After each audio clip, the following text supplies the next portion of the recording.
Hello, everyone! To another episode of Critique. We're back again. Yeah, Back once after again. a short break. After a short break. Well, I was streaming. I did some Yeah, TFLT streams in the interim, and that was quite fun. If you guys haven't checked out me gambling for Anime Woman, I did fuck up the first stream, so the beginning of it's not there, but it doesn't matter. It's all good. Because GFL, I don't know what it was. There was something about GFL. It might be because of like whatever Chinese spyware launcher they're using. It wouldn't get picked up in OBS unless I ran OBS and administrator for some fucking reason. So I had to like reboot OBS and administrator to get it to fucking come back. Yeah, we went for the girls on the front line. Yeah, I went to the front line. Is it wrong to pick up girls on the front line? You should write that in Redsi, I guess. Yeah. That'll be fun. It'll be a fun fantasy isekai series. Is it wrong to pick up girls on the isekai? But no, it went pretty good. We did some gambling. We protected the cunny in the box, right? The cute little whitey girl that came out of the box. I got to spam 5-0 with my dumb esoteric GFL lore knowledge about fucking random bullshit. So yeah, no, I'd say it was quite a fun stream. It's quite a fun game too. I reckon people should check it out when they get a chance. It's very good. Definitely fun to play. Looks fucking fantastic on a 1440p monitor at like 120 FPS locked. It's really nice. It looks so good. But anywho, what have you been up to, Ellie? I've been on my island, as I sometimes go. As you do, yeah. Family contractual obligations. It's very sad in Retsu. I have from my youths, I have played a fair bit of. I had a GameCube, right? And that had stuff like Metroid Prime 2 and Fire Emblem Path of Radiance and like Rayman 3. And all of those games are missing. Oh no! Yes. Oh no! Now, if you look up like prices for what Fire Emblem Path of Radiance, $500 on eBay. Yeah, those games are going to be worth a fucking lot now, aren't they? Yeah, but I don't care for the price. I care because it's not about that. Yeah, it's not about the price. It's about the game that is good and rare, I guess, but more that it's good, and I don't have it anymore. That makes me sad. So the storage of the family in general is like spread out these days. Like half of it is at the parents' house, half of it is at an aunt, some of it is in my storage here. Yeah, so you're gonna have to go on a journey to track down the missing games. Yeah, so we've gone through like now kind of all of them by now. They're still missing, so it's kind of where are they? Oh no. So that's a sad thing. On happier side, I did another homeowners meeting that was cancelled right after it started. Rescheduled for in 2 weeks' time. I started writing a thing. Kind of stalled out because I'm also busy with the big doujin that I was translating. I've been working. Yeah, you got that sorted, so it's good. Yeah, it's a massive. Everything I do is a massive pain, apparently. So I finished the translation of a game that I was working on for 7 years because it's kind of a pain to translate things and then trying to fit it in a text box limit of 65 characters maximum. So sometimes you're kind of forced to cut out translation, simplify it, shorten it, all that stuff, so it fits in the text box. That's annoying. And now I'm doing doujins, and they all have semi-transparent speech bubbles, so that's a pain to clean. after that, all the text boxes that are there are very, very, very orientated for the good old vertical text, the good old Japanese vertical text. So I have isolated all the speech bubbles, but now I discover going to stretch them looks hideous. So I'm now looking into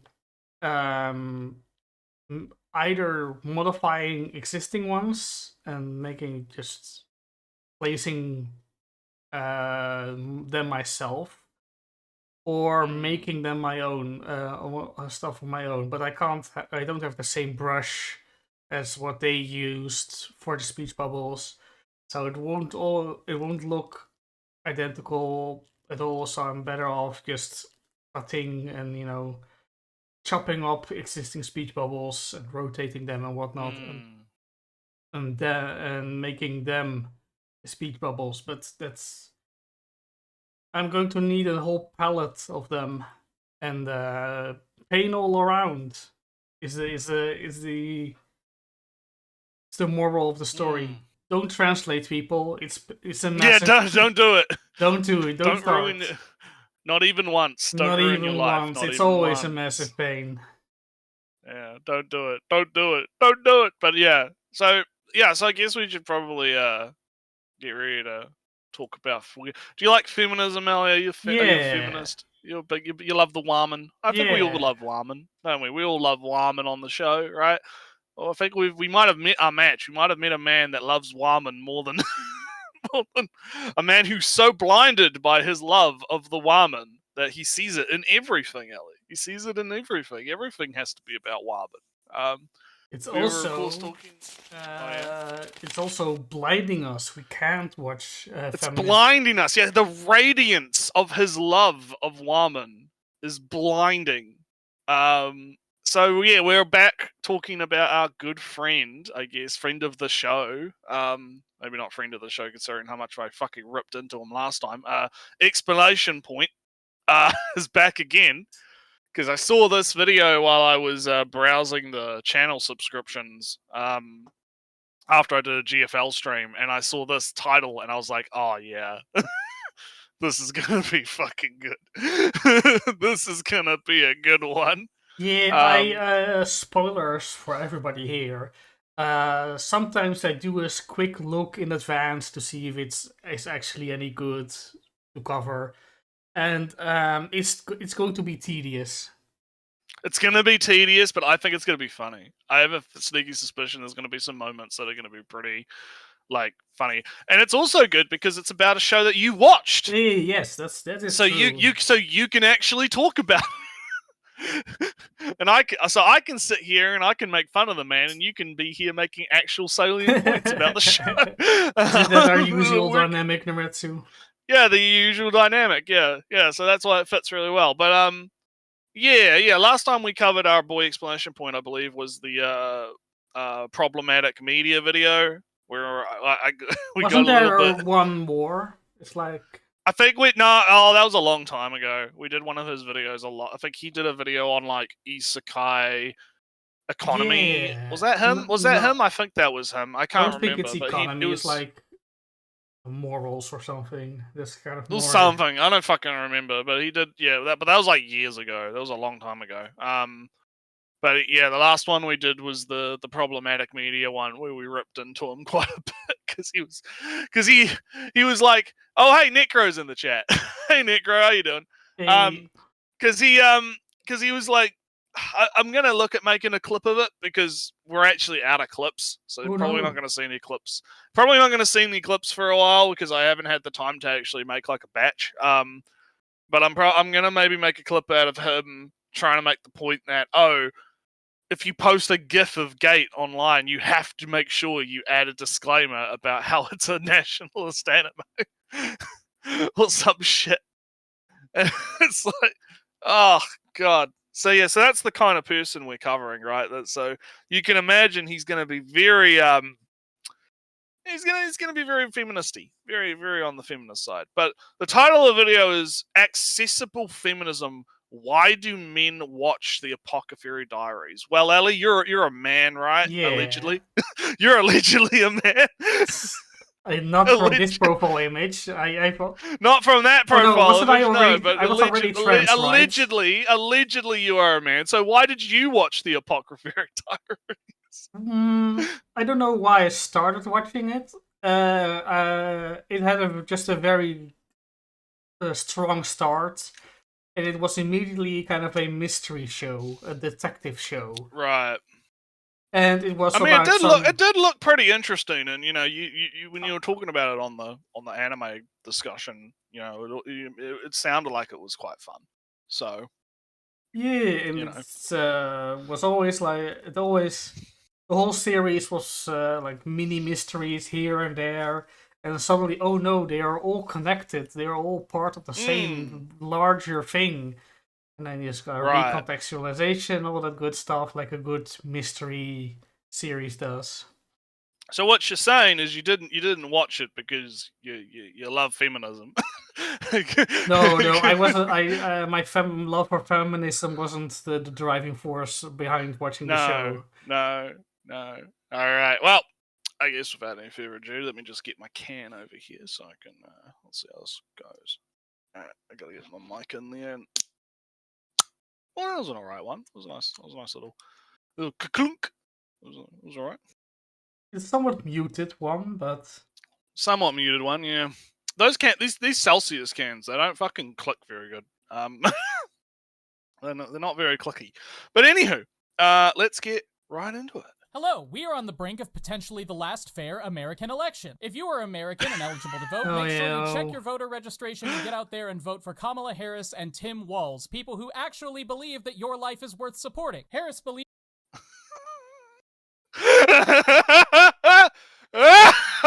doing political things.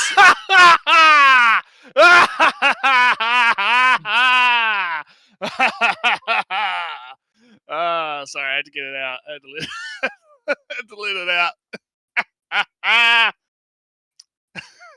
Alright, I'll let you go. I'm sorry.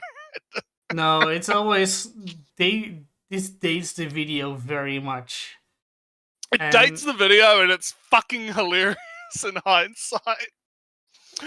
Maximum fucking cope, yeah. Oh, radical. So something I found interesting about this, right? Is I was watching a lot of Joe Rogan leading up to the election, right? Because I watched Vance and I watched Trump and I watched Elon on Joe Rogan, right? Just because, you know, I like Joe Rogan. And when Elon was on Joe Rogan, the most ironic fucking thing in the planet is that Elon was saying the exact same thing about this being the last fair American election.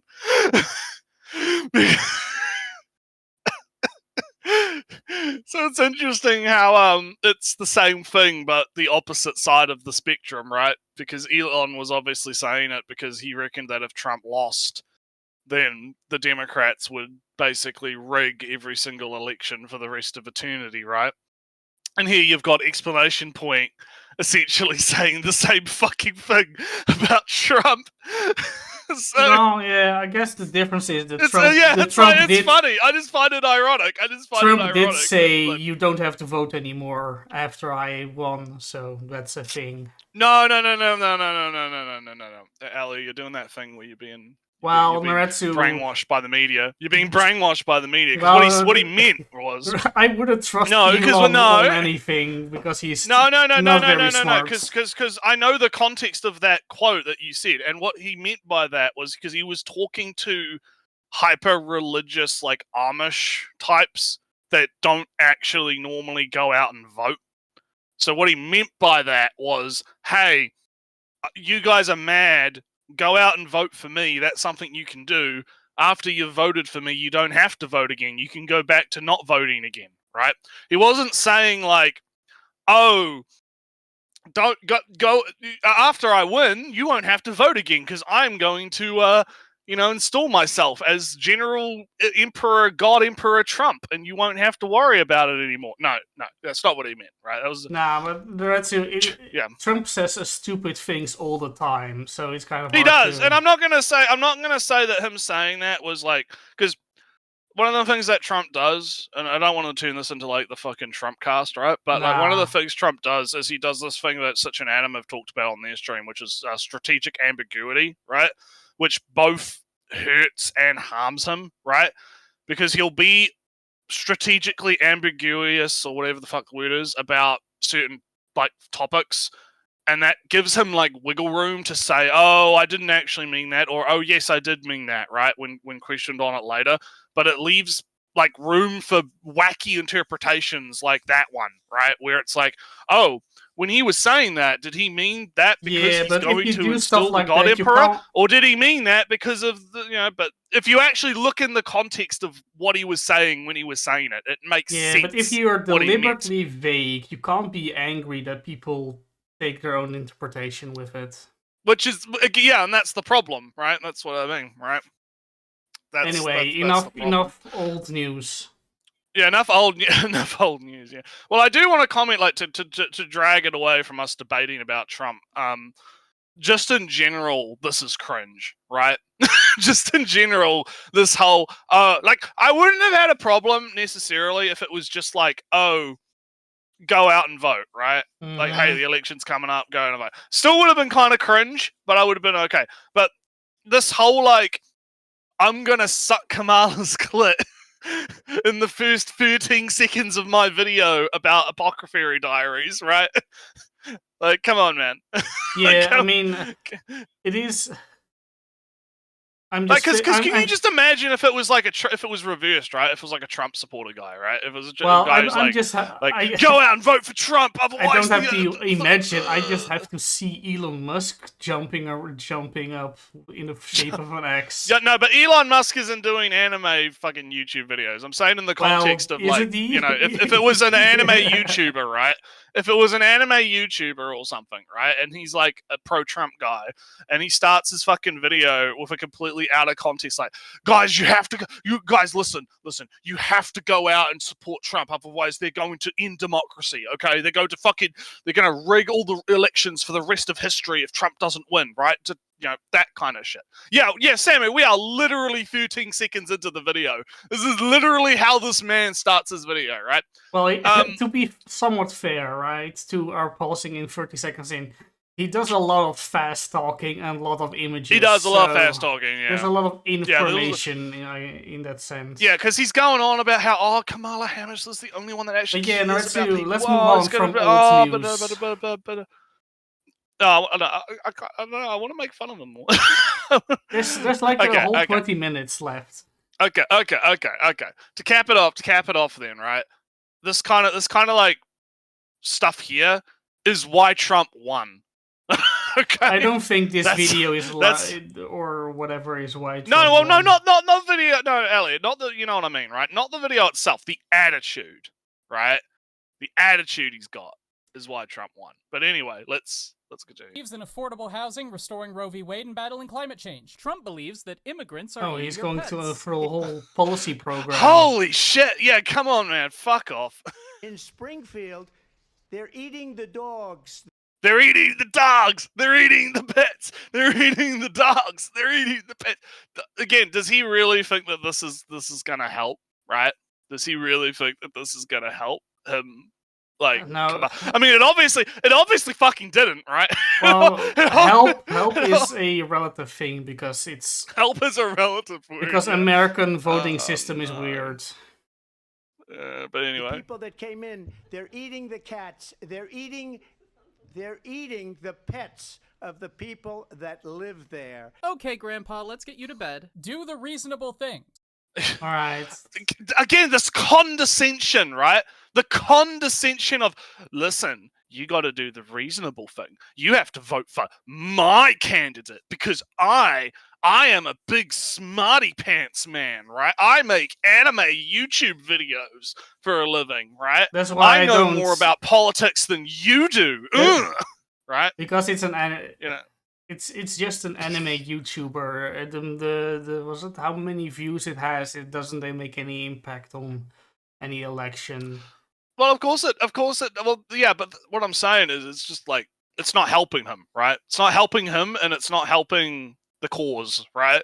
It's just pissing people off. I don't think someone that like, let's say, was undecided, like not necessarily like a Trump supporter, because a Trump supporter is not going to like fucking switch their vote because green exclamation point man here told them to, right? But let's say someone who's like not super knowledgeable about politics, right? It's going to go like one way or the other. It's because the appeal to emotion is either going to work on someone or it's not. But I actually think that most people, when approached with condescension like this, right? Like, oh, you should do what I tell you to do because it's reasonable, okay? I'm the smart one, right? I think that just pisses people off. Like, it pisses me off. I don't like getting fucking looked down on and told that I'm an idiot by some fucking dumb fuck anti-tuber, right? Like, no, fuck you.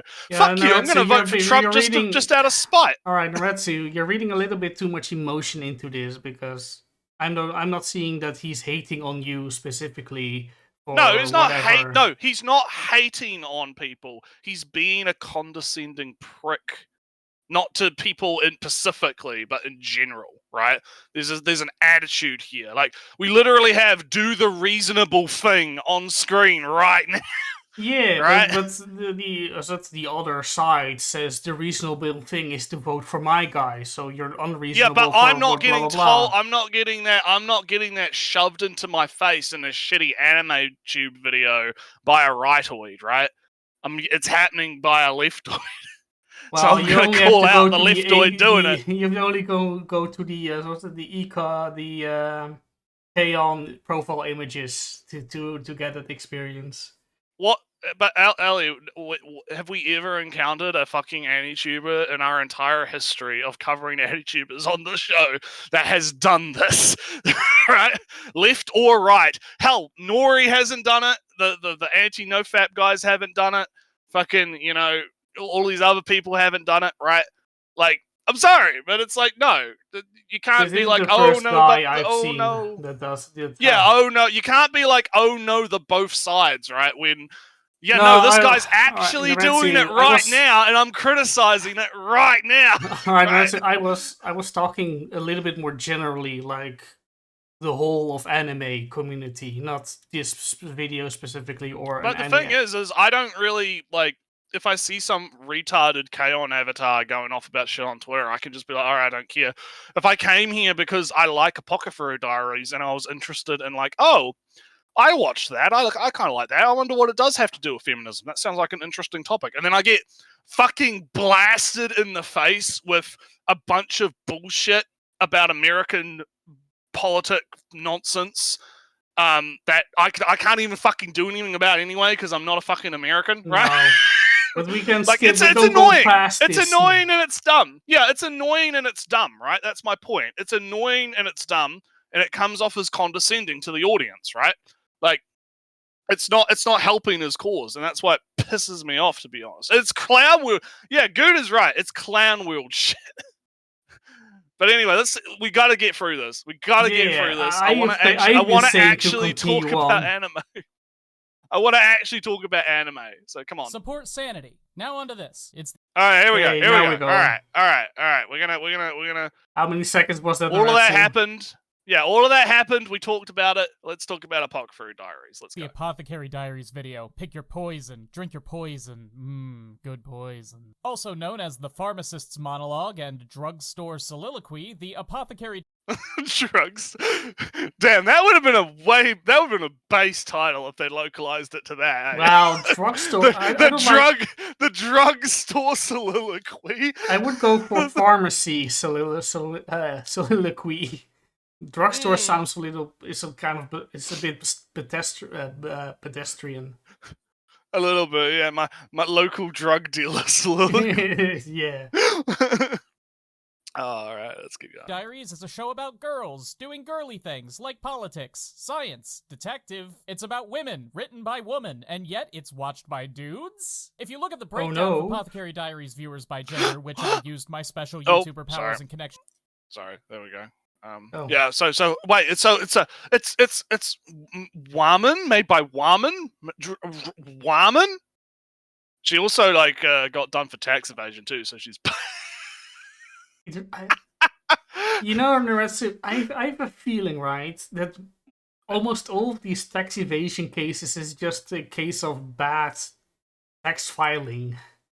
Oh yeah, I don't necessarily think it's deliberate. Yeah, no, I just think it's funny. Like, I just think it's funny. Half of the authors that are making it big have gone, you know, are sentenced to tax evasion.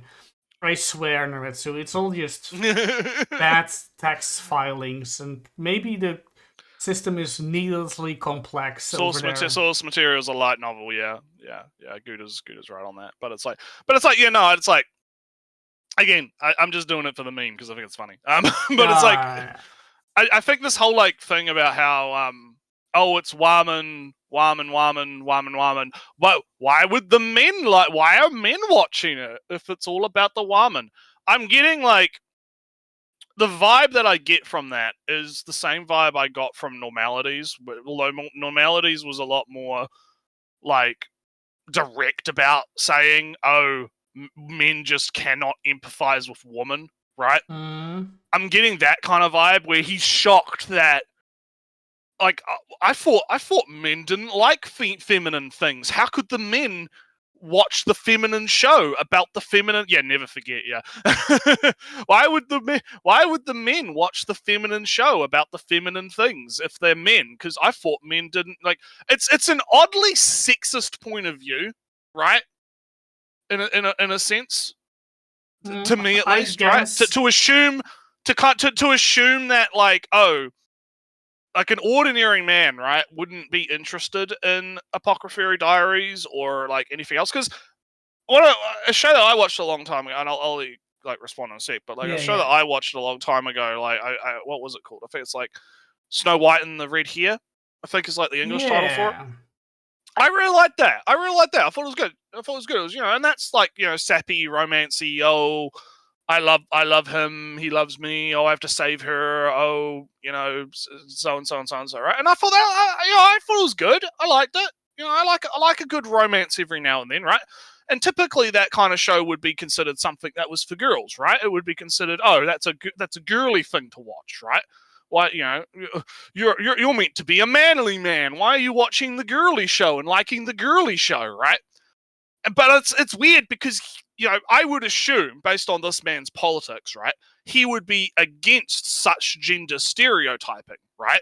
He would be anti the idea of men not being able to enjoy the female things. And yet here he is reinforcing that stereotype in his argumentation, right? I find that fascinating to me. So what is the thing, right, is that Apothecary Diaries does kind of talk about issues that affect women way more. So that would create some barrier in empathizing or recognizing the problems and struggles they are going through. Especially, I don't necessarily see why though. Right? Well, it's more recognizable for women than for men. Well, yeah, obviously, but I don't see how, like, if I was a man watching it, right? I mean, hell, you were a man watching it. Do you think you had any problems understanding?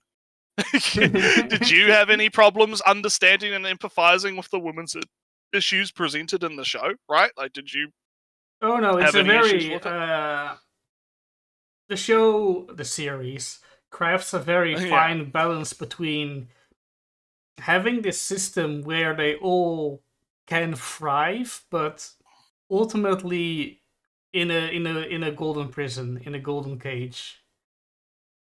Right. So what I'm saying is, despite the fact you have a penis, you're able to understand the issues being presented, right? You're able to empathize. You're able to empathize with the suffering of the woman in the golden cage, as you put it, right? so that's what I'm saying. I'm saying, like, okay, well, obviously there isn't a problem here. Why are we making it a problem, right? Why is it such a, big shock that men are able to empathize with the female, perspective, right? One reason why I think Apothecary Diaries might have, called on more than others, I suspect that it's kind of written slightly more as a seinen. Sometimes that happens, right? Like series that are a little bit not mature. This is the kind of the bad angle. Yeah, you don't want to. Yeah. I get what you mean, though, right? Like, it's not written as like a, it's similar to how I mentioned, Snow White and the Red Hair, which is definitely much more of like a shoujo type, love story type. Because this is kind of more of almost a mystery detective, murder mystery, even at times. That just so happens to, have a female character and deal with issues yeah. that more affect women than men. Yeah. And, I could look it up real quick, or you could. If I can spell apothecary, because that's always a hurdle. I think he's about to, like, get in. I wonder if he'll show, like, the viewer demographic, because he's about to, like, talk about that, so maybe we'll play it a little bit and see if he brings it up. But it's like, but no, just to kind of cap off my point, right? My point is basically, I think that it's fascinating to me to have a guy who's clearly progressive, right? Yet he is falling into the same kind of stereotypes that he would probably claim to be against, right? In presenting the argument like this. Like, I guess my issue is the framing, right? I don't like the framing of, like, why do men watch the Apothecary Diaries? Why is it a shocking revelation that men could watch and enjoy a show, maybe not necessarily targeted at women, but addresses women's issues? So right? I've done research, and I looked on. Oh, Wikipedia. Big research, man. Okay, let's go. I looked at Wikipedia, which is like often a major step above. Oh yeah, the best source. Yeah, the best source. Yeah, it is a major step above most random anime videos. So apparently, Wikipedia says the novel has a female demographic. Okay, well, it makes sense. Yeah. The light novel has a male demographic. Very confusing. And the mangas, where there are like two of them, two different mangas, have a seinen category. Interesting. So wonder if it's a marketing thing. What if men got it? What if they targeted? I see. The web novel was targeted towards women, and then in the light novel it became more of a seinen. Okay, all right, interesting. Oh, that's interesting. All right, well, let's keep going. Let's see what our boys got for us. By gender, which I used my special YouTuber powers and connections to do. 41% of Apothecary Diaries. Whoa! Wait a minute. I think this is a YouTube community poll or something. Yeah, YouTube community, the most based source, right? Let me just. I want to hear that again. Written by women, and yet it's watched by dudes? If you look at the breakdown of Apothecary Diaries viewers by gender, which I used my special YouTuber powers and connections to do, 41% of Apothecary Diaries viewers in the English-speaking world identify as dudes. Hang on. I'm checking the description. Does he actually list a source for that? No sources! There's no sources in the description! No, he fucked up. There's an interesting comment from 11 days ago. Hang on. What's this? Sometimes people will interpret my videos in a way that I didn't intend, and I always consider that a mistake on my part, with my reasoning being that I should have worked harder to make sure that my message was clear and understandable. But if you are somehow interpreted this video as saying that feminism is only good if it is written in a way that appeals to men... Oh, he's getting fucking piranha'd! He's getting piranha'd by his own team! Fucking friendly fire! No, that's it. I have to say, I love it. I love it. Exclamation point hasn't really shown to me that he has any real feminists have a real feminist understanding. Well, I'm gonna make the assumption that it's not like he has like a feminist understanding. He has a progressive understanding, which means so he has when a he tries to progressive. do He has a progressive understanding of feminism, right? So he thought he knew, but he doesn't. Let me finish the comment just because it seems relevant, right? So it says. My reasoning being they should have worked harder. Okay, but if you somehow interpret this video as saying that feminism is only good if it is written in a way that appeals to men, or that Snow... Oh, he's going to talk about Snow White. Oh Damn, no! I knew I was keeping the spoiler away from you. Oh no! I saw it when I was skimming. He's coming after him. He's coming after my baby. He's coming after my baby. Oh no! Snow White is a bad show for not trying to appeal to me. Oh yeah.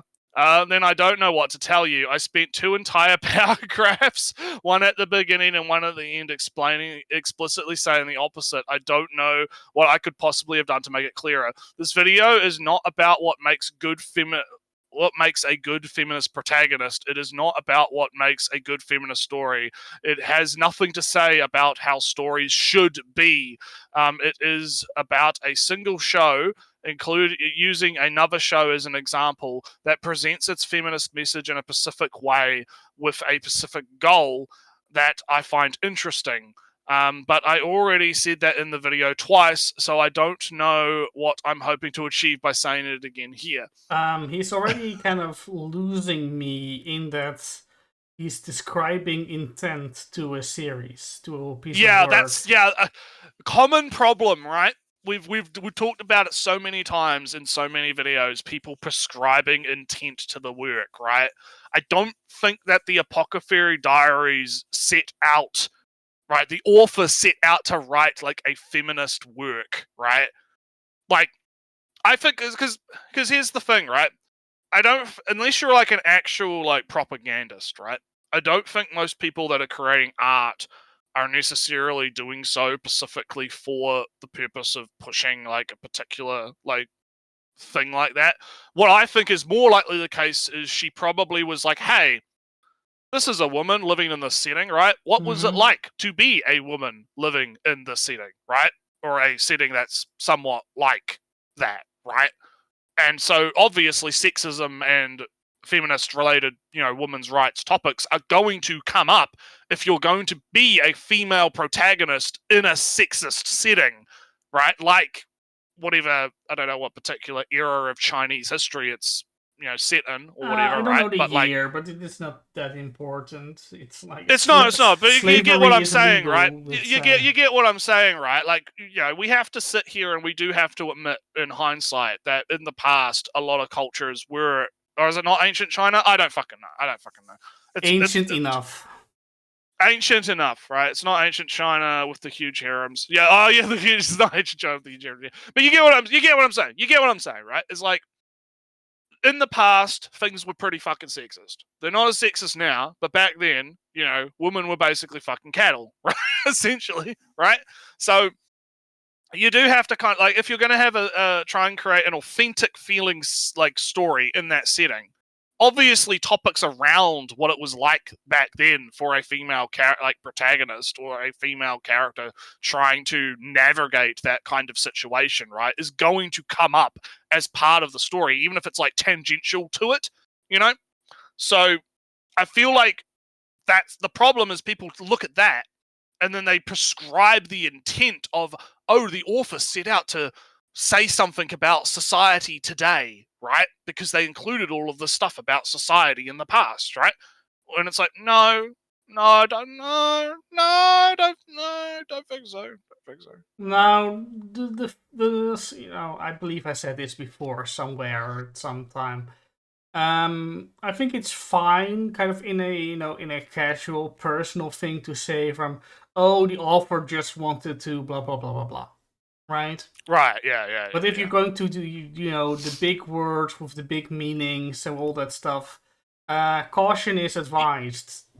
Yeah, if you're going to present yourself as an authoritative, like, academic type source, then you should get your shit right and not make assumptions. Yeah, because right? in my personal time, right, maybe sometimes even when I'm just casually talking in these weekly shows. I will say from that YouTuber there, he's an idiot, he wanted to say this and he said that. Right? Yeah. But as a professional and analytical, when I'm debating whatever, I'm going from, well, he came across as blah blah blah blah blah, and I take that to mean la la la la la la. Those are different modes, different conversations to have. I mean, with this guy, it's a bit different because, like, he, as 50 pointed out, he already self-identified as a leftist, so that's why I'm like. I hone in on that because he self-identifies as a leftist. Oh, he said that in the last video. He said that in the last video. Like he very explicitly self-identifies as a leftist. There's no like ambiguity about it, right? That's why I'm like, but I kind of like turn it into progressive just because I can see, like, because we mentioned before about how like the feminist like ideals, right? It's almost like the game of telephone, right? Where you have like, the feminist ideals, and then that gets like filtered through like 50 different filters. The whole postmodern thing last time, right? Yeah, we were doing the postmodern shit. Yeah, it's the same thing, right? So, kind of looping back, right, to talk about why we actually paused the video, which is him making this statement about 40, what was it, like 40-something% of the viewer base was, again, he presents it kind of as a joke, like, I used my special YouTube, insider powers or whatever, right? It's a poll. I swear it's poll. I'm gonna check his channel and see if he has because it'll be in his community section, wouldn't it? Might be. Oh, it's a recent video, right? Oh, it has to be some recent video. Yeah. For those who still believe, I'm immediately blasted. For those who still believe in democracy, there is a new poll on. Oh, it was a Patreon poll, probably. It'll determine the topic of the next video. That's something different. By the way, while you're searching, right, for the people at home, the reason why we haven't had much exclamation point is because he's doing streams. He had been doing streams lately. Yeah, he's been doing a lot of streams and not a lot of video stuff. Okay, with a solid point. It was just kind of reviewy, talky about show that he liked. Topic. Apocryphary Diaries stuff. Delicious in Dungeon. Yeah, no, I'm not seeing any poll. Alright, but I'm going to still say it is a poll. Yeah, I think it was too, because that's the only conclusion I can come to based on the evidence presented, right? Is that he did a poll, and I'm going to say right now that is not a good source for making the claim that the majority, because you can look at demographic statistics for these things, right? You could look at like like I mentioned, like 5 seinens, the light novel manga print stuff. Yeah, like you can go and find reader like because companies do these things, right? They want to know who's reading the thing, so they know how to advertise it, right? So you can do a bit of research and you can probably find some fucking like paper that was done about this particular show or whatever, marketing right? material or something. Marketing research stuff, yeah. So because if you're just polling, like it would be like if like Ellie, like we could do a poll right now and we could be like, is this man a leftist, right? And obviously the chat is all gonna vote yes, right? And you will vote no or something, right? Like, why wouldn't I? I'm fucking with you, don't worry. But like, you get what I mean, like, because obviously there's like a fallacy for it. It's like a biasy type thing, right? Where obviously his viewership is probably majority male. I'm going to assume. Oh yeah, it's right? like some his viewership is probably majority male. So if he puts out a poll that says, "Hey, I want to know how many of you guys watched Apocryphary Diaries and what your genders are," he's gonna overwhelmingly get male as the answer, right? So it's interesting because if he's basing this entire fucking video off a fucking Patreon poll or whatever, right? He's It's the most shakiest of foundations you could possibly fucking have. It would have been way more interesting, right? Because I know Goda brought up the redo of a healer stuff right before. It would have been way more interesting to use that as an example and kind of dig into, oh, well, where did that claim come from? Where did the statistics for that come from? The author tweeted it out, but is there any actual proof of it, right? Can we look into this, right? And have a conversation about why women watched redo of a healer in higher numbers, right? Is it true to begin with, and whatever comes later then? Yeah, like that would have been a much more interesting video with a very similar premise to this. Like, oh, why do women watch redo of a healer, right?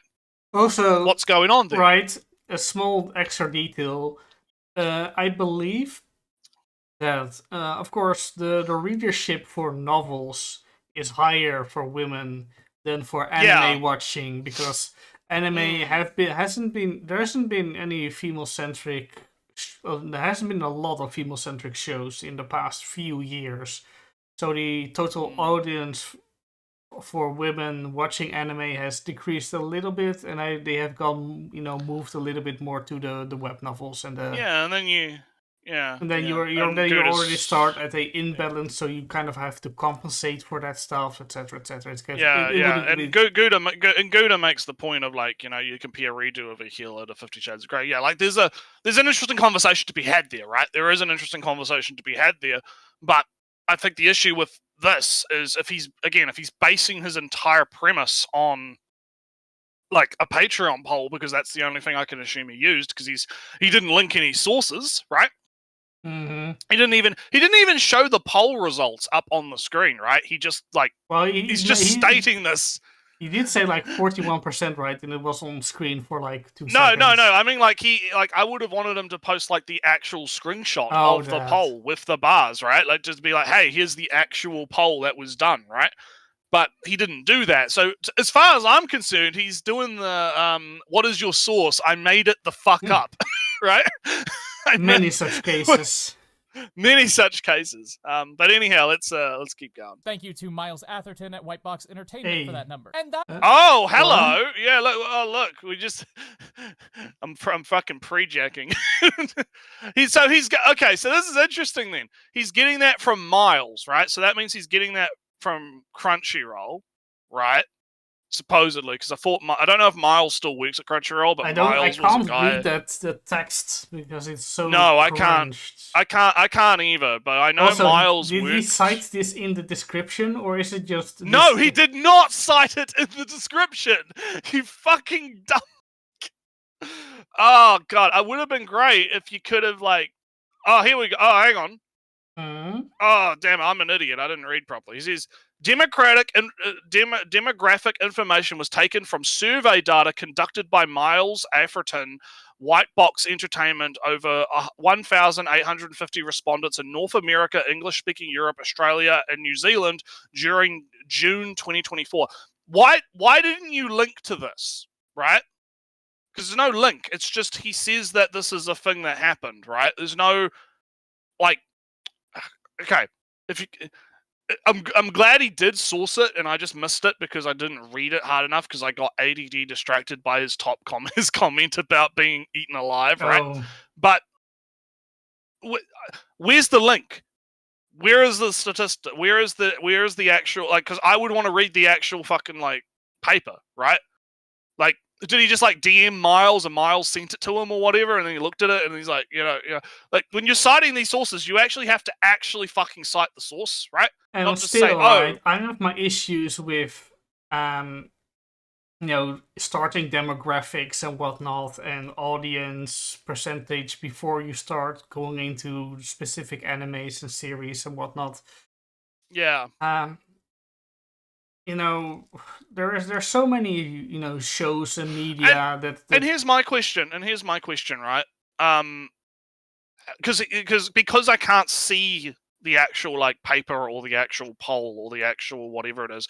All it says is demographic information taken from survey data conducted by Miles, whatever his name is. How is that data conducted? How is that survey data produced? Was it like Miles emailing people and then they respond? I Was it don't like know who was it Miles him calling is. them up on the phone? Or was it like a Twitter poll or something? Like, you know, I want to. What was the like actual like methodology, right? Like, I want to know what the methodology was to come to this conclusion, right? Because here's the thing: I'm not doubting the conclusion, right? Like, I'm not doubting the conclusion. I'm criticizing the use of the source, right? Because I can believe that, yeah, no, a bunch of men watched the show, right? I'm not doubting that. I just think that if you're gonna do this, you should fucking do it right. No, you know? my problem is, I said that maybe before, right? If your starting audience is 70 men and 30 women, and then you do a poll on if they are watching Apothecary Diaries, and you poll, then you see there are 40 men watching and 10 women. Oh no, the viewer base of Apothecary Diary is majority men. But look at I made some easy numbers up. By ratio, a lot more women are watching the show compared to men because 40 out of 70 instead of whatever I said numbers. You get what I mean. And this is why the methodology is important, right? This is why knowing how the data was collected is important, and how how you actually came to these conclusions, right? Because like, yeah, he's like, citing sources is cool and also legally required, and yeah, it is. But the problem is you're not citing it properly. You're not fucking citing the source properly, my dude. You have to actually cite the source properly in order for it to be fucking legit, right? And Guna says, wouldn't it be Crunchyroll account data? And it's like, that's the thing. I don't know, because I don't think Miles works at Crunchyroll anymore. I think he works at he's cited as working at White Box Entertainment now, right? Which I think is the publisher for Apothecary. I'd have to check that. I don't know. Again, I don't fucking know. I can't fucking more information required. Okay. This is not proper citing, but let's move on. It is not. We've exhausted this, but it makes me angry because it's like he's so close yet so far. He's so close. Like, God damn it, man! It's kind of a laziness that's more harmful than good. Yeah, I think, that's probably what it is, yeah. But anyways, go. Astonishing to me. Not because the numbers themselves are surprising, they're pretty much exactly what I expected them to be, but because a series that is so heavily focused on social dynamics that primarily, if not exclusively, affect women could have such a significant male audience, with the anime community being so famously, receptive to stereotyping.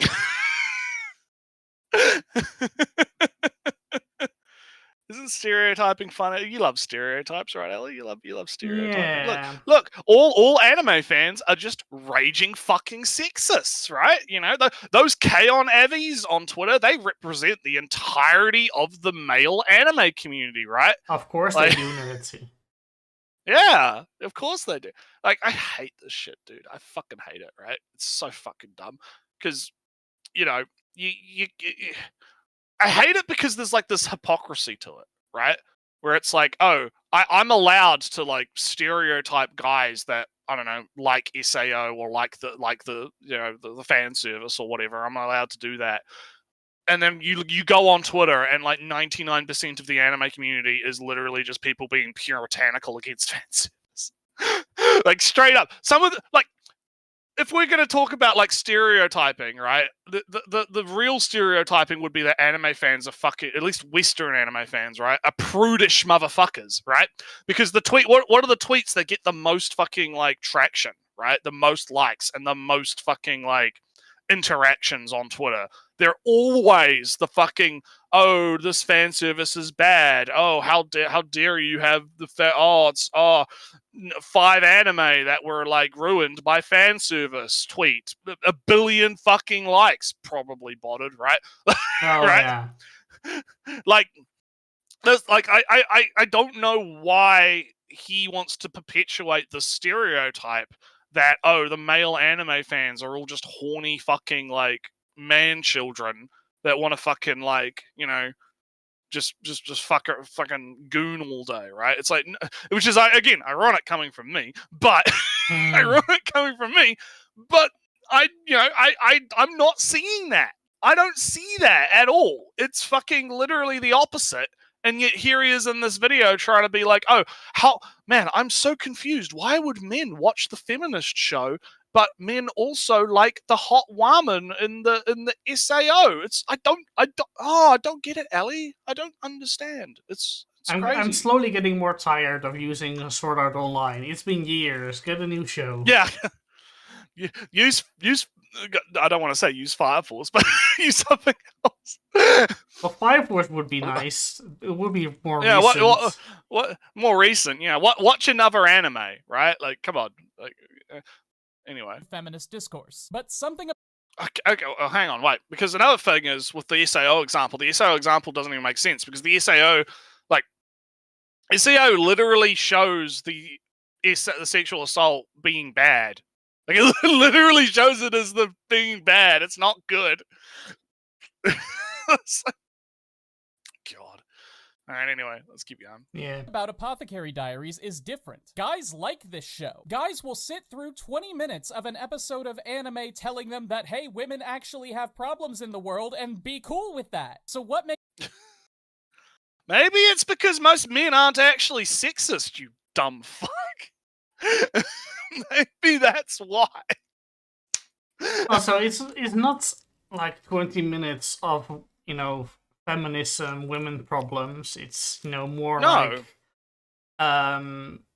you're watching a detective show which is coated in a layer of we women have problems living in this kind of society, in this power structure.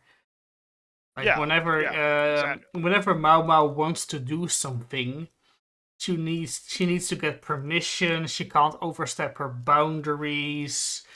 She has to take in account. She's held back by the system. Yeah. So it's always, when she runs up to she runs against a barrier, then Jinji comes along and just walks past and then drags Mao Mao behind her. And that's the reason, and you can understand the reason why Jinji can is because he's a man. He has this power and influence, something that Mao Mao he has the power of dick. He has the power of having a dick. Yeah. And even if he wasn't, very high ranking in this system, he would have more influence than Mao Mao would have, on a similar level. And the show doesn't shy away from, oh no, Mao Mao needs to get permission. She can't be alone. She needs to be accompanied everywhere. It's like I said, it's showing like an authentic look into what a society like that would have been like, right? In a sense, right? It's showing you like the and honestly, I think that authenticity is probably one of the reasons like men like it, or like people like it in general, right? Like it's I don't, because he's essentially doing the stereotype of, oh, all men are just raging fucking sexists that hate women. And it's like, no. And I mean, maybe this is going a little bit into premature, but the feminist message, I guess, is that this behavior still exists today, right? So you recommended this finance channel to me. Oh yes, right? We've talked about this. Yeah, the financial audit. Yeah, and like there was I shared with you this one video, right, where this couple had finance stuff, and the man didn't allow the woman to do anything with money. She needed to ask permission for every purchase that she did. Oh yeah. So it's obviously not like shit's not relevant today. No. Obviously, there are still issues, right? Like, it's clear. I mean, it's better. It's a lot better in general. It's not like it's a widespread societal thing now. It's just, one or two. Maybe not one or two. Maybe I'm downplaying it's more than one or two. But you get what I'm saying, though, right? I think the problem is like the overall assumption, right? Wait, we're not all sexist. Samu's like, you came in. It's like you walk into like, wait, is this not the feminist? Is this not the sexist meeting? Is it the cabal of sexists? No, this is the meeting about sex meeting. This is the sex meeting. You're at the wrong. Yeah, you're at the wrong meeting. Yeah, this is the sex meeting. Yeah, but no, it's like, yeah, I just don't like the stereotyping, and I find it annoying. Right, I find it very annoying. Yeah, there is some. I don't know. He has some preconceived notions, and I don't know how true they are. And maybe he's just spending too much time on Twitter fighting people. And I guess because I find it ironic because typically leftists, right, and progressives fight against such preconceived notions of stereotypes, especially when it comes to race, right? Like, oh, black men and black people are all like criminals, and look at the crimes. Look at my crime statistics, right? Look at this, look at that, right? Oh, clearly the black people are inferior because of XYZ culture, right? And leftists will literally scream to hell and high water about how that stereotyping is bad. You shouldn't stereotype about that. And yet here he is literally doing the same thing, but he's doing it to men, right? Right? I'm not. I'll sit here and I'll say, look, you shouldn't be stereotyping, people based on crime statistics or cultural stuff. Like, you can criticize those things, right? Wait, I'm not a criminal. Oh no. But no, you can criticize those things, right? Like, you can criticize black culture and you can criticize the crime statistics and say, hey, hang on a minute, what's going on here? Maybe we should do something about it, right? Like, you can analyze these things, right, and talk about them, right, without stereotyping the entire race, right? Is what I'm getting at. So the same thing here, right? Yeah, so the same thing here. He could analyze, okay, why are so many men under the assumption that his statistics are correct, right? Because again, we already talked about how the source is a bit wacky, right? If you actually analyze the this claim of, oh, why are so many men watching the show? What is it about the show that appeals to men? Why are they what isn't it? I think the framing could be a whole lot better than making the assumption that men are all disgusting, horrible sexists, so why would they watch the feminist show, right? Instead of that being the question should be, what is it about the Apocryphary Diaries that attracts men? And I think, not having watched it, but having you explain it and listening to you talk about it every week on the show. With every episode. Every damn week, I have to sit there and listen to you yap about Apocryphary Diaries. But listening to you talk about it and listening to you, describe it now, right? You talk about it multiple times as being like a detective type story, right? So perhaps the appeal to it, right, is the same appeal that a man would get from watching something like Sherlock Holmes, right? Like, you're watching it because of the mystery element. Oh, I got to solve the mystery. I'm watching this girl solve these mysteries. It's cool. It's interesting, right? There's intrigue. There's drama, right? There's mechanical stuff going on. Mysteries, even mysteries of the court. Yeah. High court, low, whatever. Yeah, high court, low court, Yeah, exactly. So that's what I'm saying. So I think that's a much more interesting angle to analyze this from than the progressive power, privilege, politic nonsense of, oh, men are evil, bad, high privilege. Ooh, why would they watch thing made for cool, awesome, low privilege woman? Awesome, right? I'm yapping a little bit. That's kind of where I'm at. I'm just a little bit.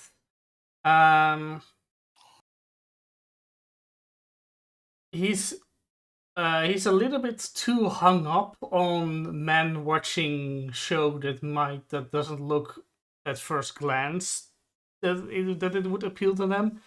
But if I go on to that Wikipedia again. The demographics are mostly seinens, so it's kind of natural, I guess, that it appeals somewhat to a somewhat male, a somewhat older audience. No, it doesn't have battle tournaments for the soul of the school and whatever power stone that they have at that moment. Yeah. And but again, it has that mystery and that intrigue to it, right? Yeah, and not that I watch many of them or read many of them, especially these days, but Apothecary Diaries doesn't have a shoujo feel to its characters, to its story. It has a female protagonist and female protagonist problems, but it doesn't really lean into the shoujo problems. It also doesn't really lean into the how to say it again? Damn, you have a seinen and josei problems. Yeah. Because I've watched only 2 anime that you could classify as forgetting it again. I just said it. Josei vibes, and they don't feel like the same vibes. Apothecary Diary, exudes. It's more similar on the tone of Kaguya-sama. Well, Kaguya-sama was very much about romance and relationships and even a little bit of class dynamics thrown in. But it is also a seinen, and I get the same vibe of, kind of romance and also class dynamics and a little bit of feminism problems sprinkled in, but it doesn't come across as a josei series. So not that I would not watch a josei series or yeah. I'm not surprised it is a primarily male audience because it has a similar vibe to it as other series that are also mostly male watched. But still, again, mostly male watched is a kind of in absolute numbers that doesn't take into account that there might be already a lower amount of women watching anime to begin with. Yeah. Statistics is hard. Statistics is hard, yeah. All right, let's keep going. Let's see if we can not pause every 5 seconds. You're the one. Let's let them waffle. I know. I get triggered. I get fucking triggered. It's so annoying. But anyway, let's go. Apothecary Diaries so different compared to other shows that try to do this? Honestly. Wait. Okay, all right. I know. I literally said that. I know. I literally fucking said that. But it's like, what are we looking at here? We've got garbage. Our own high school host club garbage. Life I became. I don't know what that one is, but that's woke garbage. But what the one, the green dressed chick, woke garbage. Your favorite show, Maidens in Their Savage Season, is woke garbage. There's also a seinen, by the way. Yeah, Watamote is probably also based. Apparently, what the fuck am I looking at here? I don't know. This is such a dumb lens to view the world through, right? Like, it's such a fucking retarded lens to see the world through. Is a classic, and yeah, well, we already ragged on him for shitting on it in the last video. Oh, so did we? But, my memory. Yeah, we did. Yeah, he brought that up in his problematic video about how it's problematic and it's bad because it's problematic or whatever.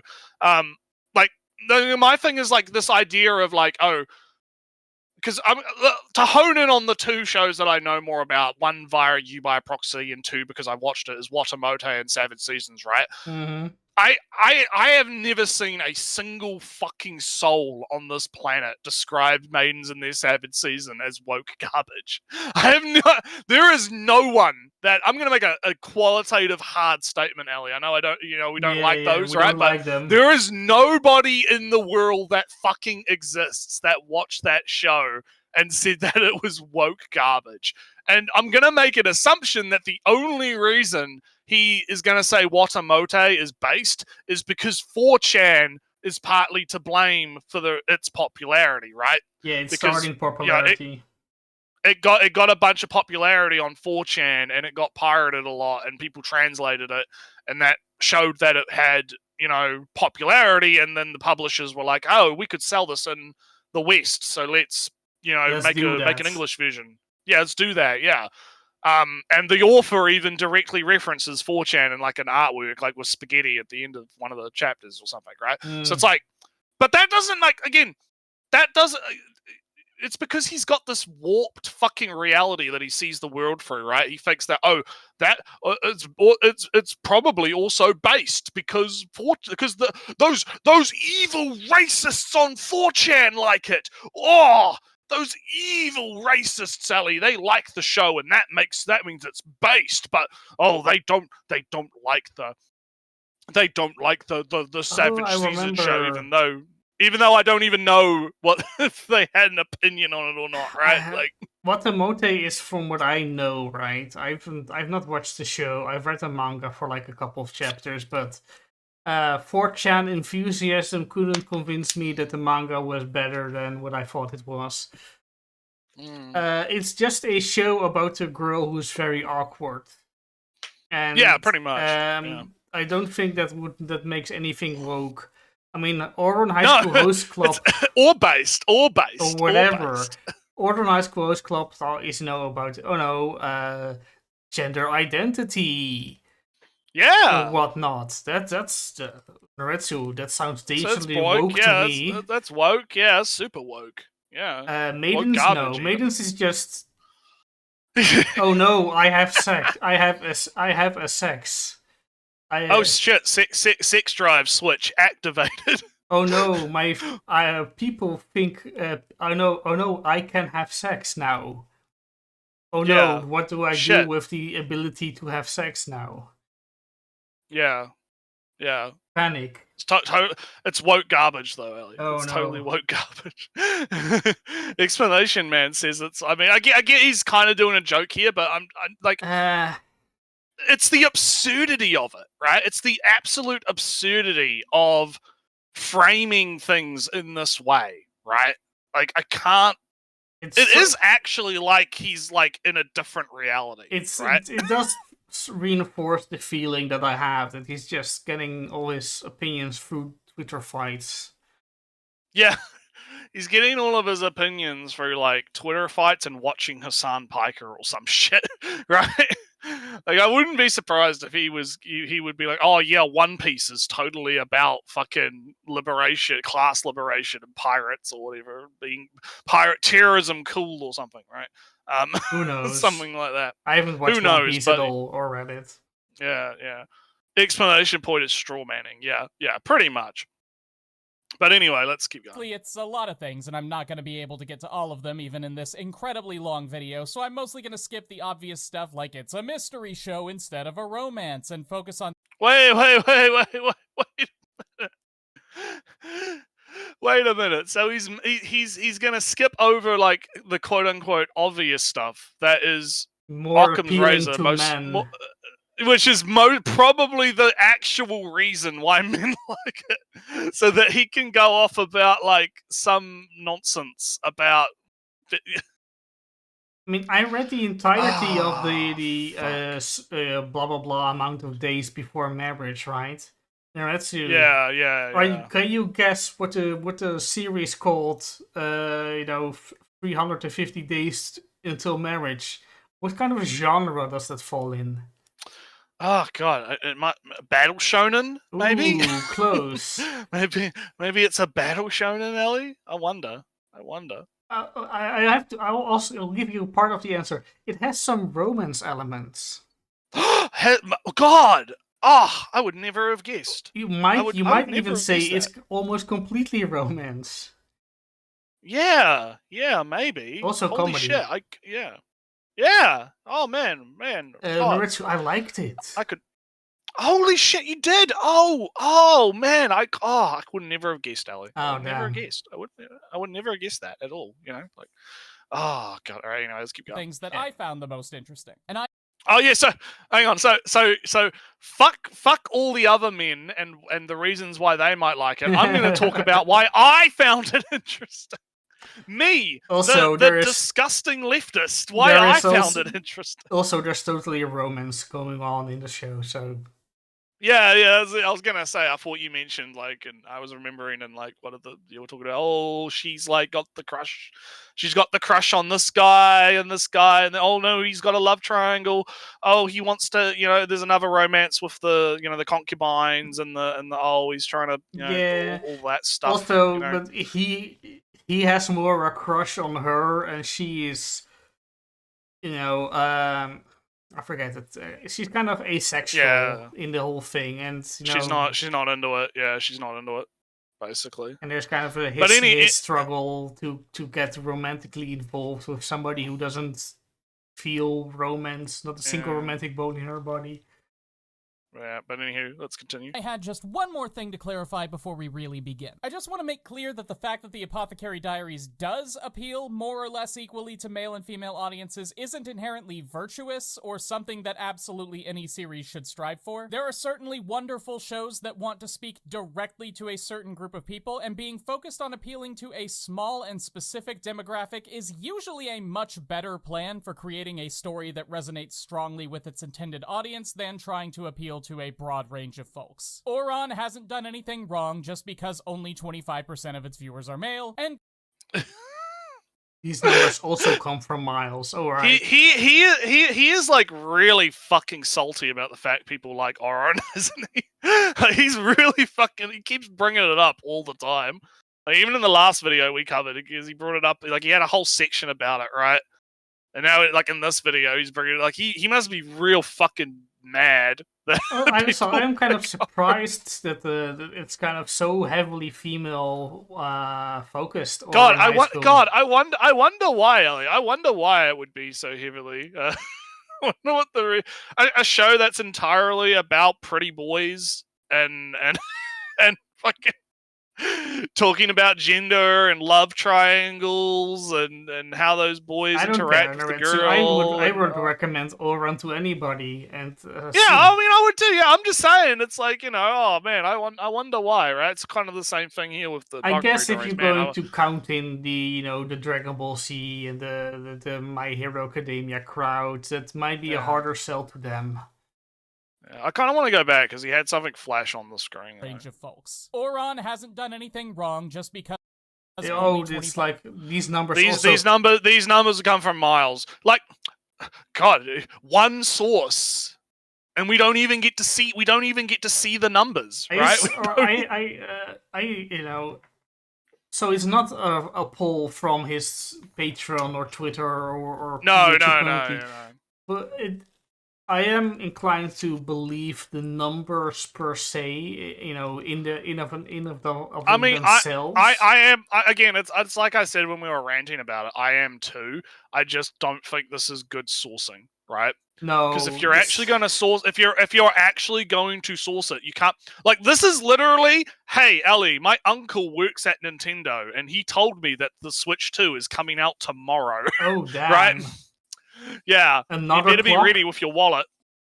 Yeah, 9 o'clock tomorrow on the dot. The Switch 2 is coming out. He told my uncle at Nintendo, because that's what this feels like. Because he's not actually showing the data, right? Like, he needs to actually, because otherwise it's just like, oh yeah, I talked to Miles, and Miles told me that this was what the statistics said, right? It's like, why the fuck should I trust Miles, right? Why should I trust this Miles guy, right? If it's because I think it's the same Miles from a company that did some research, etc. Yeah, or something like that, right? Like, why should I? Or that's why you should show the data, show the fucking data, show it on the screen, you dumb fuck, Because maybe he can't do that because there's NDAs or whatever on the data or something. But if that's the case, then why the fuck is he talking about it, right? Because, God, can you imagine if it's like, oh, Miles has this data, right, in his company, and it's like under NDA or something, and it's like private, corporate fucking shit, and he's just leaking it to fucking YouTubers. Just leaking it to YouTubers so they can use it in their dumb anime tuber videos. That was funny. That was completely tangent, right? But I just learned today that the new Mario and Luigi game, right? Brothership. Yeah. It got rated like 300 days ago. Oh, yeah. So Nintendo had it in the vault, ready to go for almost a year. Just have it break glass in case of emergency. By the same token, Engage was done for like 2 years. Yeah, something like that. But anyhow. Yeah, anyhow, let's keep going. 5% of its viewers are male, and Konosuba hasn't done anything wrong just because only 1 in 10 of its viewers are female. What I find impressive and praiseworthy about the Apothecary Diaries is the fact that it specifically takes a highly female-focused story and makes it appealing to male audiences, and that, I think, is worth talking about. First, let's establish what I mean by feminist discourse. This Oh, God. All right. Oh, boy, here we go! I have no faith that he is actually going to describe any feminist discourse, but... Oh, well, let's find out. This would be any plot point, bit of dialogue, or general vibe that seeks to inform the audience about the lived experiences of women, quay women. For the Apothecary... What the fuck? So pretty much anytime you have a story where a woman is a character, and the story has anything involving the woman interacting with, like, I don't know, society or something, that's feminist discourse, apparently. I guess.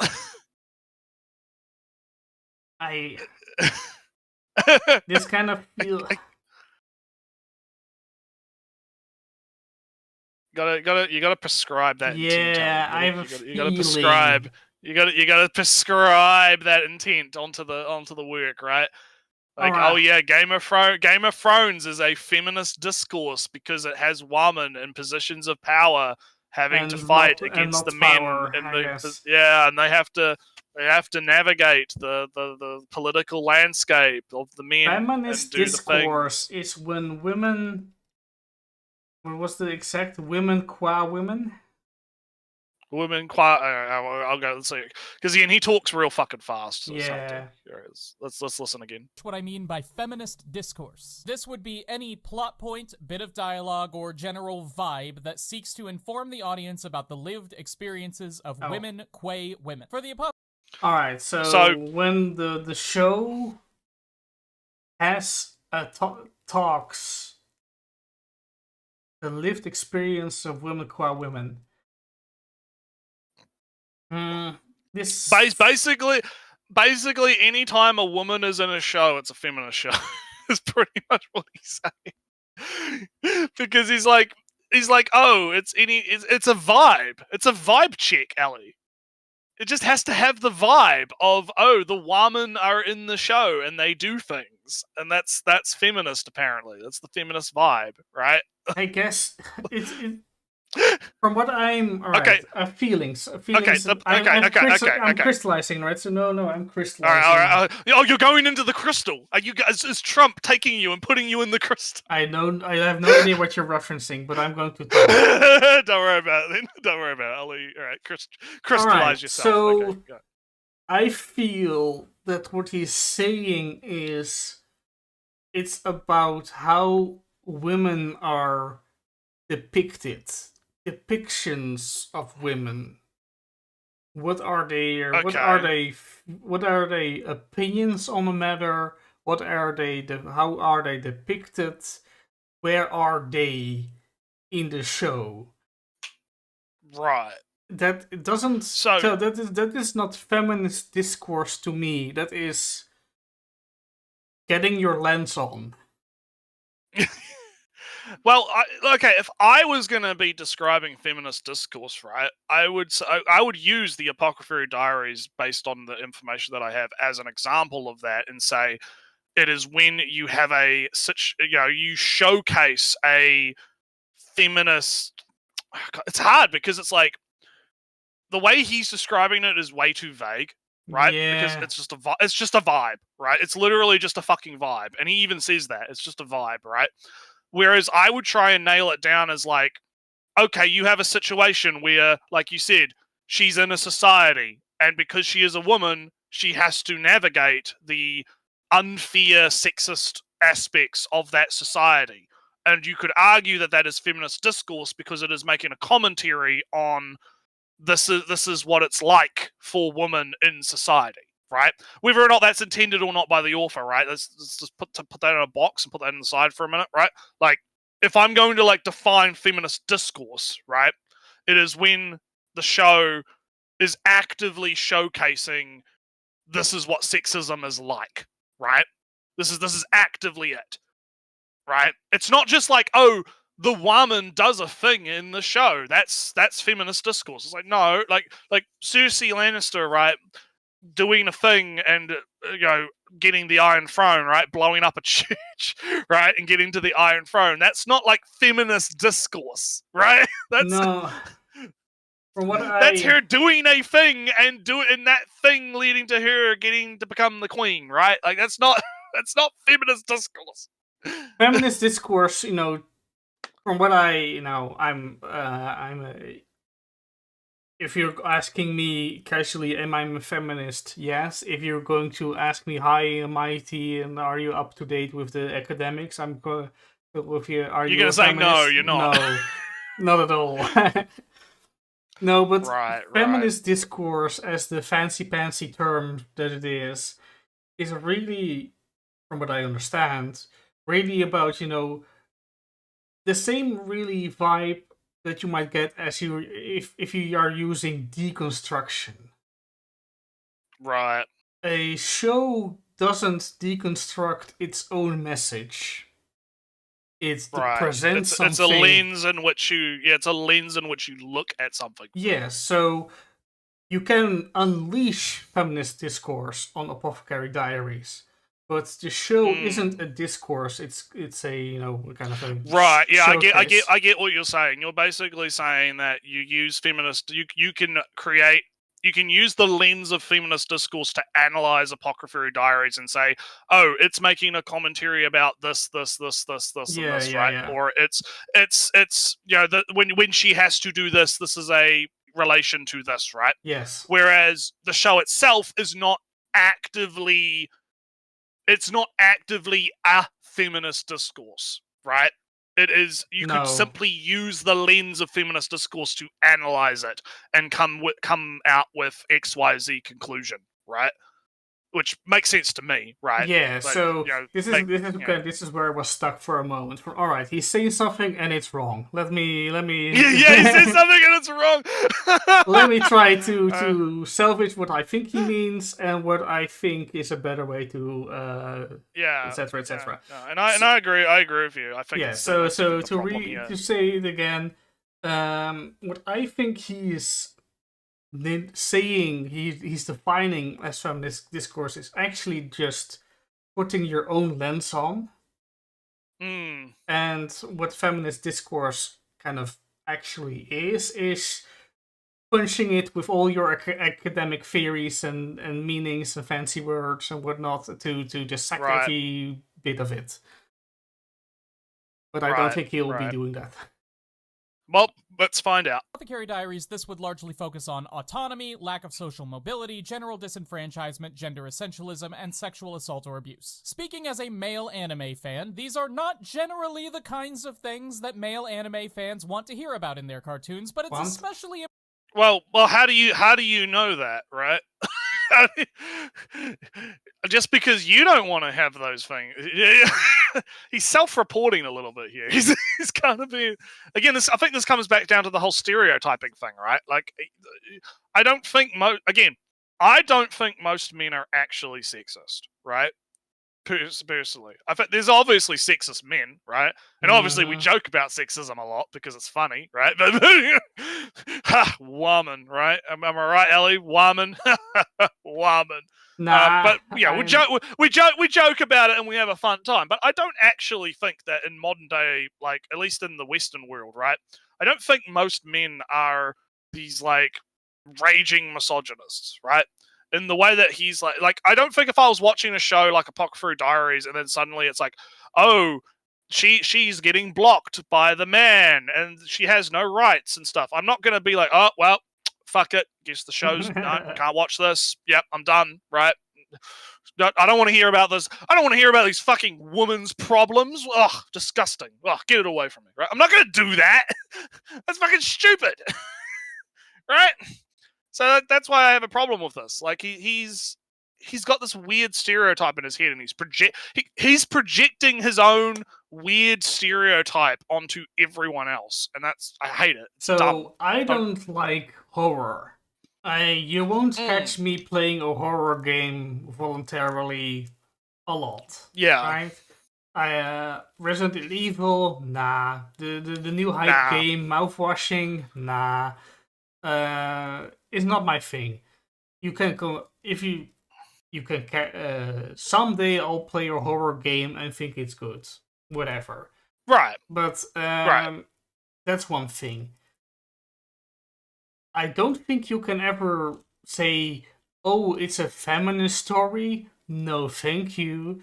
That's not that's not a thing that I'll. It's not it's not the same as like not liking a genre, right? Or like having a preference, right? Like I don't think anyone actually has the preference of feminist themes in my story. Ooh, go away.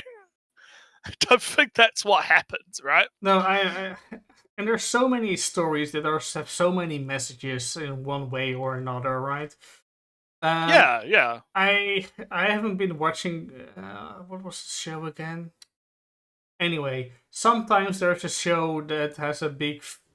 It turns out the big theme that I get from it is kind of corporate culture and how it's very oppressive or something. Alright. So am I then going to say, "Oh no, anti-corporatism"? No, thank you. No, it's all about. Yeah.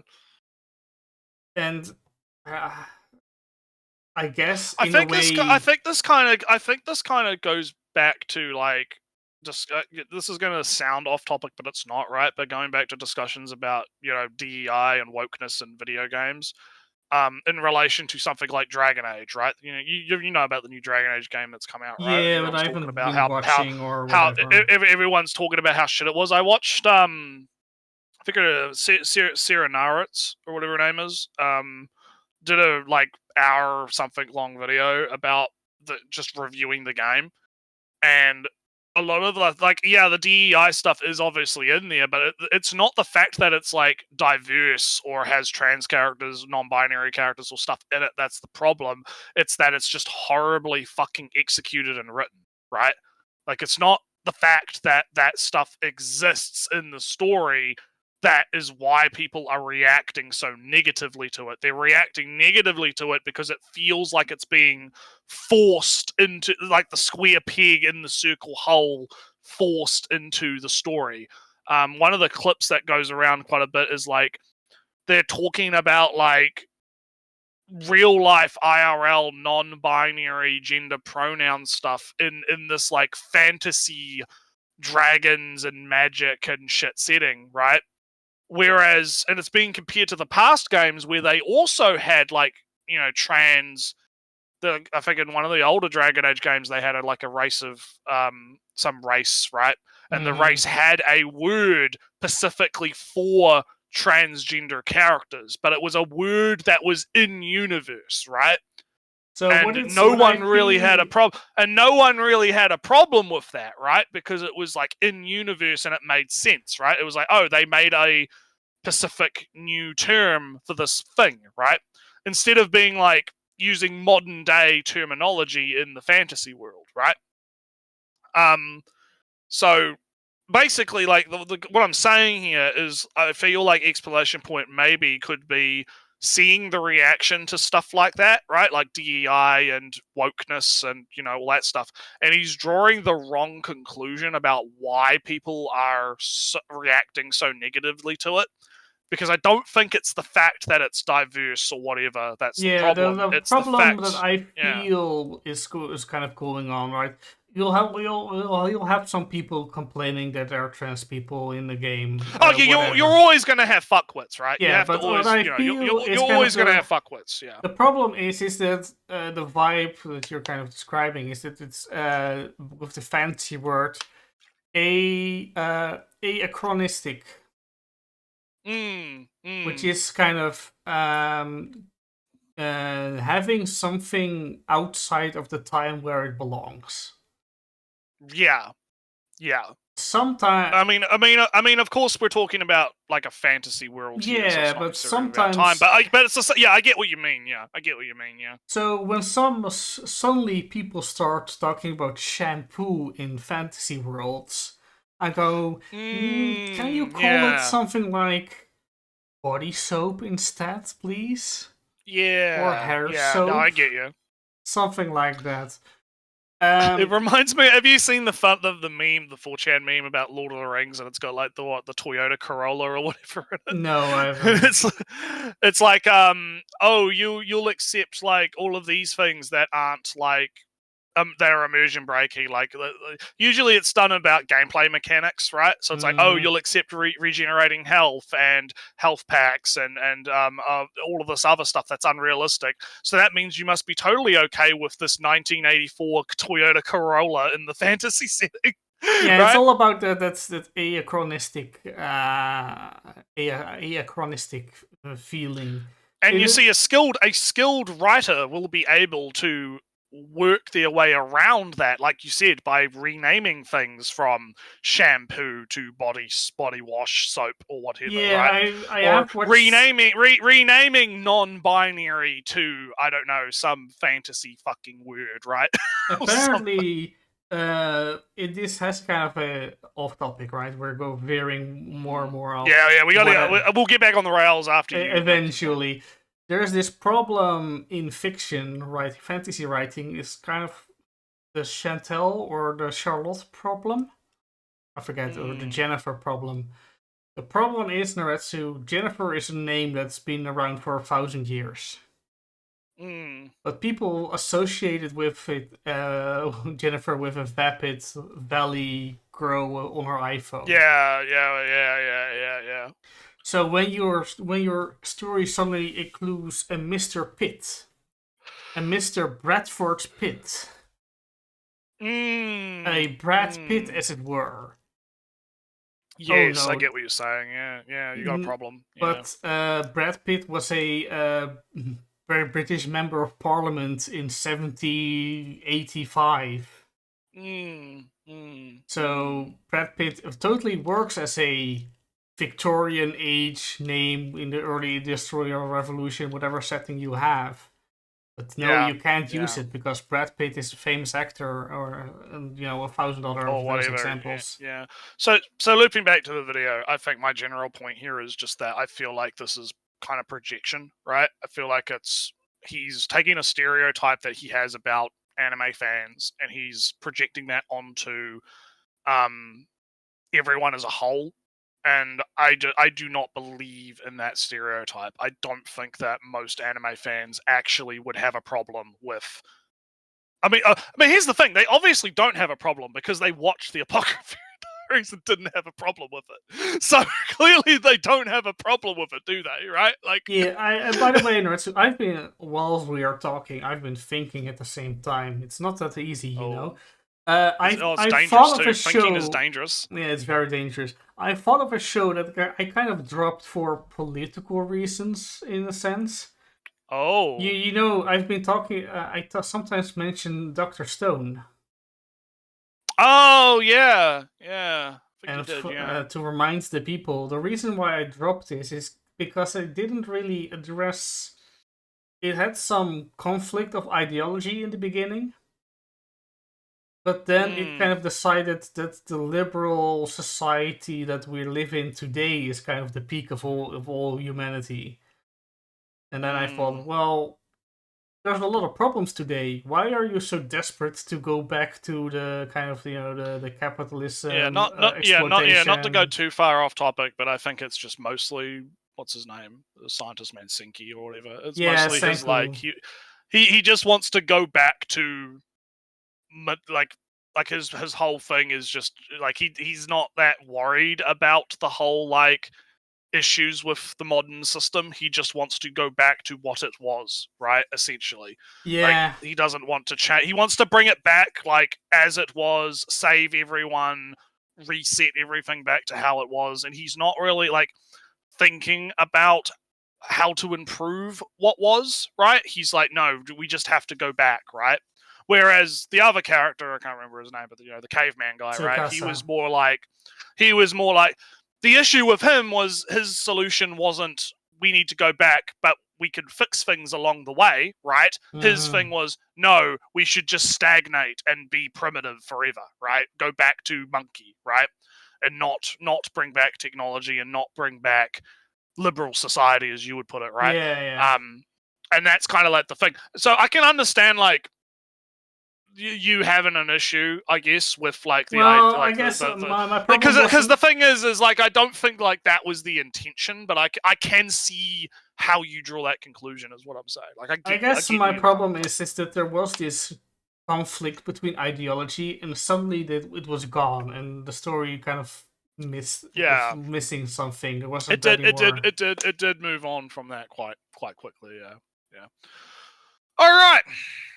Let's hit the play button. So maybe we need to implement our rules where it's like we have to have 30 seconds before pauses or something. So minute before pauses or something, so we can actually get through this fucking video. Important that we do, because no matter how loudly an oppressed minority screams that they're being treated unfairly, nothing is going to change unless the oppressing majority listens to their concerns and changes their behavior. To me, that 50-41-8 split in viewership is an indication that this series is able to present its messaging in a way that resonates with women without pandering to women, and also without being off-putting to men, and that's an insanely impressive and important thing to do. So how exactly does the Apothecary Diaries manage to present such vital female-facing topics to a largely male audience without having my kin turn their oh-so-masculine noses up at the screen and say, ew, women, I hate that. And the best way to begin...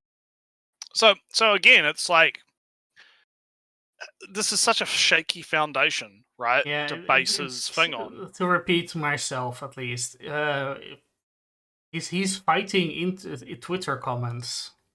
Yeah, he's fighting. Yeah, he's fighting ghosts, right? Because apparently there's already a 41% male watchers. So what's? Well, yeah, why is it? Yeah, like, again, that's what I mean. Like, it's already like what. It almost undercuts his premise, right? That all of these anime fans are just these horrible sexists that turn their nose up to female empowerment, I guess, or whatever, right? Or stuff, you know. And I think it is because he's looking at the world through that like leftist brain rot lens, right? The progressive power privilege politics lens, where obviously men are the majority. Well, I mean, I don't actually think men are the majority in some cases because demographic shifts have been happening, right? And different things are going on. But basically, like, he's looking at it through the lens of, men are the oppressors. Men are bad because they are the oppressors. Why nothing can get done unless the men allow it to get done, right? We have to convince the majority to help the minority, right? And because he's looking at it through that lens, he's blinded himself to the fact that, well, wait a minute, if 41% of the demographic is already men, and men already don't have a problem with the show because of this, then does that demographic of sexist men actually exist? Right? So this is kind of why I say he's fighting Twitter comments. Yeah. Because he acts at least very surprised that so many men are willing to watch this show. But if you... I mean, I guess if your perspective is Twitter, then yes. Yeah. Then it's like if you went on like Tumblr or something, right? and you're spending all day arguing with Tumblr feminists or something, your perspective of what feminism is going to be, or of all women or something, right? Possibly of all women. Yeah, it's going to be really skewed. So if he's like, his only, like, I refuse to believe that his only male interactions have been on Twitter, but for the sake of being funny, for the sake of being fucking funny, let's say that's true, right? Like, you know, if he's on Twitter all day arguing with people, or even in his own comment section, which would be kind of funny. I mean, he is getting eaten alive by his own fucking team, and I might have a look at the comments after the video just to see if I can find some of them, right? But like, he very clearly, like, I feel like he is definitely getting these opinions. Like, this comes from somewhere, right? Like, this has to come from somewhere. He has to be getting these stereotypes from somewhere, right? So it feels like whether it's Twitter, whether it's Twitter, or whether it's his like wacky leftist ideology or whatever, right? Like, he's getting these ideas from somewhere, and it's bad. They're bad ideas. They're really fucking bad. Oh man. Yeah, let's continue. let's keep going. that conversation is by talking about a different show entirely. Snow White. All right, here we go. You apparently It's watched my this. baby. I did watch it. Yeah, no, I think, did I watch season 1 and 2? I think I watched all of it. I think I did. Yeah, because I actually really liked it. I thought it was really cute. It was actually a really, really good, because it's. Well, you can it's tell like me all about basically- the feminist message in Snow Yeah, I'll tell White. you. Well, so okay, so let me see if I. Oh God, I'm gonna have to like pull. I'm pulling out like fucking years old memories Oh, here. So this is. no. I'm probably gonna get stuff wrong, but okay. The basic premise is she is like a commoner, right? And she works in like a flower type store, herb shop, I think, in like a city. And there's this guy, this like fat, ugly bastard guy who's trying to like basically he wants to marry the chick because she's got red hair, and supposedly in this society red hair is like a symbol of some spiritual thing or some status thing, right? Something about the red hair is A important, status of right? some kind. Yeah. And so she's like this guy's trying to like kidnap her and basically take her as like a concubine / wife or whatever. So she cuts her hair short and runs away, right? And in the process of running away, she bumps into the silver-haired guy, the prince, right? And the prince is like, "Oh, you're kind of cute, and you're in danger. This guy's coming after you. You can come and live with me as a servant / person at my thing, right?" And that causes like a whole bunch of fucking drama and problems because why is the prince accepting this girl into the castle? Is she a spy? Is she a because there's like all these other kingdoms that are all like trying to there's a bit of that going on, right? Like, oh, is she a danger to the prince? Is she just after the prince for his money, right? Like, there's a number of plot lines that kind of converge around that, right? And then you have like it's very typical like shoujo romancy type stuff, right? Like I'm getting also read an old manga that I started reading. It's kind of my first manga that I bought actually.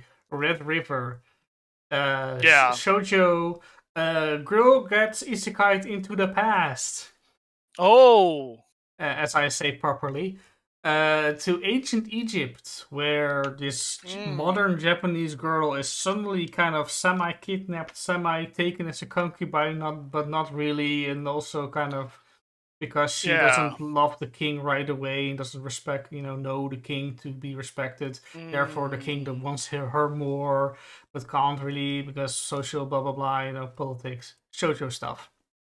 Yeah. And and there's like love triangles that spawn up because like the bodyguard guy starts off being really suspicious of her and not liking her, and then he warms up, and then he starts crushing on her, and then the prince is crushing on her, and she's crushing on the prince, and then the female bodyguard, but it's all that kind of like type of stuff, right? And a lot of the stories revolve around she's like doing this like herbal. It's kind of herbal medicine related. I'm remembering like there's like some stuff around here like learning about herbal medicine via like living in the castle and stuff and getting into that kind of stuff, right?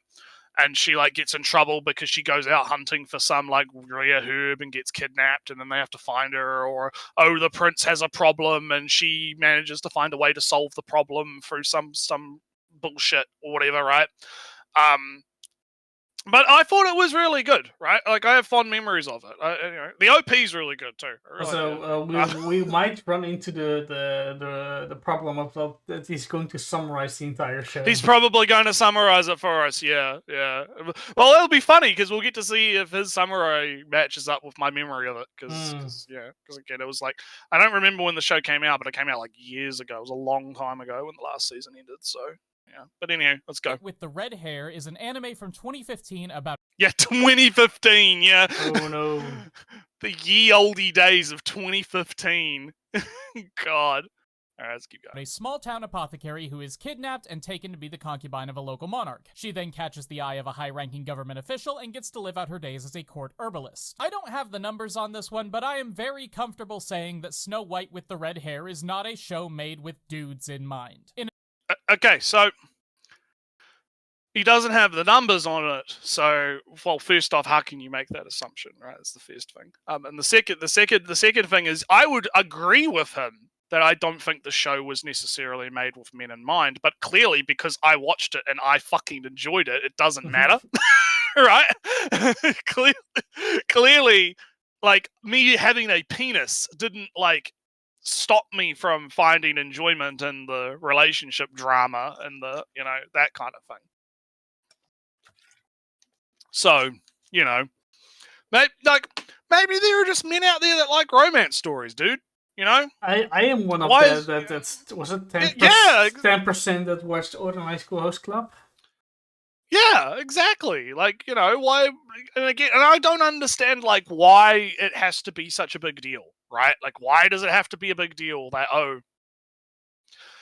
some men, or even a large percentage of men, do enjoy watching some romance from time to time? You know, why is it a big thing? But anyway. In addition to being labeled a shoujo on every website that gives even the barest description of it, it has heavy focus on romance, major mid-2010s girl power vibes, and a plethora of pretty boys to take the main character into their arms and just hold her for a while. And despite all of the superficial similarities between this show and Apothecary Diaries, the presentation of their feminist leanings could not be more different, and it might be surprising to learn exactly how that is. Most importantly, Shirayuki is a very active and opinionated protagonist. This is the kind of girl who makes things happen, and who is willing to speak out against injustice whenever she sees it, whether it directly affects her or not. In fact, the opening lines of the first 3 episodes of the show all involve her explicitly telling the viewer that she is going to make her own path for herself, no matter what anybody else thinks about it. And yeah, and that's based.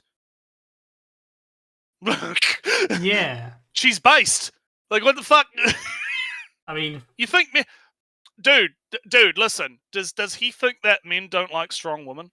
Does he think? Has he not fucking seen all of the goddamn safe, horny, fucking simping for strong women on Twitter? Right? the first episode of Oran is, oh, who cares what would I wear? Yeah. Yeah, I'll wear what I want. Fuck you. Men like that. Men like that shit, dude. What are you on about? Why would that be a problem? Alright, anyway. She yells at the prince of her country because he's trying to steal women, and stealing women is wrong. She is an icon of... Yeah! Based! Based! Red hair girl based! That's fucking great! I kind of need a step 2 of this. Yeah.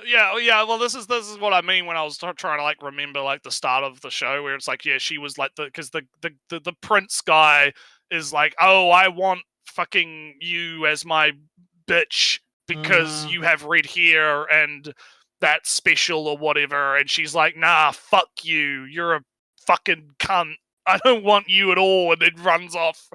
You know, it's like, yeah, and I'm just like, yeah, no, that's based. That's based. She's a cool character. It's fucking nice. Like, maybe men like that. You know, just saying. Just, you know, maybe. Like, I have to assume that he has the stereotype of like men want all their women to just be like submissive fucking like slaves or whatever or something like that. Like, he's got that.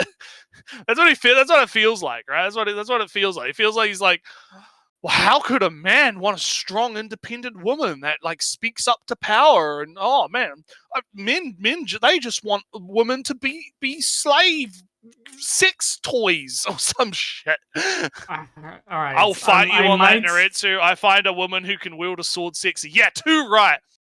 A woman who can wield a sword is sexy. Too right. I'll say it again. Right. I've said it 5 times. I'll probably say it again. He's fighting too much on Twitter.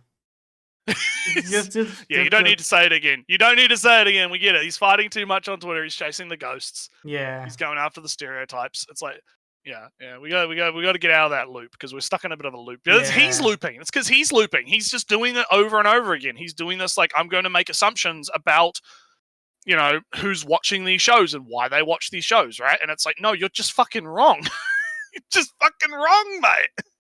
Like, Jesus! Self-determination, who also has the option to fall into the arms of a powerful man who loves her and just be small for a little while, because sometimes you need that, okay? Don't judge. It is a show written for and attempting to appeal to women, specifically young women. I'm thinking the 14 to 17 range, and that is not a bad thing. Shows that are very explicit about the importance of female autonomy are important. They're important for everyone, but they are especially important for women in that age group who need to have role models in their lives explicitly espousing those values. I'm hearing you whispering in the background. I'm going to just check real quick the demographic. All right, so it is just a shoujo. That's fine. Yeah, it is a shoujo, right? You know, just like, just making sure. Just making sure. Yeah, just making sure. But like my thing here, right, is like I don't necessarily disagree, right, with this, right? I don't necessarily agree with his framing of it, but I don't disagree with like, yeah, women need role models just as much as men need role models, right? And having a strong, you know, independent girl who's not afraid to talk back to a dick, right, is not like a bad thing, right? So yeah, I guess I am kind of, you know, reminder for everybody once again. These anime air at midnight. Yeah. Well, do we know when Snow White aired? Like, I don't think I can. What TV? What TV network was it on? That might tell you. Ooh, let me quickly see. Because that should be like on the wiki. Licensed. How Tokyo MX, TVA, BS Fuji. That sounds like kind of a little bit more late night stuff. Maybe you'd have to dig into it a bit more because. Maybe. I don't know. You'd have to like go back and find like a TV guide from 2015. Oh no.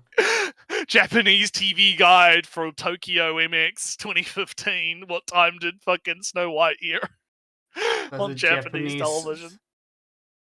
No, the Japanese wiki doesn't show it what time it aired. No, I wouldn't assume it would. Yeah, no. All right, well, anyway, yeah. You cannot get to the point where you understand all the intricacies of intersectionality and internalized misogyny and other complicated. Oh my god, fuck off with your gay leftist shit. Fucking. Oh, I hate this shit. This intersectionality, fucking women are sexist to themselves because they've internalized their misogyny. But that only comes up right when a woman disagrees with you, right? I've only ever seen that shit get tossed around when you have a woman who's like, yeah, no, you know that leftist dog shit that you believe? I think that's wrong, right? Oh, and so people like explanation point will just fucking I'll let you go. I'll let you. Because I guess you found something, right? But let me finish my point about how internalized misogyny is just a fucking sexist insult, right? For a minute, because it only comes up. It only ever comes up, and I only ever see it used when a woman disagrees with someone like explanation point, and they just toss that. They're like, "Oh, it's okay, poor woman. You just have internalized misogyny. I can't blame you, right, for the way that you think."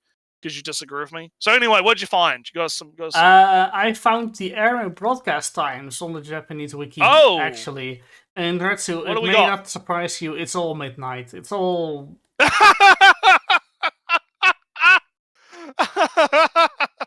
Oh yes, the 13 and 14-year-old Japanese girls are watching Snow White and the Red Hair at midnight. They listen, Ellie. They stay up late. Yeah. They disobey their parents, and they go to the television. So on Tokyo MX, the television. So on Tokyo MX, it did air at midnight, and some other channels it aired like at 1:30, and then it's like 1:30 a.m. or p.m.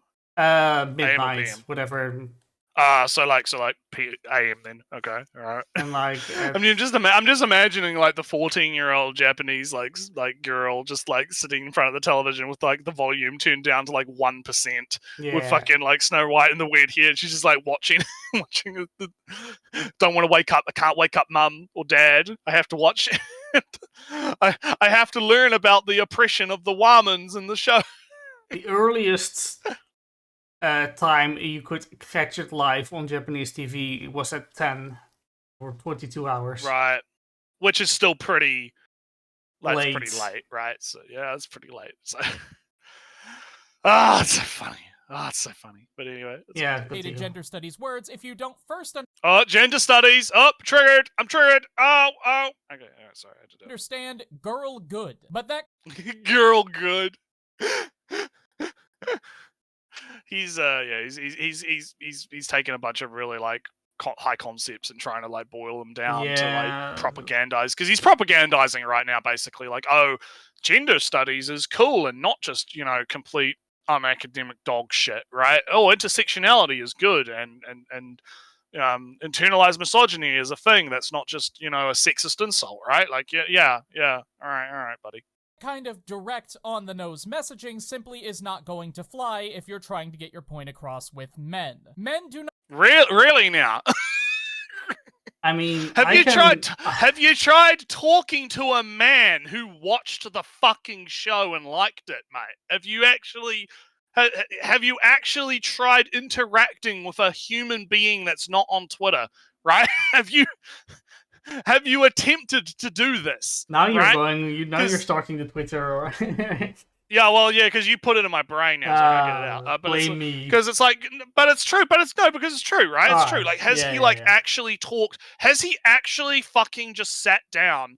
Like, because he has a fucking YouTube channel. He has way more fucking viewers than us, right? Like, basically, right? He has the ability to literally just fucking like go onto his Patreon, Discord, or whatever, and be like, hey, did any of you guys like watch Snow White and the Red Hair or whatever? Do you want to like come on and do an interview about it, right? And like talk about what you thought about it and why you liked it, and was there anything that you didn't like about it? Was so and so and so. Like, he has the capacity to do this kind of research, right? But he doesn't fucking do it because he would rather base his entire worldview on faulty assumptions about stereotypes of gender, right? I hate it. I hate it so fucking much. Oh, God. All right, I gotta calm down. Have you got anything to say about this, or are we gonna just continue? I guess. No, not really. I assume that we'll have a similar thing later on. Yeah, alright, well, let's see what we got. Not want to hear girl good. Not because we don't think girl good, not usually because we don't think girl good, but because on a very base level there are two fundamental reactions to that kind of basic feminist rhetoric. For men who have the, let's generously say, misguided belief that feminism has served its purpose and that the social standing of women is equal to or even superior to that of men, hearing a girl say girl good comes across as confrontational. They see a woman on screen shouting her piece at a powerful man, and that reads to them as a group who has already won their battles, already carved out their piece of the social pie, milking this idea of misogyny and inequality in order to levy their historical victimhood into modern-day sympathy and even greater social standing that they will eventually use to oppress men the same way men used to oppress women, but don't anymore. To be clear, It's a lot of words. First off, that is actually happening with the modern feminist movement. Let's be fucking perfectly honest right now. Like, it's not a misguided thing. Like, you could see the modern day feminists quite literally trying to do that. And what I mean by that specifically is using the past injustices to try and push for even more, like, societal power, right? Like, obviously, as we mentioned before, things are not perfect. Things are probably never going to be perfect. We can only get, as close as possible to perfect, right? But I do think that there is definitely at least a faction within the feminist movement that is deeply misandrist and does want to utilize past grievances to forward their own political aims, right? I don't think it's an entirely out there fucking concept to think that, right? I don't think it is kind of... I don't think it's all feminists. That's why I said it's like a faction within feminism, right? I don't think that's like But the thing is I don't think people are watching Snow White and the Weird Hair, seeing the red-haired girl be a feisty redhead, right? And going, oh, those goddamn feminists are at it again. They're trying to, they're trying to get more power, right? I do not think that's what's happening, right? No, At all. All the in all your animes, right? You will not see a message of women will have to be boss, in control, dominating. Right. At most, right? The closest thing, I guess. No, that's not even also have. That's also not true. Even something like Infinite Stratos, right? That old show, fancy new super technology, but only women can use it. So men get out of the army. Women now have all the weapons or whatnot. Still kind of had the same social dynamics. It's just that women had power suits sometimes, but outside of the power suits, they were still kind of the same social roles. Well, I mean, you could also talk about what is it? Not what is it? Slave soldier, chain soldier or whatever. Like same thing where it's like, oh, all the women have these special powers from the fruits or whatever, and the whole society is based around women being on top because they have literal fucking superpowers, right? But it doesn't really show itself that much. No. Also, that was my big complaint with Shield Hero. Oh, it's a matriarchy, and women has more presumed, is presumed to be right, except it never shows up anywhere. It doesn't materialize. It doesn't materialize that way. Yeah. So, but getting back to the explanation point, I guess, right, is like I don't think that when a normie, right, to use lack of a better term, is watching something like Apothecary Diaries or Snow White with the Red Hair, when if they see the character like stick it to the ugly bastard prince man who wants to marry her or whatever because he's a dick, right, and wants to enslave her and turn her into a concubine or something, right? Like, I don't think that when someone sees that, their immediate first fucking jump is going to be, oh, those feminists are at it again. I don't think that's happening, right? I do think that happens in some things, though, right? I do think, especially when it's a DEI type thing, right? When it's like the Dragon Age example, because the issue is that's so on the fucking nose about it. Obviously, people are going to come to that conclusion when it's like so on the nose about it, right? But when it's something as simple as just, oh, it's a female character that's strong and independent, and not the meme version of strong and independent woman, but like an actual strong and independent woman, right? That's well written. People don't fucking think about that, right? They're not. Okay, I don't want to go on for too long because I do want to continue. But I do think this has something to do with his like leftist brain rot, where he's always politically active, right? Like he's constantly in a full-on state of everything is political, everything is sexist, everything is racist, everything is about power politics. I have to analyze things through that lens. I have to point it all out. I'm seeing all of these things in these shows because I'm constantly like turned on, right? 24/7 to that stuff.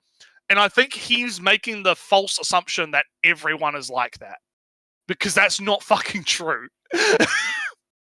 Most people are not like that at all. It's only like literally politically brain-rotted people that are like that. I guess that's my final point. So there's a difference between, putting your lenses on and, making a YouTube video like this. Yeah,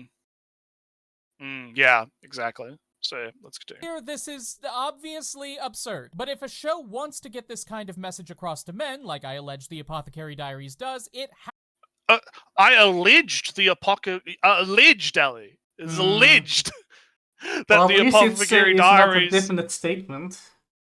Yeah, I guess we'll give them that, but it's alleged. Allegedly. Oh, God. Has to remember that this is how men think. No, it's not! Well, That's how you think, maybe, but I don't fucking think like that, you dumbass. Well, Naretsu, I do have to say that you just said that he said a thing about blah blah blah, women are exploiting, etc., etc., etc. And you say, no, because that's not because like, okay, the reason I say that, and the reason I say that is something that's happening, is because you can literally find feminists that are like just directly claiming that that's their goal. Right? alright, yeah, Just flat out fucking saying it, right? Like I'm not, because the difference is like he's saying that men watch like a ordinary like TV show and come to that conclusion, right? Rather than, oh, holy shit, like it's like I'm tapping into my own Twitter brain a little bit when I say that, right? Because it's like, yeah, obviously you shouldn't use like the crazy people as representative of an entire thing, right? But when you do have crazy people out there literally fucking saying that that is their goal and literally like going, yeah, this is what we want to do, this is the plan that we're doing, right, to accomplish that goal, right? Yeah, I can understand how someone would come to that conclusion if you listen to those people, right? Just like he's listening to the K-On avatars on fucking Twitter, right? And coming to the conclusion that all men think like this, right? When they watch like, I don't know, fucking Pretty Cure or something, right? Like, oh, they're watching like fucking Precure and the strong little girls in their magical girl show doing girl things, and they're like, God, those feminists, they're doing it again, right? God, those men, they're doing it again. They're making assumptions about things, right? Like, you know, that's what I'm saying, right? I had a thought, but you kept talking and I forgot. Yeah, I know. I gotta calm down. I'm cutting you off too much. But like, no. But it's like, yeah, I do not like when he's saying like, because he literally was like, oh, this is how men think, right? That is a fucking like massive generalization of men, right? To say this is like, if I was here and I'm like, okay, this is how, you know, all feminists think like this, right? All feminists are out here being disgusting man haters. So I remember, right? Blah blah blah blah blah. Feminist factions. Back in the day, right, when feminism was all like, all right, time to actually do some equal rights now. Maybe we should abolish marriage. Maybe we should abolish marriage. So there was this faction of feminism that said, let's get rid of marriage. Crazy. Yeah. And though that faction kind of lost, but those are the radicals and whatever. Yeah. And you wouldn't prescribe that to every single feminist of the time, would you? Like, no. I mean, but exactly. That's what I'm saying. People right? say that. That's why when I said this is like a thing that is happening, right? I made it very clear to specifically say it is a faction within the feminist movement. It's a faction that I hope fucking loses, right? It's the faction that I hope doesn't gain power and loses and is bad, and we should dismiss them. The same way that marriage is still a thing. Yeah. That's what I mean. I hope that it's the faction that loses, just like back in the day, I reckon there probably would have been a lot of people that hoped that the abolish marriage faction loses, right? Like, again, that's why the reason I was hyper-specific in the way that I worded that was because I'm avoiding doing the same thing that he's doing, right? Because if I just said, oh no, all feminists are like that and they just like hate men and they fucking, they want to supplant men, it's a supremacist movement, it's right? Then I'm no different than what he's doing with men, right? So I made it very clear in how I worded the way that I worded that to say, no, I recognize that not all feminists are like this, and that it's only a fraction of a part of the movement that I'm criticizing and calling out here as being a thing, right? But the issue is he's dismissing that as just, oh, men are just being crazy, right? Like But it's like, no, if that is an actual, like the response that to the crazies should be everyone should fucking tell the crazies to fuck off, right? Everyone should do. Even the people on your own side should be critical of the crazies. It's like with the right-wingers and Nick Fuentes or whatever, right? Like, everyone's memeing on Nick Fuentes because he's a fuckwit, right? I don't know who that is, but... But that's what I'm saying, right? He's a crazy Groiper type guy, right? What was then everyone's Groper? like, yeah, Never mind. It's like, whatever. It doesn't matter. It Whatever. doesn't matter. But you get what I'm a saying. weirdo Right? You get what of I'm some saying. kind that I. Yeah. You don't have to have the full context explained, but you get what I mean, right? Yeah. You do get what I mean.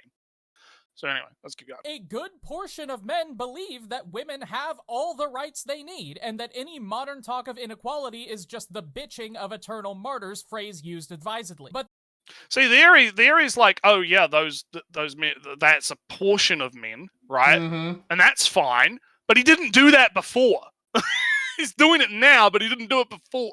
So I think he recognizes the problem, but he's still overgeneralizing, right? That's where I'm running into issues with him. But yeah, anyways. this is not just an issue. Oh, sorry. I was going to say, right? no, he's kind of. I'm feeling a kind of accumulation of. All right, so. Apothecary Diary is big feminism of some kind. Yeah. Some men wouldn't like that, but men in general are okay with this show. Now we're going into the conflict, the paradox solving. So I'm kind of curious about that. All right, well let's let him go then. With those men. Hello, I had the second of the two reactions that we're talking about today, and that reaction was slowly expelling all of the air from my lungs and doing my level best not to feel like a fourth grader being lectured to. Most people these days who pay attention to anything understand that women have issues. Feminist messaging is not fundamentally different than any other kind of messaging in media, and media that goes out of its way to explicitly state what it wants the audience to get out of it is intellectually insulting. It's like if The Lion, the Witch, and the Wardrobe had a scene near the end where someone stood up with a megaphone and said, "And the lion was Jesus." Like, I mean, you're not wrong. People don't want to be lectured to, and again, that's why I think there's a problem with, like, the Dragon Age Veilguard or whatever the fuck it's called, right? Versus like other things, right? Where I think that because I can recognize that, there are people that definitely overreact. What was it? The Ghost of, not Tsushima, but the new one, where it's got the female protagonist. Yote, yeah. Well, you had a whole bunch of people that were going, oh, it's a DEI. Look, they made it a female protagonist because of DEI. Oh, and I'm like, guys, with the game, we don't even fucking know anything about it yet. Can you calm down, right? Just chill, right? You can't like false positive all the time. It's not good, right? Like, so those people do exist, right? And I can like look at those people and laugh at them because they're being idiots, right?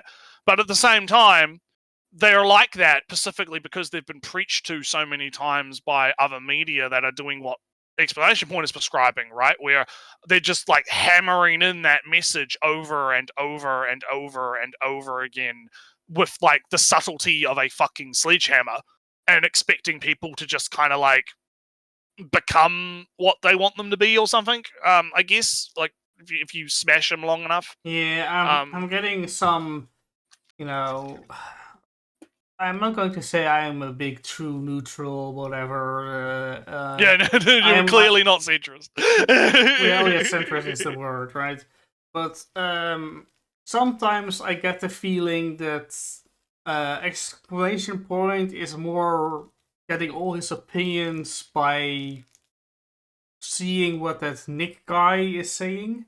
Nick Fuentes. Like Nick Fuentes, watching Nick Fuentes, yeah. Yeah, and basing his worldviews on the let's use someone that you actually know. Let's use Andrew Tate. Yeah, alright, Andrew Tate.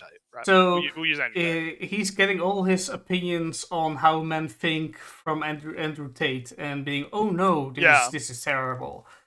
And then but now he is recognizing that there's like another group of men that are like it's more like, oh, it's exhausting to be constantly berated with the mess, as I think Critical Drinker would say, the message, right? Getting that slammed. Now I gotta grab more drink and I gotta sort some stuff out. So I will be back in a quick minute. Entertain the chat, Ellie, to tell them all about feminist theory. You can have a lecture. Feminist theory is about the whole power thing, and that's a kind of it. And feminist theory is sometimes kind of funny because they just describe things as the phallic object and whatnot. which doesn't mean the dick shaped, but more of kind of a relationship towards what and the other stuff. It's a thing in academics. They make funny words and they make up new meanings, and sometimes they just use the same words but capitalize it or something. The goal of feminist theory is to explain a phenomena, kind of which all theories do.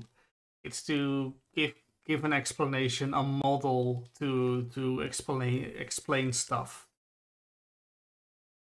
So kind of, feminist theory is more of kind of, power dynamics, especially in, between the sexes. And then, of course, Marxist theory is about class dynamics, class power structures. And then you have other stuff, the big geopolitical things. And the whole thing, why all these different things exist, it's because no one model can explain the entirety of human interactions with each other on one-on-one scale to big societies against each other scales. All right. Well, there you go. Did you guys enjoy your lecture? Did you enjoy? Oh yeah. All right, but anyway, we got a lot of video left to cover. But then again, we only have to talk about 2 episodes of Dan to Dan today. So I guess we got time maybe, but we'll try and get through this a little bit quicker. Yeah, but yeah, warning before you receive. No, I snuck it in. I wanted to sneak it in here. I did that deliberately. I was like, yeah, I'm gonna sneak one in there for you. Anyway. We know there's a scene in Snow White with the Red Hair where Shirayuki dramatically cuts off the eponymous red hair because that's the thing that drew the eye of the prince who just wants to make her his sex puppet. And then she holds the lock of hair and whispers, "Just so you know, this isn't your fault." Which is basically yelling at the screen, hey guys, listen, I know that I just destroyed a symbol of femininity as a means of freeing myself. Oh my god! The projection is so real. The prescribing and projection is so real. Like, just from her cutting her hair and being like, just so you know, it's not your fault, right? I'm gonna prescribe this entire fan fiction about how it's a mess. It's a symbol. She's destroying a symbol of femininity to save herself from the patriarchy. Again, this is why Trump won.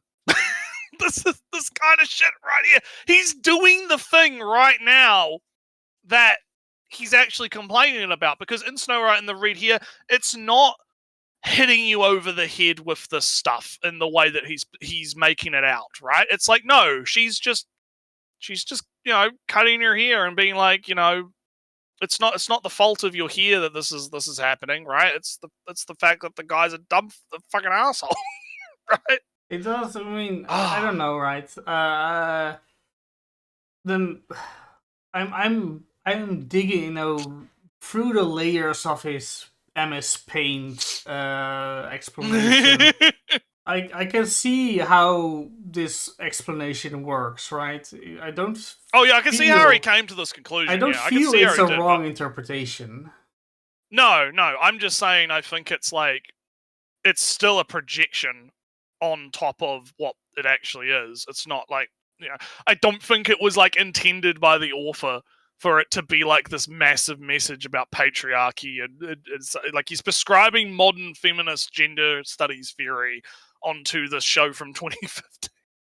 Well, right? Modern feminism existed for longer than 50 well, yeah, years. but you get what I mean. You get what I mean, right? Like he's it's I hate it. From patriarchy. But so everyone is clear. The femininity itself is not the problem. Rightfully, I should be able to wear my hair however I want, and it is only because of the unjust influence of powerful men that I am having to resort to these drastic measures now. Tragic. And I know that I'm bad, and I know that your point isn't that I personally am bad, but rather that I am by default a participant in problematic social constructs and have a social responsibility to act and speak against those constructs, but human brain is not.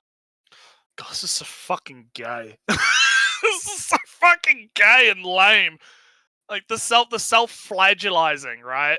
Like he gets the fucking whip out and he has to be, I'm sorry, I'm a white man. I don't know if he's white or not, but I'm just going to assume, right? I'm sorry, I'm a white His man. avatar I'm is mostly sorry, I was has born white with a. I'm hands. sorry, I was born with a penis. I'm sorry that I contribute to a patriarchal society. I'm sorry that.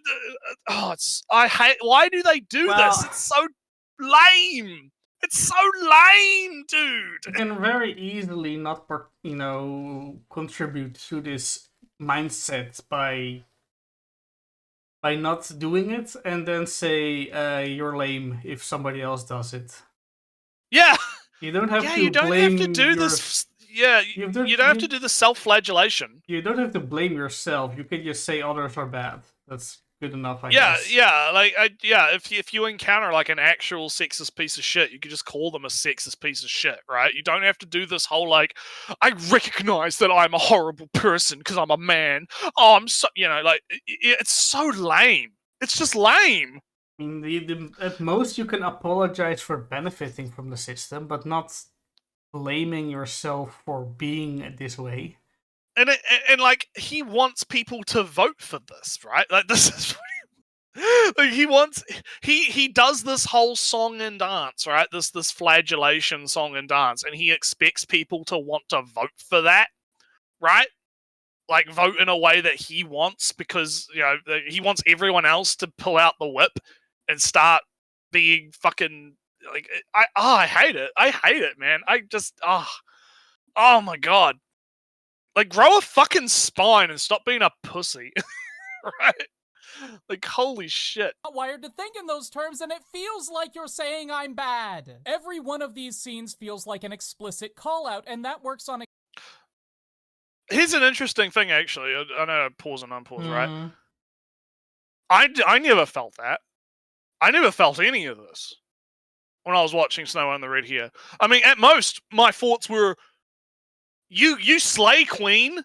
Yeah, you go, queen. You badass. You show that prince that you're not a slave, right? You stand up for yourself. Yeah, hype, cool, right? Like I wasn't ever thinking like you're bad, right? Like it telling me that I'm bad, right? Like I never got this idea of like this weird like thing, right? It never came to my mind at all while watching the show. So, and the fact that he is feeling that, right? It feels like a self-report, kind of like why are you feeling that? This is right? This message is getting filtered through like 6 different, tinted pane windows before it reaches me. But the message of women have to change themselves not because of what they are, but because to protect themselves from others is a thing, a message you can convey and receive. But but I got that message. But here's the thing, right? Unless you are actively yourself contributing to them having to change, I don't think you can. You should feel, how you say, bad about it. Yeah, you. Not even. And that's kind of what I'm saying, right? Like that's why I was trying to. You're not being accused of it if you're not the one demanding that women have to change their behavior. Yeah, exactly. Like that's what I was actually going to interject with. I was going to say like I got that message of she's doing this because she's being forced to by the prince, because the prince wants to make her a sex slave because of the red hair, right? And she's not doing it of her own accord, and she doesn't want to do it, right? And I'm like, that's it's based that she did it, right? Because she's standing up for herself and just doing the things, right? I got those messages, but my conclusion of those messages wasn't, oh, this is a direct attack on me as a person, right? It was like, no, cool, yeah, you slay, queen, you stand up against the system. I'm rooting for you. I want you to succeed, right? Yeah, you do it, right? I guess a better, it wouldn't happen right away, story-wise, blah blah blah blah blah. But the solution wouldn't be cutting her hair. The solution would be the prince dies or something, or she wouldn't be forced. I don't know how the story. I don't remember how it went. Basically, the reason why yeah. she would need to cut her hair, that if that would be destroyed, died, etc., that would be the good ending. This is a unfortunate sacrifice she has to do to protect herself, not because of what she did, but what others. Blah blah blah. Yeah. But again, like to loop it back to explanation point here. That's why I'm kind of doing a bit of a psychoanalysis here, right? I find it fascinating that he views that scene and he comes to the conclusion that it's telling him that he's bad, as if he's guilty for something, right? He feels some level of guilt over, and this is very common, I actually think, with leftists, where they have this, it's not white guilt, because that's like a different thing, right? The white guilt stuff is related, right? But different thing. Like, he has this like guilt over the fact that he is a man, and the fact that he is a man offers him privileges in society, quote unquote, supposedly, right? And so when that gets showcased in the media, right, he feels that guilt that he's been programmed to feel by his like leftist professors or whatever, right?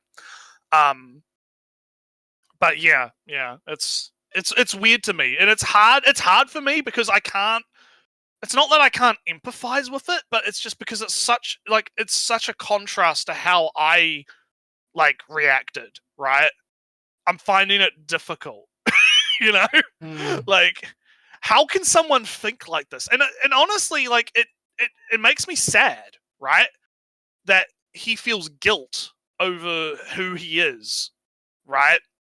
In a sense, like, I find that to be really, really sad, personally. But anywho, let me. I got a ping I got a ping, so I had to. Sort that out, and I always forget because I have to. I got to remember to turn my Discord to do not disturb for 3 hours when we start the stream. We're at 2 hours now, but when I start OBS, it automatically mutes stuff, so that's yeah. easy. I haven't set mine up to do that, but anyway, let's get back to it. Exactly one kind of man. The man who understands the point you're trying to make already. Some men are going to hear Shirayuki say something like this, and they're going to think that you are only saying that men literally believe it is okay to kidnap women. And there are like... No, you can't just steal women. All men literally and ironically believe this is like... But that's what... that was the stereotype that you... Okay, yeah, no, I'm not gonna repeat myself. Two men who actually think it's okay to kidnap women, so they roll their eyes and think that you're getting his... I don't think Trump and Vance think it's literally okay to kidnap women, but okay. Hysterical, word used advisedly, about a complete non-issue. Most men will understand that the kidnapping thing is a microcosm of the much larger issue of patriarchal dominance, but they won't see themselves as part... Okay, another thing is he's like, there's a difference between the world in the show and the world in real life, right? Like, yeah, the sex slavery, kidnapping, I want the concubine thing, right? In the setting of the show, it's still bad no matter what, but there's a difference, right? Like, but I don't remember if that's seen as like a normal thing in the show. It's treated as bad in the show. I know that much. Because the other guy, the white-haired prince guy, is like, no, that's bad. You shouldn't do that, right? Yeah. So it's like, but like, I feel like he's doing that thing where he's like taking like taking what happens in the fantasy world and then trying to like map that onto real life when it doesn't like necessarily fit. Because I don't think like the sex slavery thing in the show is like a microcosm of like the real life, patriarchal issues that women face today, right? It's not like a one-to-one fucking plaster. So no, I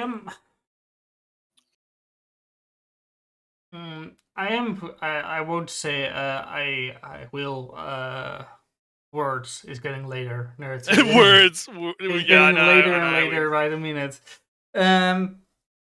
I do think you can take it as a metaphor for lesser egregious issues. Maybe even something of an incel mindset of I deserve a woman kind of mindset. I deserve that red here. I deserve that. That's mine. I am a prince and she's a commoner and I fancy her. That makes me entitled to, and I guess you're right. I guess you can like do it, but I don't agree with the way he's doing it. I guess because it feels like he's like against the prescription issue, right? Where it's like it's almost like he's prescribing that intent to the show, and then he's then again prescribing that show's prescripted intent back onto reality, right? like it becomes a game of telephone in like an Ouroboros almost. It was like, I'm going to prescribe this to the show, and then I'm going to take the thing that I prescribed onto the show, and then re-prescribe it back to reality. So I assume, I hope this. I mean, unless you like it, Natsu, I hope this Snow White bit is going to end soon. I hope so too. Because I want him to get on with it. Because the thing about Apothecary Diaries that I get more from is the real, what he kind of said, the gender essentialism. The women are there for this purpose, and you are only valuable if you can fulfill that purpose, and that is in the for this case, you are only allowed here because you are a woman and can't impregnate the pretty ladies. That's the reason why. And you pretty ladies are only here to give me a son, and if you can't give me a son, get out. Yeah, fuck you, yeah. So that's the whole, essentialism and, women as tools kind of deal. That's merchandise almost, which is kind of the kind of a theme that I get from there, and that you can apply, of course, to reality. That's stuff like your virginity is very important. Why? Because of some men pride thing. It's not like women lose something if they're a virgin, not a virgin. It's only like a matter of pride for the men. Well, I've been talking with Phil about this a little bit. But there is some studies that suggest that you lose peer bonding the more sexual partners you have. So, but that's not necessarily like a loss of virginity thing. That's more like if you're a fucking slut thing, right? Right. If you have, I can't remember the specifics of it, but there's some studies that suggest that the more sexual partners you have, it causes you to have a harder time doing actual peer bonding with people. I know, on the chemical level, right? On the chemical level. This does sound a bit like, all right, studies is studies. Yeah. Like again, I'd have to go find it. I'd have to go ask Phil where the study is or whatever. But like he was telling me about this, like supposedly there is some evidence to suggest. But my gut again, reaction, My good reaction. But again, that's more like. But again, this is talking about like if you had like 20 sexual partners, right? like some extreme case, right? I don't think if it's a case of like, oh, the girl like had a fling when she was, out of high school or something, right? And then broke up with that guy and then went to another guy, right? I don't think that's like going to be an issue, right? No, and to me, it kind of sounds like one. This is social studies that is kind of Well, maybe I don't know. Again, there was apparently chemical stuff behind it, so it wasn't like social studies. Oh yeah, but also kind of if you already bond with 5 other people, the same, the same nerve trigger will generate less response later on. I don't think possibly that was it. Well, again, I only bring it up just because, like, if we're talking about the value of virginity, that's probably one of the reasons, right? It's not just like a pride thing, right? Like, it's probably there's also like, I mean, there is obviously like social elements around it, obviously, like what you're bringing up, and I think some of those were also kind of like ownership. Maybe not ownership is the right word, but like there was like this idea. There was a little bit, but there was like this idea of like, oh, I am the first, right? Like I am the first one to I be am with this guaranteed that this woman will only yes, getting my I am children. guaranteed that this woman is only going to have my children. Yeah, that kind of thing. And that's a kind of very ownership thing. A little bit, but there's biology behind why that would be, right? It's complicated, but like, look, TLDR to move on and continue the video. Don't be a slut. Both men and women, don't be a slut. right? Also, virginity is a social construct. Well, kind of. It's 50-50, but anyway, let's continue. Of that problem, because they aren't metaphorically kidnapping women. They think women can do anything they set their minds to. They're even voting for Kamala Harris as any normal... Oh my god, fuck off. How can you not see this as condescending? Like, come on. Like any normal person, right? Like, again, I'll just let me. Advisedly about a complete non-issue. Most men will understand that the kidnapping thing is a microcosm of the much larger issue of patriarchal dominance, but they won't see themselves as part of that problem because they aren't metaphorically kidnapping women. They think women can do anything they set their minds to. They're even voting for Kamala Harris as any normal person would. And it's kind of... As any normal person would, Ellie, you know? Yeah. just again, it's so condescending. It's like, why do you think that's going to help you win? I mean, like I said before, it didn't, but like why, like that attitude is why they lost. Because, and it's interesting when you look at the statistics behind that election as well, because Trump made massive gains in like the Latino vote and other minority groups in comparison to Harris. Which is fascinating to me. Because I haven't looked into it. I think it showed to me. I know this is getting off topic, but to me, I think it shows that the narrative that the Democrats and leftists like to portray is not working, and it's not appealing to minorities in the way that they thought it would. Right? I think the fear mongering and the lies and the mockery and the condescension and all of that stuff. I think that drives more people away than it brings them in. And I think that's representative in the fact that Trump not only won the Electoral College, but he won the popular vote as well. So New Zealander talks about American politics. Yeah, Dutchman talks about America. Am I talking? Well, I mean, I could talk about New Zealand politics if you want to have a conversation for the next 5 hours about the fucking Maori. Because I don't know if you've seen that clip of the Maori chick, the Maoris having a fucking hissy fit in Parliament recently. And I describe it like that because, okay, I'm going to have to do it because otherwise I'm going to sound like a racist. But the reason I call it a hissy fit and the reason it's dumb is because, do you want to know what they're protesting, Ellie? Do you want to know why they're mad? No. They're mad because the Libertarian Party is trying to push a bill through Parliament to get a reading that essentially is just like, hey, you know the Treaty of Waitangi? That's based and cool. And that treaty, it clearly states in it that all New Zealanders, both Maori and, otherwise, should have equal rights. Right? Everyone should have equal rights in this country. That's what they're mad about.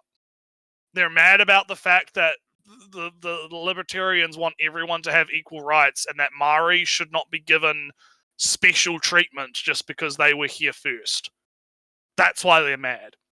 So when you watch that clip of her having a like bloody them screaming in Parliament or whatever, that's because they're protesting against equal rights. Over here in the Netherlands, the government almost fell again. Yeah, again. Again, it's like the third time. God, you guys are going to be like Australia, where like you're interchanging fucking prime ministers every other fucking month. All right, the smallest tangent, right? The latest. All right, yeah, I got to have my tangent. You get to have your tangent. All right, so there's been some riots, some Israeli hooligans trashed the taxi and some other stuff. Then people got mad and did some Palestinian protests at the same time. Blah blah blah blah blah. Israel is very mad. The whole calling all the whole. Why? Question: Why? What the fuck does the Israel-Palestine shit have to do with fucking the Netherlands? There was a football game. And okay, I see. And therefore, the Israelis came over here, and the hooligans. There was rallying team, right? Okay. Yeah, I was gonna say, yeah. All right, I get you. Right. Okay. Blah blah blah blah. A week later, blame the Moroccans. Is the blame the Moroccans. Well, one of the parties that the Geert Wilders, if you know the name, is saying, those damn Moroccans, they're at it again. Anyway, God. Blah blah blah blah. There's been a meeting of ministers and whatnot, and suddenly after one of those meetings, somebody resigned, saying, I heard some goddamn racist stuff. I'm out. I'm not dealing with it anymore. Big racism. Oh boy. Big racism, and then suddenly crisis. Oh, because this was of course kind of a secretary of a party, and the whole party was like, maybe we should quit too. And then crisis, and then it turned out, all right. We're still going to govern. We're still in together. No, it wasn't racist. Though you can't see what was said. No, you can't read what was said. What was said, but it wasn't racist. I promise. Source, I made it the fuck up. Source you cannot see. So the government is still here for now, for this week. For the time being, yeah. We'll see next week. We'll have to have. Maybe we need to do like Ali Dutch politics updates. Enough of this stupid. Enough of this. We've talked. Look, he's talking about his own dumb American politics, and we talked about our own. We talked about our own dumb local politics. Let's continue with the video. Insulting for you to think, show, that they need to hear this lecture. Or that any man does, for that matter. Because surely everyone understands the most basic principles of feminism, right? And then there's the tiny sliver of men who actually do come close to understanding exactly how complicated and ongoing this issue is. Yeah, like me. Yeah, I'm the smart man. You see what I mean about the condescension, right? I'm the smart man, right? God, look, I'm non-threatening, right? I'm a good male feminist. Please let me, mistress. Please let me out of my cock cage. Let me suck your toes, please. That's what it comes off as. It's like, God, dude, have some fucking spine, man. Come on. Like, we get it. You are the true male feminist. I'm sure that there's not going to be some Google Doc drop on you in like a few months. Right? We get you. We get it. Who still have that instinctual "don't call me a bad person" reaction, by the way, and they just get bored. And in this case, that's fine, because this show is speaking to teenage girls, and I'm only watching it because it's my job. But if it were speaking to men... And again, I'm like, it's so crazy how different his experience is to mine with the show, you know? Because I'm like, nah, I thought it was good. I liked it. The drama was good. The romance was good. You know, some pretty impactful moments in it. You know, there was a couple of episodes that were a bit boring, but I thought it was overall a solid show. It was a good watch. You know, it was a good time. I had a fun time watching it. So yeah, but then his experience is like completely fucking different. He's like, oh, the show is judging me. Oh, I should feel guilty about this. Oh, but I don't feel guilty about this. I'm just bored by it because I've heard it all before. Oh, it's all fit. You know, it's wild. It's actually wild to me how different his interpretation is. It's crazy. Yeah, I'm kind of waiting on my turn when I can say stuff. Yeah, I'm waiting for you. I'm waiting. Yeah. All right, let's keep going. Doing a very bad job, and I hope that makes sense. And now, 2,000 words into this script, let's talk about the Apothecary Diaries. When it comes to the All right, here we go, Ellie. I get to shut the fuck up, and you get to you get to talk about the show that you've actually watched. Apothecary Diaries and its strategy for luring in and keeping male viewers, I think that its #1 asset is Mao as a protagonist. There are many things about Mao that I think work to keep her interesting to male viewers in a way that female leads in similar shows are not. To start with the small stuff, Mao shows little to no interest in romance, and she actively turns up her nose at Jinshi's various attempts to prove that no one is immune to his ethereal androgynous beauty. Second, Mao values the science of pharmaceuticals over the work of being a medical care provider. While she and Shirayuki are both women working in medicine, Shirayuki primarily sees making medicine as a means of helping people, while Mao sees helping people as a byproduct of getting to play with drugs. Drugs cool, eh? Yeah, she's So what do you think so far? apothecary, so she cares about making the medicine and whatnot. Yeah. It's a very different because I agree. Like with the red hair girl, right? It's very much more like she wants to help people, and the medicine is like she's more of like the medic type, whereas the nurse. The nurse, right? She wants to be able to help people, so she has to find like, oh, how can this drug, or this plant be used in such a way that I can save this person or help this person or fix this problem, right? Whereas on the opposite end, you have Mao is very much about. Mao is. It's more about the knowledge of the effects of each plant. So it's more of a kind of an identification of the symptoms. He's more of a doctor, of apothecary, a chemist in that sense. More of the academic side of things than the it's less about the practical application and more about the theory and crafting. Self-doxing alert. I have worked a little bit in the clinical apothecary of a hospital. Oh boy. So that means that I got samples from patients, and I tested them, and I've alright, there's this much medicine of this in blood, and this much of this, and this much of that, and I didn't make any diagnosis. That's the job of the doctor. Yeah, no, your job is to analyze and be like, hey, this has this in it, and this has this in it, and that means this. You now here you go, doctor. Do your thing. Do your thing. But in times past, I would say, all right, you have this much of this in your blood. That means whatever. And that is kind of Mao, although she, of course, doesn't go into the blood samples and whatnot. Yeah, it's not that advanced. Yeah, it's just She just, all right, you're nauseous and this and that and that and this. That means that you consumed this kind of stuff. And I can see the reason why that would appeal to men possibly more, because I believe there is some, like, men are more mechanical focused, right? Men care a lot more about like the mechanics of things compared to women that tend to care more about. Alright, spoiler alert, nerd. So this is the job of a kind of a detective. Ooh, what happened here? I'm gathering the clues, the symptoms. Well, we've talked about before about detective stuff. Yeah. But I'm saying, like, in terms of his point, right?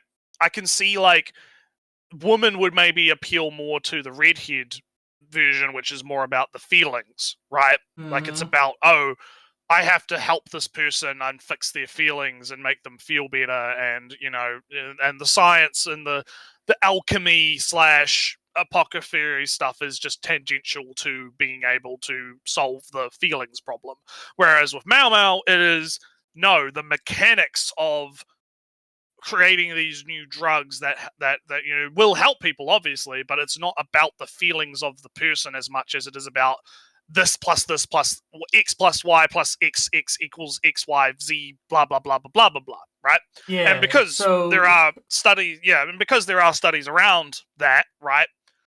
Even though, of course, it's not hard one way, it's not like all men are like that and all women are like that, right? Obviously. But because there is some science around, men do tend to gravitate more towards mechanics, I could see how that would appeal to a man more than red hair would, right? So, one detail, perhaps, is that Mamo never really cures people. It is always just kind of removing the poison. Reverse Breaking Bad. But anyway, No, I'll let you yeah, finish. so to say it again, Mamo never really gives medicine to people to cure people. She just removes poisons from Right. the either the environment or or this is toxic and you're using it, get rid of it, etc., etc. So there's no real there's curing, but only in the sense of less poison. And to say again, maybe early on in this apothecary part, Apothecary Diaries is kind of classified as a seinen. That means that it would have more male appeal by its very nature, making it not that odd that more men are reading, watching it.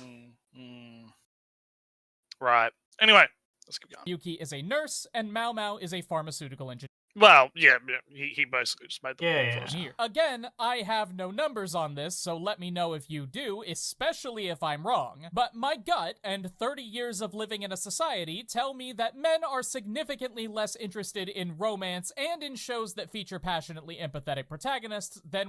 I don't think people were shitting on the new Doctor Who because, you know, they don't like empathetic protagonists. I think it was because of shit.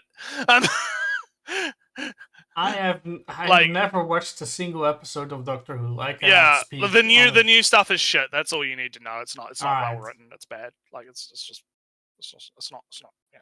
Like people like. I think what happens a lot with the leftists is they hone in on like the wrong thing, right? They see people criticizing something like Doctor Who, and they think, oh, they're just doing that because they hate gay black men or whatever, or oh, it's because they don't like the empathetic main characters or whatever. And it's like, no, maybe the spade is just a spade, right? Like maybe the fucking thing is just bad. And you should just recognize that it's bad instead of trying to defend it for culture war reasons, right? I am kind of, it's the... it is the eternal other sideism. I kind of do feel like people say, "Oh no, it's DEI now. That's why it's bad." Well, I already addressed that a few hours. Yeah, I already addressed that a few hours ago. Yeah, I'm not gonna do a fucking oh yeah, both sides obviously do this because that should go without saying, right? But I'm directly criticizing it from the leftist perspective because this guy is a leftist.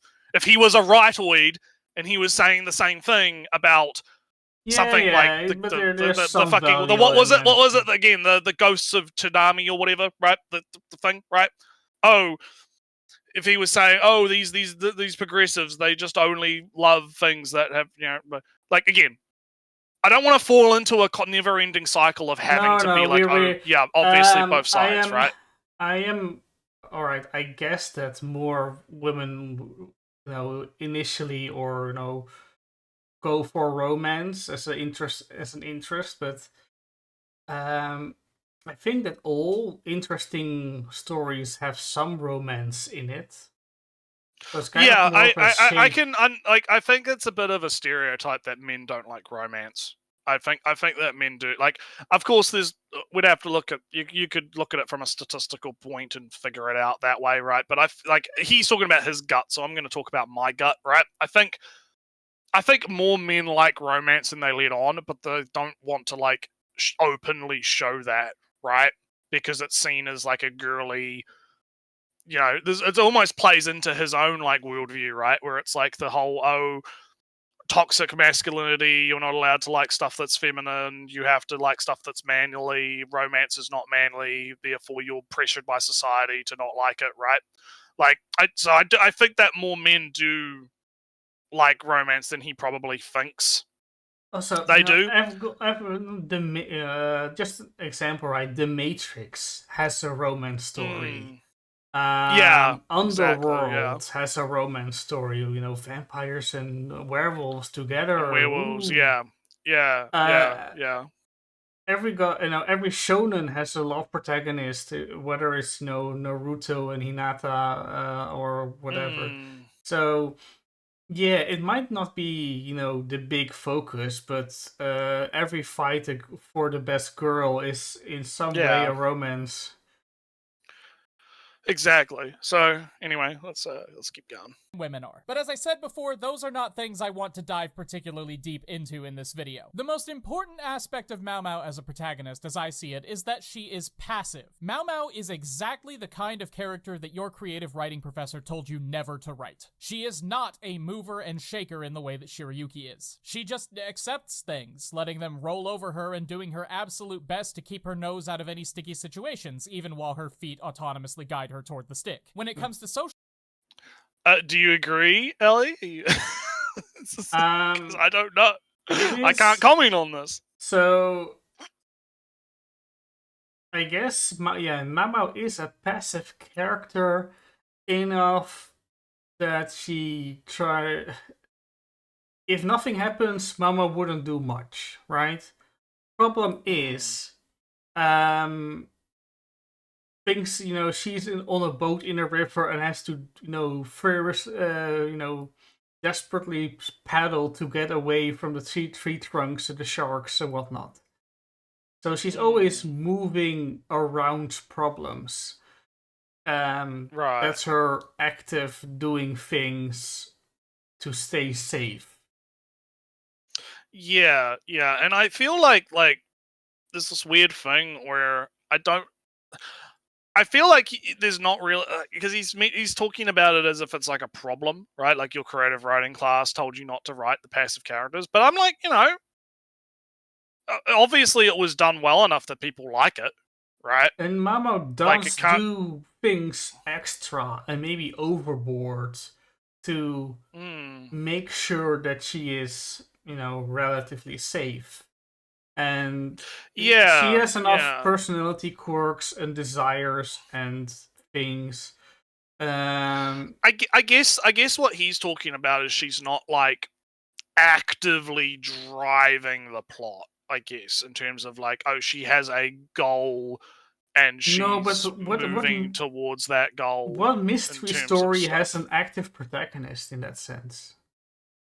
Yeah, that's kind of where I'm like getting tripped up, right? It's like, does Sherlock Holmes actively drive the plot when he's trying to solve a mystery? Question mark, right? Like, no, I don't know. I don't know. I feel like, because obviously I don't have the same knowledge of Momo as you do. That's why I asked you, right? Like, do you feel like she's like a passive, protagonist in that sense, right? Whenever she gets into a situation, when she has to solve a mystery, she will... Then she becomes active. Yeah, right? then she will lie a bit, steal a bit, go around people, maneuver and stuff to solve the situation. And when it's over, she's back to her static self, and then she's dragged into another mystery, and then she goes does all the stuff to solve the thing, and then back to static. Right. Which is kind of, as a detective would. Sure, I have the image of that Sherlock Holmes, whenever the mystery is done, he goes back to his English home and has a cup of tea and it's on his pipe and whatnot. And then he gets a call from a knock on the door of a police agent said, Sir Holmes, Sir Holmes, there's been a body found in the well. We need to go now. Yeah. Yes, big. Yeah, I agree. It's. But to loop it back to the video, and then we'll move on, right? I don't really know if that is something that would appeal to men, because I feel like he's doing like the stereotype thing again, where it's like he thinks that most men want submissive women, and he's like conflating her being a passive protagonist with her being submissive in a sense. Because it kind of loops back. I still need to make a clip about this, but it was the whole thing with like the slavery stuff where, if slavery is in the story, then the story has to suddenly become all about how we have to dismantle slavery, right? Feels like I'm getting that vibe of this, right? Where, there is sexism in the story, therefore Momo's entire character should be about how she has to dismantle the sexism, right? Instead of maybe just being, hey, yeah, sexism is a thing in this world that's been, it's not a fantasy world, but, this world that's been constructed, right? And this is how she has to navigate all of that sexism and all of that oppression and all of these problems and not have her head cut off, right? Yeah. So yeah, that's kind of where I'm at. But anyway, man, we're not even halfway done with the video. Oh, She tends not to have very strong opinions and almost always keeps her thoughts to herself on the rare occasions when she could make some kind of snarky quip. Even when literal babies are dying, Mao Mao would rather act within the constraints of her social rank, which is largely a function of her gender, and send coded window flower messages to other women than speak to anyone who actually has the authority to fix the situation. Meanwhile, Shirayuki would be running up the steps of the Imperial Palace yelling to any guard who stands in her way that woman she may be, but she's a damn good apothecary, and if they don't want the crown prince to choke to death on his own thick spittle, they'll let her see her patient this instant, damn it! And if you're one of those people who are currently thinking to yourself, well, of course Mao Mao would never do that, she'll get her head chopped off for insolence. That's right! And that's important, because it clearly frames Mao Mao's passivity as a direct result of her oppression. Earlier, we talked about Shiri.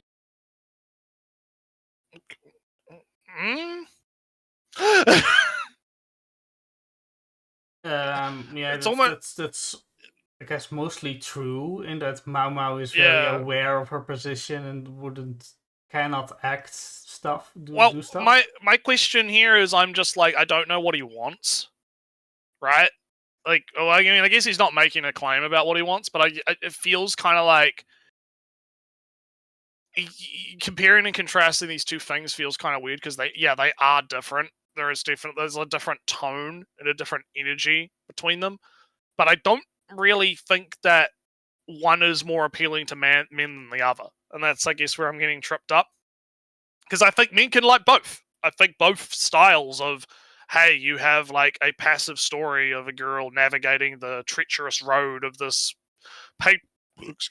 patriarchal society versus a woman who just, burns it all down, I guess, right?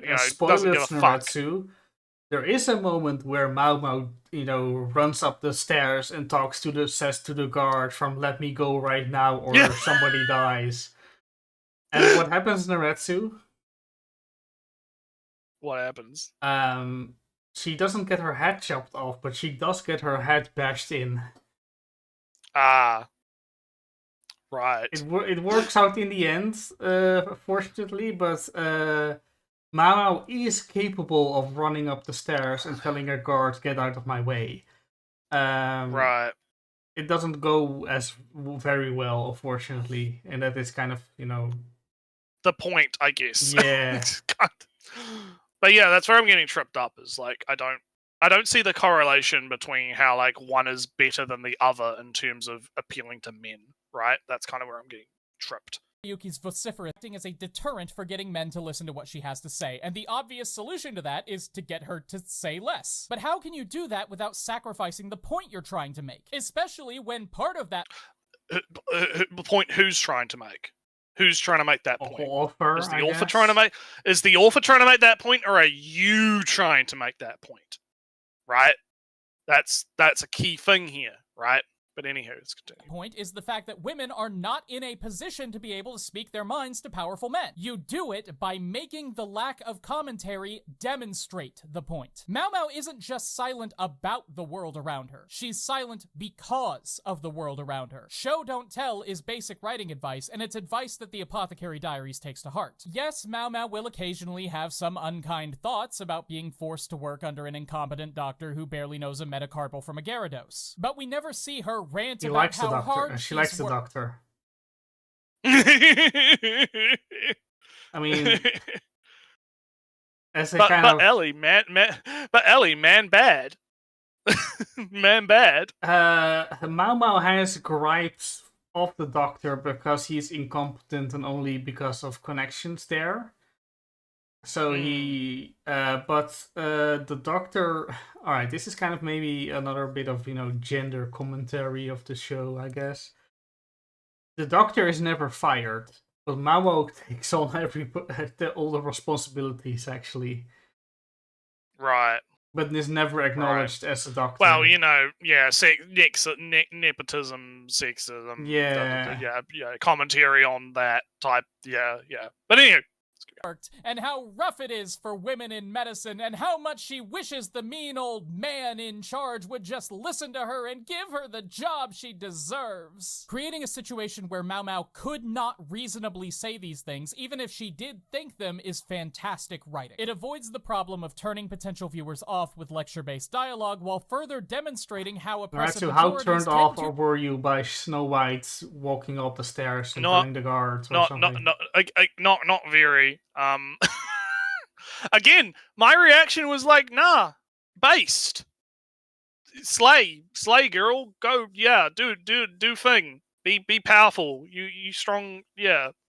Don't doubt yourself, right? You can do it.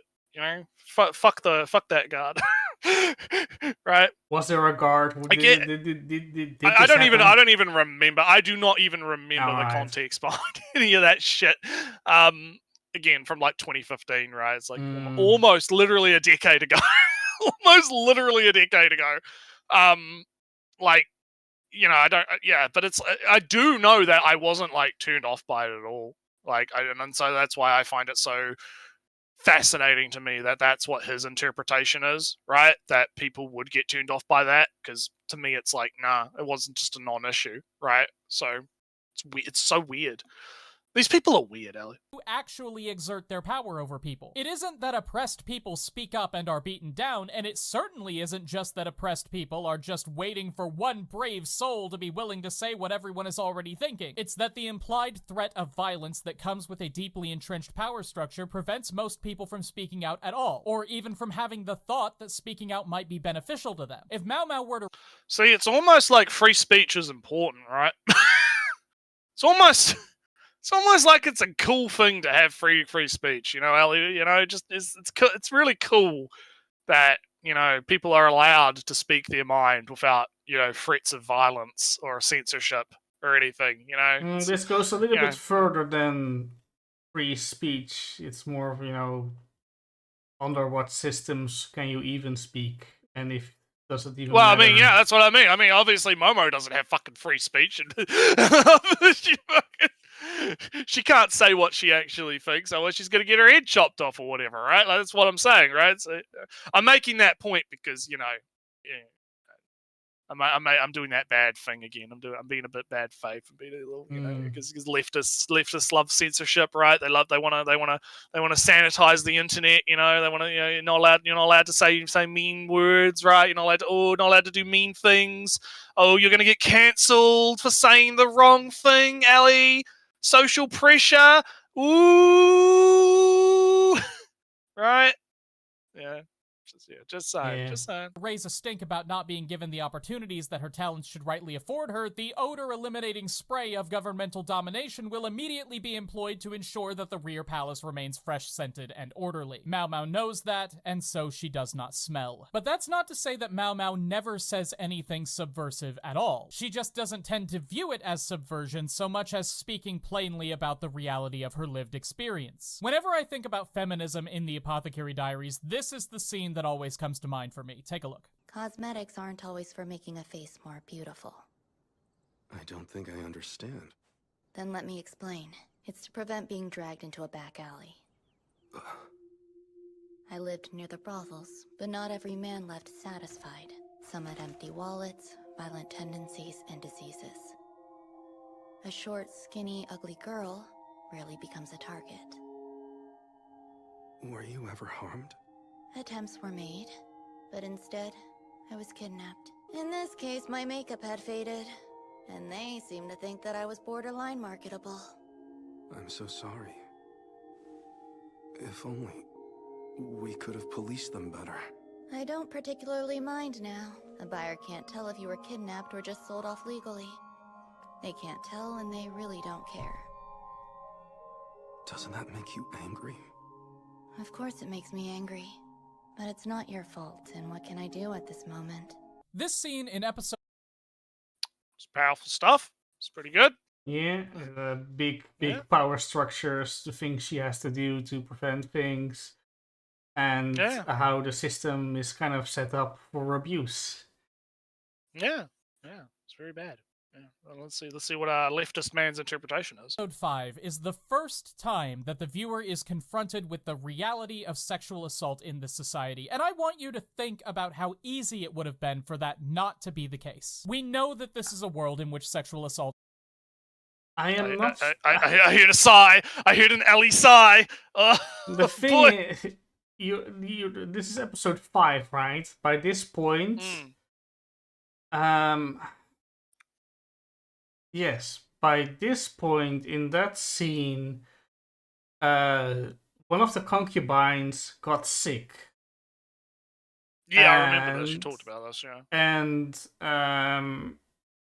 she was nursed back to health. And when she was healthy again, her first concern, her major top priority was, can I have children? Because that is why she is here. To have kids. Yeah. Yeah, concubine, yeah. Yeah, so alright, so it might not be the first time of sexual assault in this series, because I guess that's kind of, the first time it's been brought up in that way. But it's not kind of the first feminism in the show. Because well, obviously not. Yeah. The whole bit of, oh, I'm better now. Time to have children again. In episode 1 or 2. Sorry. The whole thing. No, don't worry. I have a child. I hope my neighbors. Someone's using the hose outside. It's fucking loud as shit. I'm not hearing Sorry anything. Yeah, that's all good. It's all good. Continue. So, I have a child now. It's a son. That means that I am now more important than you, who don't have a child. Oh, I am now pregnant. Oh, it's a daughter. It still means that I am now more valuable than somebody who doesn't have a child. The whole value of how many children and preferably sons you have, and that's the whole, gender determinism tools for men, for the emperor specifically. Yeah, control. Yeah. The whole thing of, oh no, only eunuchs can come in. I mentioned this before. You can. Because back then it was like they needed purity and virginity and making sure that you are the father. Well, you're making sure that you didn't. Because if I remember correctly, in Chinese ancient society, the eunuch thing was mostly just so that, if you it was so that because they were worried about people having dynasties and creating dynasties, and then making decisions based on, oh, I want my lineage to be the one in power, so they only allowed eunuchs to hold positions of power to basically stop family dynasties from running the whole fucking country forever, right? Was the worry. So however, it didn't end up going well. It didn't end well because the eunuchs ended up I know. I'm getting off topic. I'll let you continue. Yeah, so in this show, the rear palace is where the concubines are, and other lower ranking concubines are. You can only enter the inner palace if you are a concubine, which kind of implies to me that the concubine is where all the women of the emperor are. You can only be there if you don't have a dick. Therefore, it's kind of these are the women of the emperor and need to stay pure for the emperor, and the whole, the boundaries of that system gets kind of poked at time from time before episode 5. Okay, this is going to be really off topic before we move on, but there's an ad.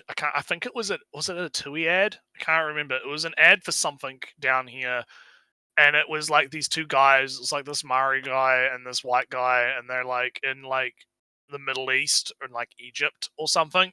Mm-hmm. and they're talking to this guy, and the guy's like, we're looking for I can't remember what the word was, but we're looking for eunuchs. We're looking for eunuchs. And the guy's like, oh, what's a eunuch? Oh, well, you will work in the with the emperor's concubines, and you will wash them, and you will bathe them, and you will feed them, and you will interact with them all the time. And the guy's like, oh yeah, cool, yeah, sign us up. And then he's like, all right, cool. Please lift your cunt, guys. And he pulls out like 2 stones and goes click, click. And the guy's like, wait a minute.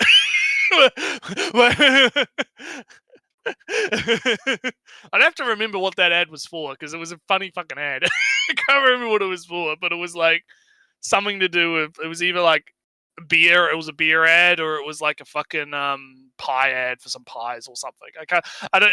Advertising's weird like that, but I remember that ad very vividly, because it was like, because they had like, you got to see the shots of the hot woman, and the hot woman were like bathing, and the guys are like fantasizing about, oh, we'll get to interact with the woman and stuff, and then the punchline is like, yeah, no, you're gonna have to get your fucking balls crushed with a stone. Oh man, but anyway, is common. Our protagonist just said that she has to take specific precautions to hopefully prevent it happening to her, and I can't imagine that she's the only woman who thinks like that when it's such a common sentiment in our modern day society. Very nearly every female character we see in this series is either a prostitute, a former prostitute, or the literal property of the emperor himself, expected to submit to his whims at the drop of a hat. And yet... Yeah. That's the setting, I guess. Yeah.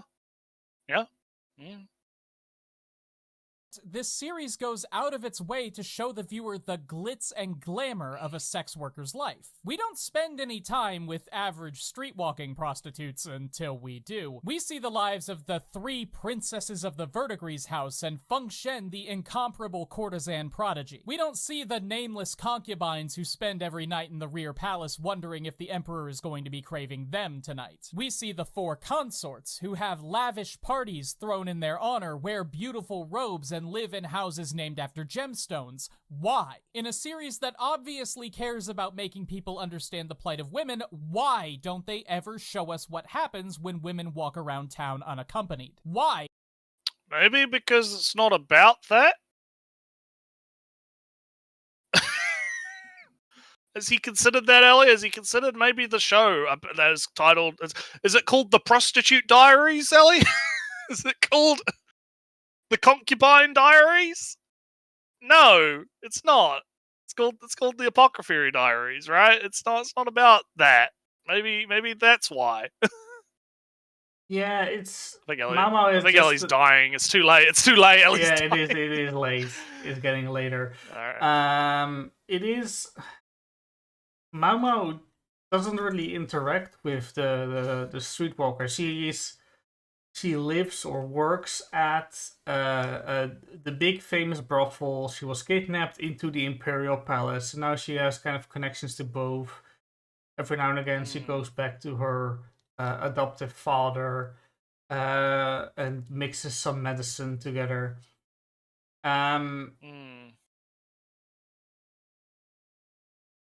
I don't know. Again, it's like it doesn't show that. It doesn't show that because it doesn't need to show that, right?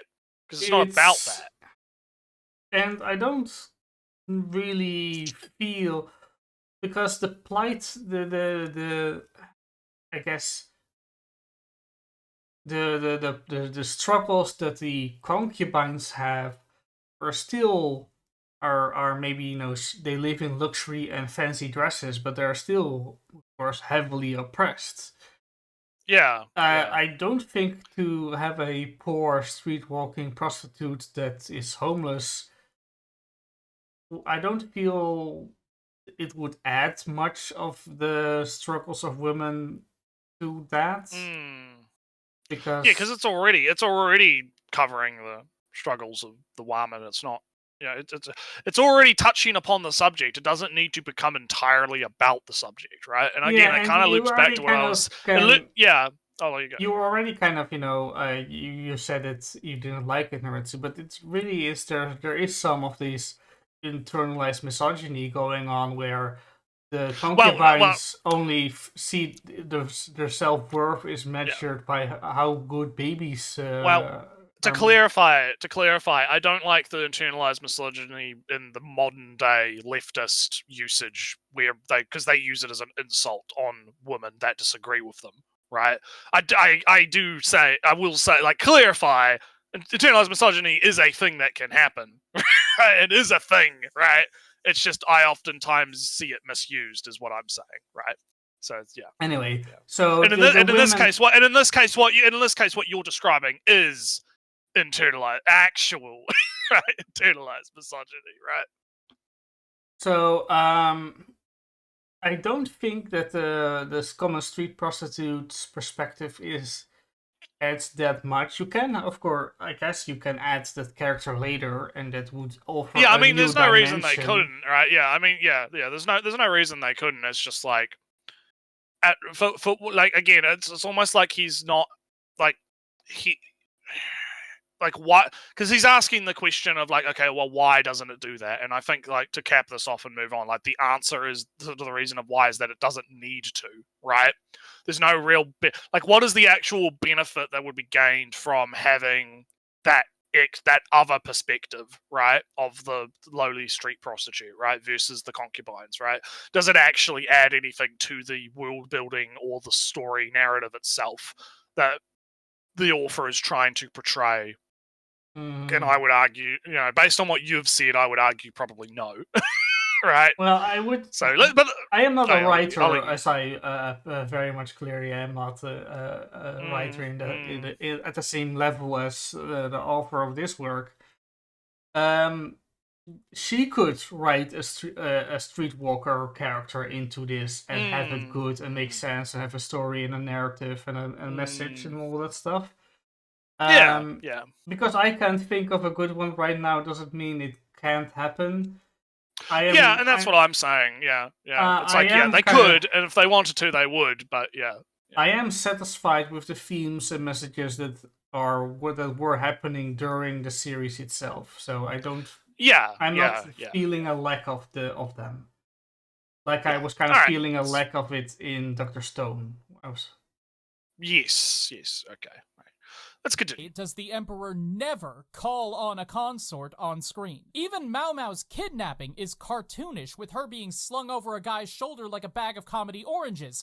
Why? Because the problem with society, both in the Apothecary Diaries and in real life, is not that all men are rapists, and the series doesn't want to imply that it is. Depending on how the question of sexual assault is handled in a series, men generally react in one of two ways. Either we feel this just feels like deja vu, because didn't he already do this thing of, like, oh, men always react in one of two ways to so and so, right? Literally the same.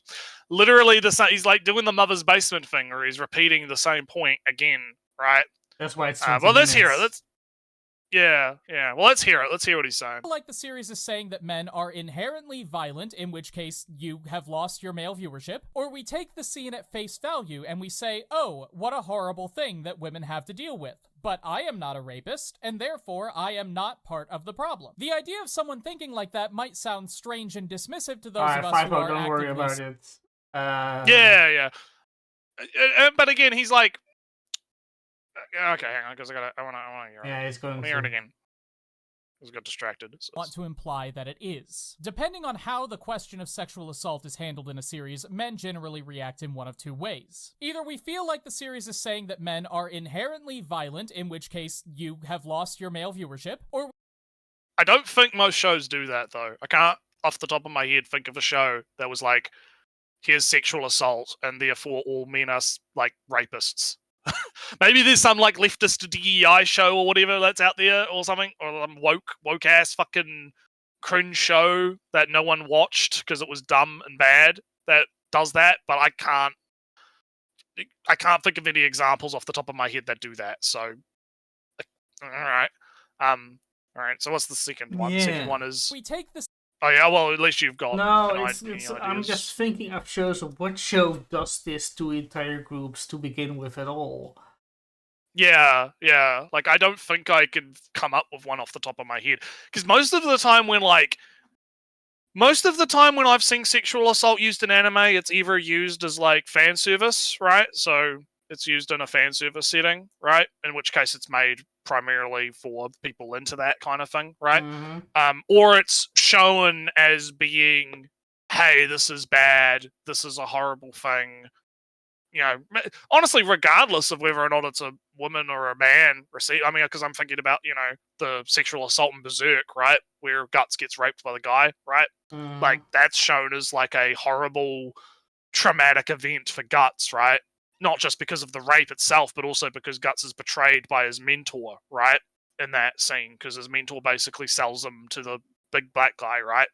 So there's like, you know, it's shown as like a traumatic thing that happens, and you're meant to kind of empathize with that and be like, oh wow, yeah, that's horrible. Yeah, like I don't think that when it's shown like that, it's meant to be this kind of like, oh wow, women, man, how bad is it for women in society to have to deal with this, right? Like, I don't really think that's happening. Yeah, I don't, sexual assault or any other, big crimes against. I can't just. I don't think there is really a show that then the moral message is blame them all. Yeah, and that's kind of where I'm at, right? I can't think of any show off the top of my head that's like that at all. So I mean, sells at work, I guess, but it sells at work. Oh god. But anyway, let's keep going. See it at face value, and we say, oh, what a horrible thing that women have to deal with. But I am not a rapist, and therefore I am not part of the problem. The idea. Yeah, and I think most people don't think they're part of the problem, right? Because most people are not part of the problem, right? Which problem here, though? Yeah, let's see what he says. The idea of someone thinking like that might sound strange and dismissive to those of us who are actively seeking out video essays about feminist cartoons in our spare time, but I assure you it's true. Most... Okay, he's doing that thing again where he's like, oh man, I'm so smart. I'm looking up the feminist video essays on YouTube because I'm smart. Everyone else is dumb. You're all dumb. It might seem weird. It might seem like those normies, right? That don't think the way that we think. They're so weird, right, Ellie? They're so weird compared to us, smart feminist men, right? Ooh. Well, all right. So he's going to. It's later. It's getting later again. Yeah, I know you're dying. I know. I'm dying. Maybe also, we'll skip. We'll skip Dan to Dan, and we'll do a free episode Dan to Dan next week. We'll do a short video. But he's going on like the second negative right now, right? So he's going. Men think like this, but they're not of the problem, right? But yeah, that is reductive. But I am watching essays. But. So where are we in this logic? Yeah, how many levels of reductive are we on? Right? How many levels of like weird fucking like thing are we on here, right? Like, all right, well, let's keep going. We got 10 minutes left. All right. Exactly 10 minutes. So maybe we'll skip Dan to Dan this week and we'll do like a Dan to Dan stream next week, maybe. I don't know. Yeah. I mean, there is a lot to talk about Dan to Dan, though. That's the thing. That's why I'm thinking maybe I'll rejig the way we show screenshots or something. It's getting a little bit constrictive. Well, because we only have one fucking show to talk about anyway. Yeah, we can do as many as we want.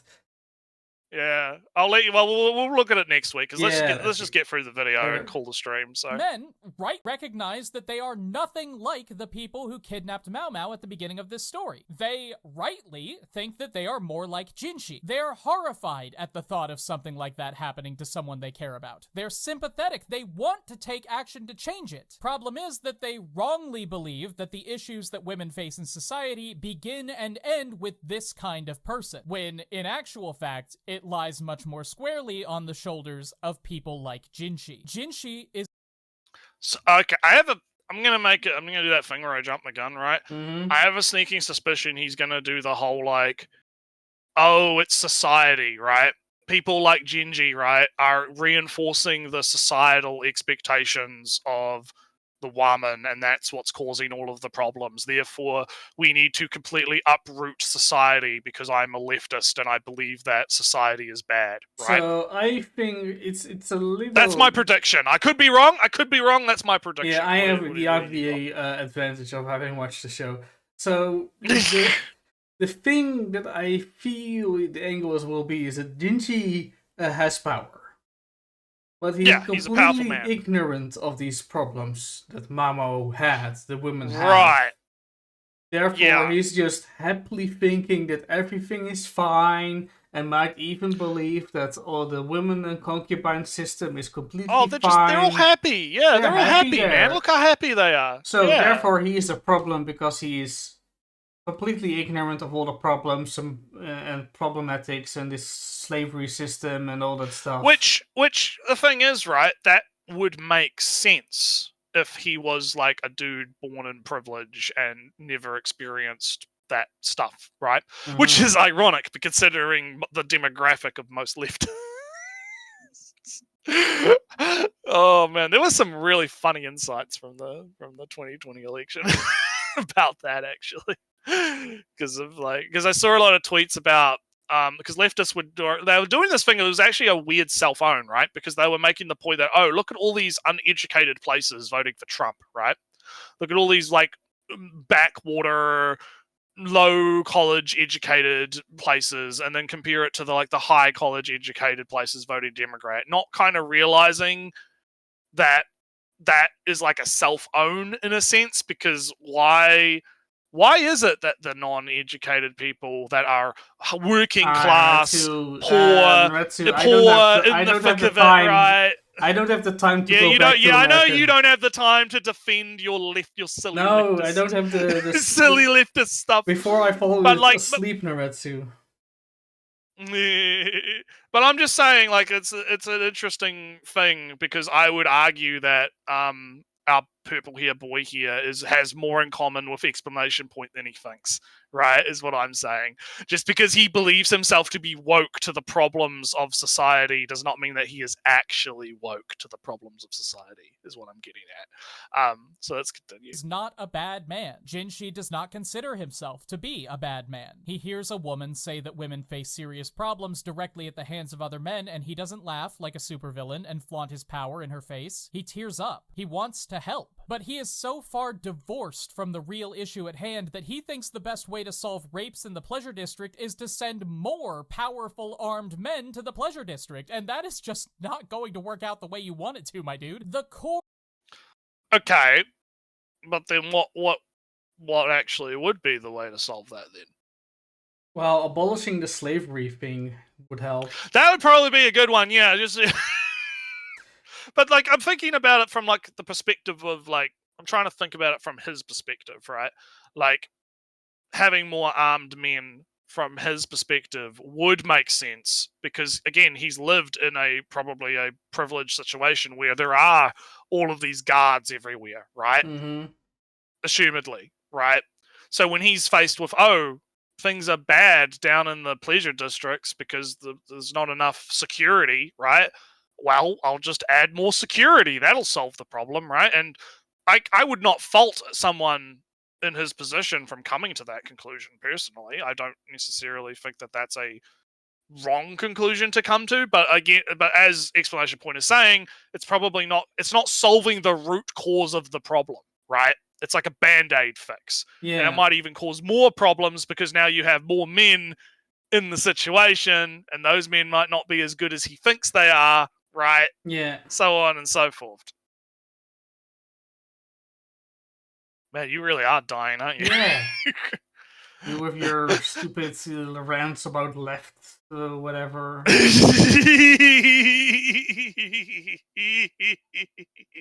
All right. Well, we're almost there. Just hang in there. Hang in there. Do we need to get the little cat picture of the cat hanging on the clothesline? Hang in there, Ellie. Hang in there. We're almost... Listen, yeah, Ellie's hanging on for dear life. All right, let's keep going. core of this issue ultimately is not that there are men wandering around the slums of your city kidnapping women to sell to the palace. The core of the issue is that the palace has created a society wherein it is profitable to kidnap and sell women, wherein women can legally be... Yeah, it's the top-down oppression stuff. All of the problems are occurring because of the people at the top of the hierarchy, right? Yeah. Very, very lefty. And of course, type that also, thing. of course, there's some bottom-up presumptions that women can be property to begin with, and that is born out of the patriarchy idea: men good, men powerful, men in control. Yeah.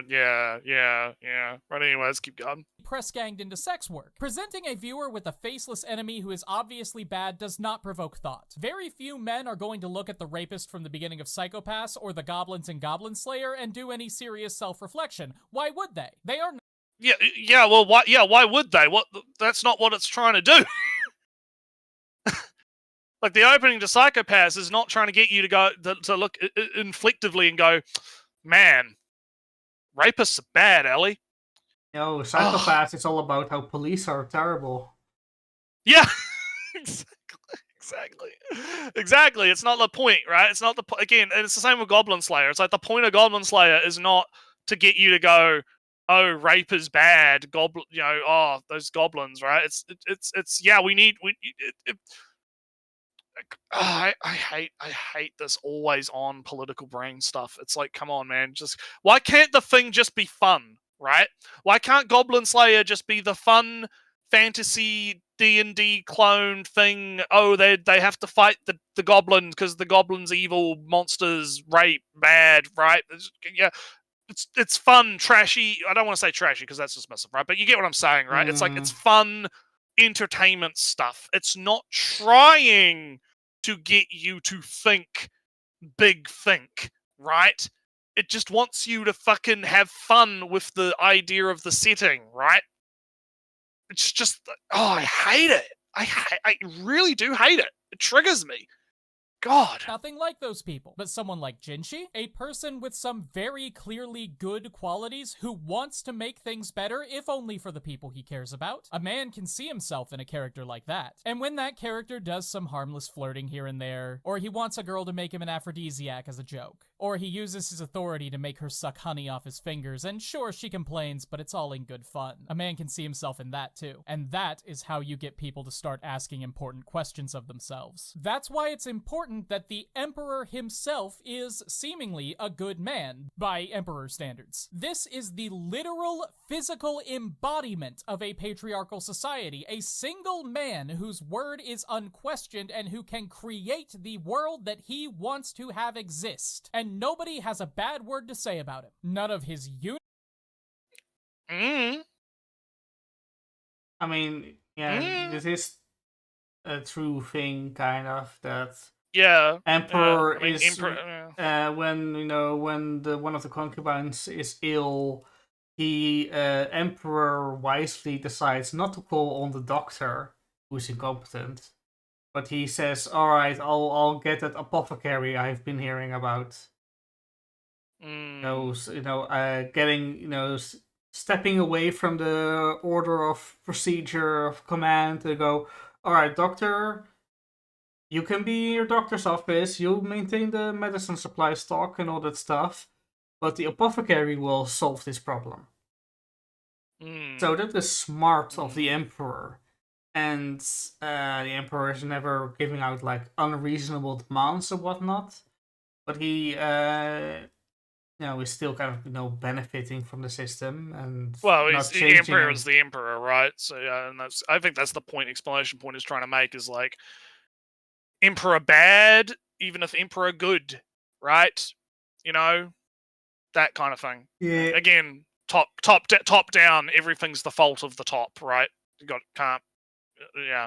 Anyway. Hold a grudge. None of the consorts seem to be at all perturbed about their job in the palace. Even Li Shu's apprehension is depicted in this very anime comedic reaction gif. If he spent the series running around giving tyrannical orders... detail, Naretsu. The reason why she's looking like that is because she's getting sex education from Mao Mao and it's kind of, oh no, at the prospect of having sex because she's still too young to have children. Oh, maybe he'll get into this, but some of the concubines are more political decisions than for children thing. So Lishu there is there because some important figure in the palace said, "Hey, get my daughter in there." Right. So, and some other people also have some circumstances like that. All right. Putting his hands on anyone he wanted and flaunting his power, a male viewer could easily look at that and say, that's not me. Instead, we see the man who refuses to have sex with Lishu because, like the vast majority of men, he finds that idea disgusting. We see the man who keeps Aduo in his court when she can no longer have children because he appreciates her friendship and values her counsel. And that allows the reality of both of these situations to sink in a lot more deeply than it would if the series were more explicit about the fact that the Emperor has the legal right to rape this child whenever he wants, and the only reason it isn't happening is because the amount that he wants it happens to be 0. It's almost like when you make a character sympathetic, people, are sympathetic to the character. Shocking revelation, I know. Right? It's almost like it's Ellie. It's almost like it's well written. I have a small, I guess, issue. The Emperor isn't like the moral, isn't like... He's not a moral bastion. No, not a moral bastion. It's not a kind of a moral counterweight. It's not a moral hinge point, right? The moral hinge point of the series is Jinxie. Right. He is the one who does stuff, who thinks about the moral implications of Mao and goes through moral quandaries with his interactions with the common folk and the problems that they have and whatnot. The Emperor is just that fun stuff, hanging, in a cloud high above all that stuff. He has no worries. He doesn't think about it. He isn't worried about it. Might be me in the future. He might, but the hinge points of moral quandaries is with Jinxie. So, sure, involve the Emperor in your discussions of moral responsibility, but Jinxie is kind of the thing you kind of want to look for, I feel, when you're trying to gauge the moral balance of the show itself. Right. Understandable. All right. Invites the viewer to think about the implications of a society where powerful women can be thrown out of their homes if they aren't able to produce children, if they aren't able to appeal to the right man in the right ways. And that invitation to thought is far more accessible and far more valuable than just telling the viewer that rape is bad. But to me, the number one most interesting aspect of Drugstore Soliloquies feminist messaging is the way that it shows how patriarchal society is bad for men. There are several smaller ways that the series does this, such as the military officer who loves concubine Fuyo not being able to be with her because she is the literal property of the Emperor, and a couple of instances of women fighting back against men by trying to kill them, because that's what happens when people are left with no legal means of recourse. And there's the this just seems like, because there is like this whole thing around, feminism is for men too, men should be, feminism helps men too, even though it's not, it's the feminists that are getting male halfway houses fucking shut down, and a bunch of other stuff, right? That, I could go into a lot of that kind of thing, right? It's a kind of a, we say that, but the actions don't really, speak to that a little bit. But it's true that there are aspects, the whole emperor is, the concubine is the property of the emperor, therefore the guy can't get with the girl, right? Yeah, that's that's shown, that is bad, right? I think everyone can agree it's bad, and also girls going crazy and trying to kill guys is also bad, but I think it's weird because he's acting as if people are like advocating for that on the whole, right? Like, I don't think most people nowadays are like, yeah, you know what we should really do, Ellie? There are monarchists, but those people are retarded. But we need to go back to emperors and concubines and pay massive woman slavery. We need to go back to that, right? I really don't think that is the position of the majority of people on the planet right now, you know? Like, I don't think people look at this stuff and think, oh, it's good, right? I am just kind of thinking about the show and where, besides the time that the emperor kind of held the concubine hostage, how did it, was bad for the men. The other real example of how it was disadvantage, not advantage, is where the woman is kind of trapped in a contract, basically slavery, and he has to buy her out of the slavery to, marry her. Basically, yeah. That is, of course, a disadvantage, but it's kind of more solved by abolishing the slavery than necessarily abolishing the patriarchy.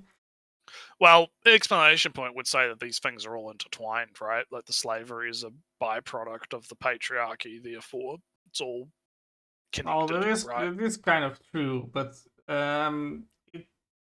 it's kind of more, first order getting rid of slavery. Then give women, the votes and all that stuff, and autonomy, financial autonomy, rights to start up businesses and all that other stuff. But getting rid of slavery and stuff would kind of solve both of their issues. The officer with the concubine owned by the emperor, and the soldier guy. The soldier, the officer who wants a woman in a slave contract. Otherwise, it's kind of the problem in the how it this patriarchy also is bad for the man, is that it's kind of just monopolizing the women. Either in, by systems or by the super powerful individuals. Because the emperor doesn't have just the 4 concubines; he has like 100 more. It's like he's a whole fucking palace of them, yeah. Yeah, and of course, when women are bound in slave contracts, they're owned by a business, by a system, so they can't think for themselves, and men can't have them in that way either. So that's the 2 ways how patriarchy is bad for men in this show. Otherwise, again, it's like, because it's very, you could look at the show and prescribe that, but I think the issue with explanation point is he's doing that and now he's prescribing that to real life as well. But it's different issues, I feel. Yeah, right? So it's a bit different.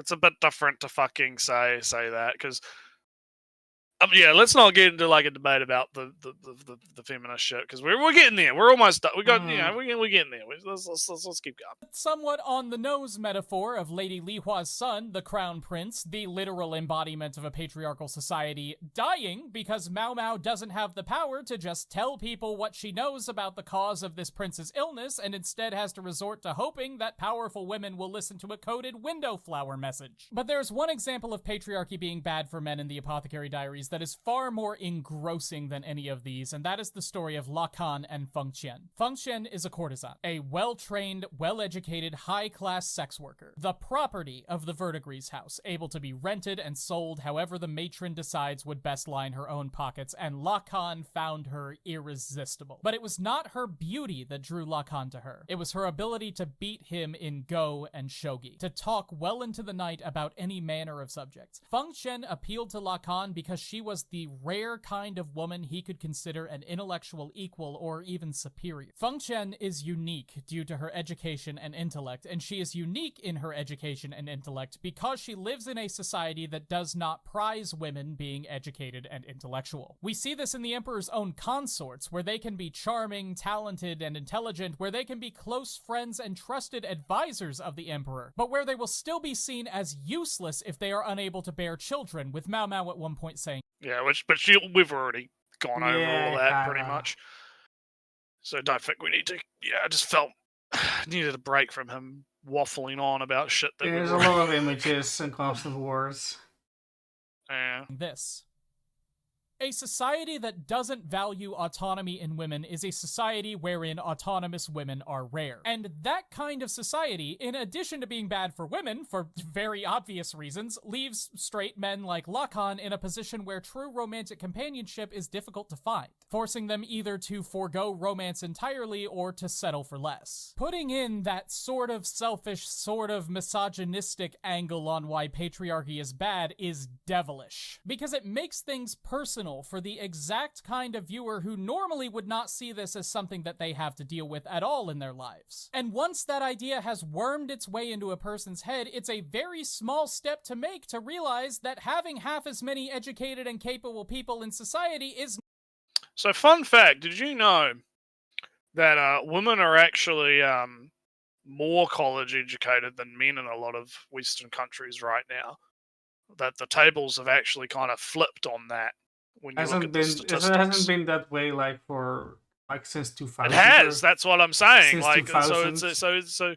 So while he's going on about how, having women not be valued, like education not being valued, and that being a patriarchal thing, because silly woman, get back to the kitchen, right?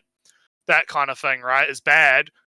When you look at the reality of the situation now in, modern times, it's actually men that are now being, not necessarily discriminated against, but I guess like just disincentivized to go into academic fields based on, whatever XYZ reasons that might be, right?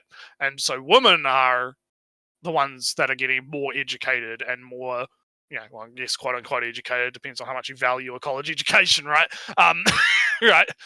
I'm never sure what college education means in my system and whatever your system. I'm just saying, like, statistically, right? More women are passing through. Well, actually, I think it's like all, like, not just college, but high school as well, right? Like, they're doing better in general in a lot of areas. So I don't really see how this, like, tracks as a, like, big societal message, like a meta commentary, right? Because the world doesn't actually reflect the way that it is in the show, right?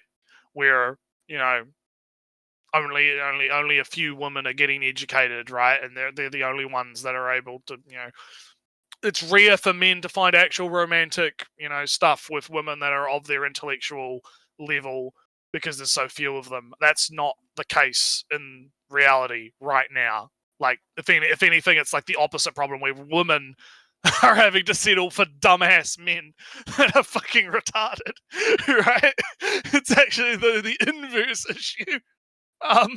So yeah. Just wanted to point that out. Not just bad for my love life. Never mind. Have you got something to add? Well, I was just thinking about Lacan's, and Lacan's spoiler alert for 5 hours in. Are you? No, just 4 hours. Damn. 4 hours. Lacan has an interest in her, not just because she's kind of smart, but because Lacan suffers from a disease, Noretsu, a neurological disease. Oh yeah, I remember this. You mentioned this where he he doesn't see people. Yeah, it's a thing. He can't see faces, but he can see her face. Though I think like more than half of the attachment he has to her is because she can see her face. Yeah, feels interesting how exclamation point's leaving that critical detail out a little bit. Maybe because it doesn't help his narrative. Maybe.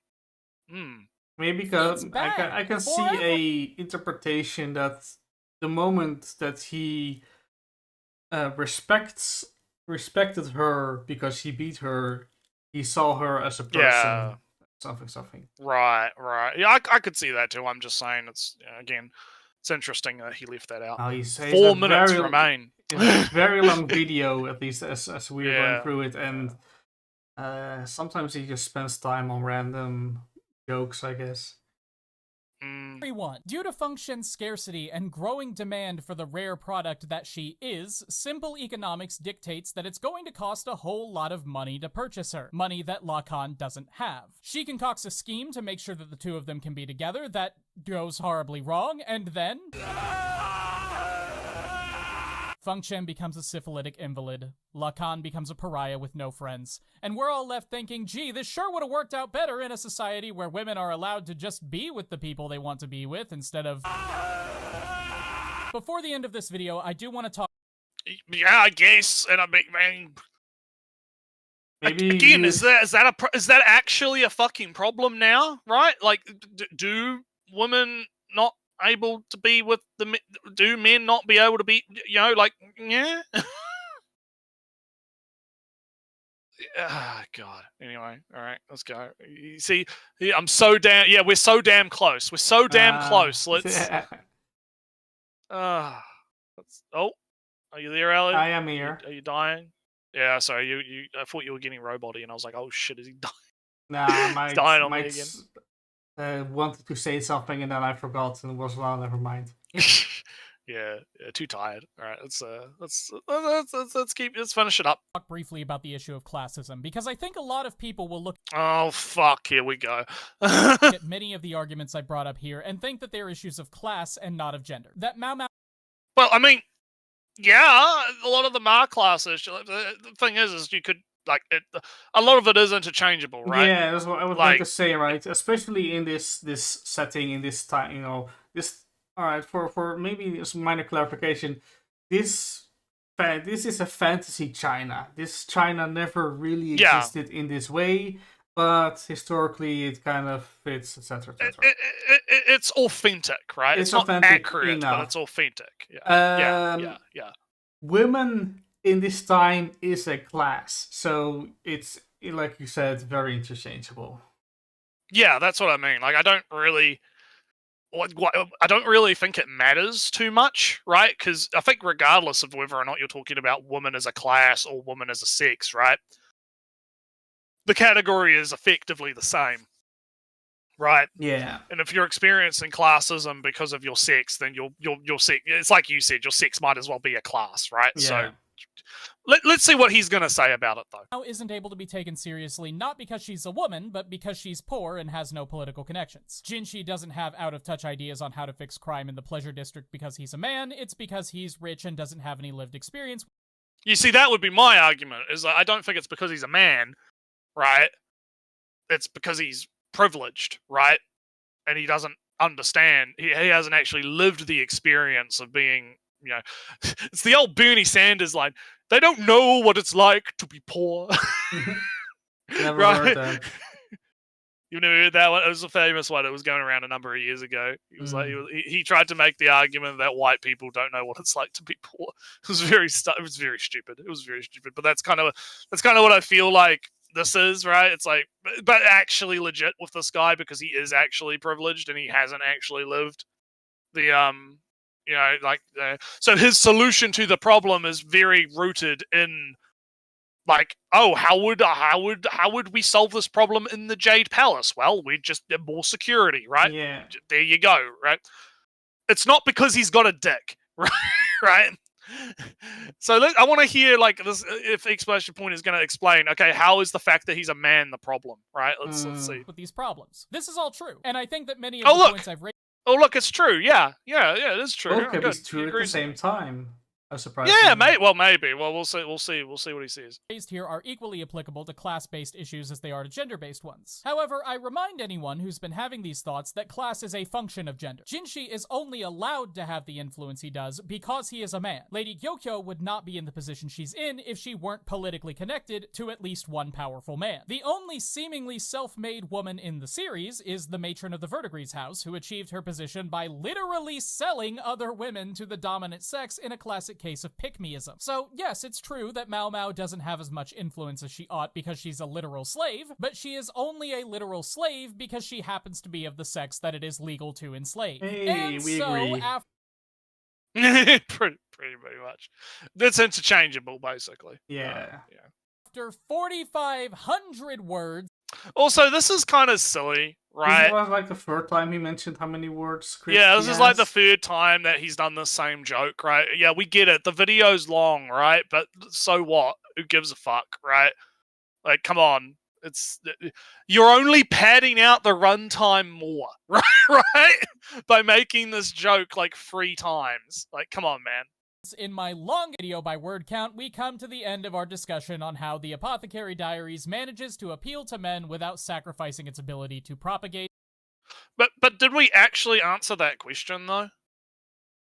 Like what actually, like, because all he's basically done is said, like, to boil it down, right? All he's basically said is it appeals to men because it's subtle about it. That's like the only thing I gleaned from this is like, oh, men are able to watch the Apothecary Diaries. Okay, there's 2 interpretations. There's the good faith and the bad faith, right? I like doing this, right? The good faith is it's because it's subtle and it doesn't bash men around the face with how evil they are, and therefore it allows them to empathize with it. Or there's the bad faith interpretation, which is men are too fucking stupid to understand that it's a feminist work, and therefore they don't pick up on it, right? Those are the 2 interpretations that I've come up with for why it's the case.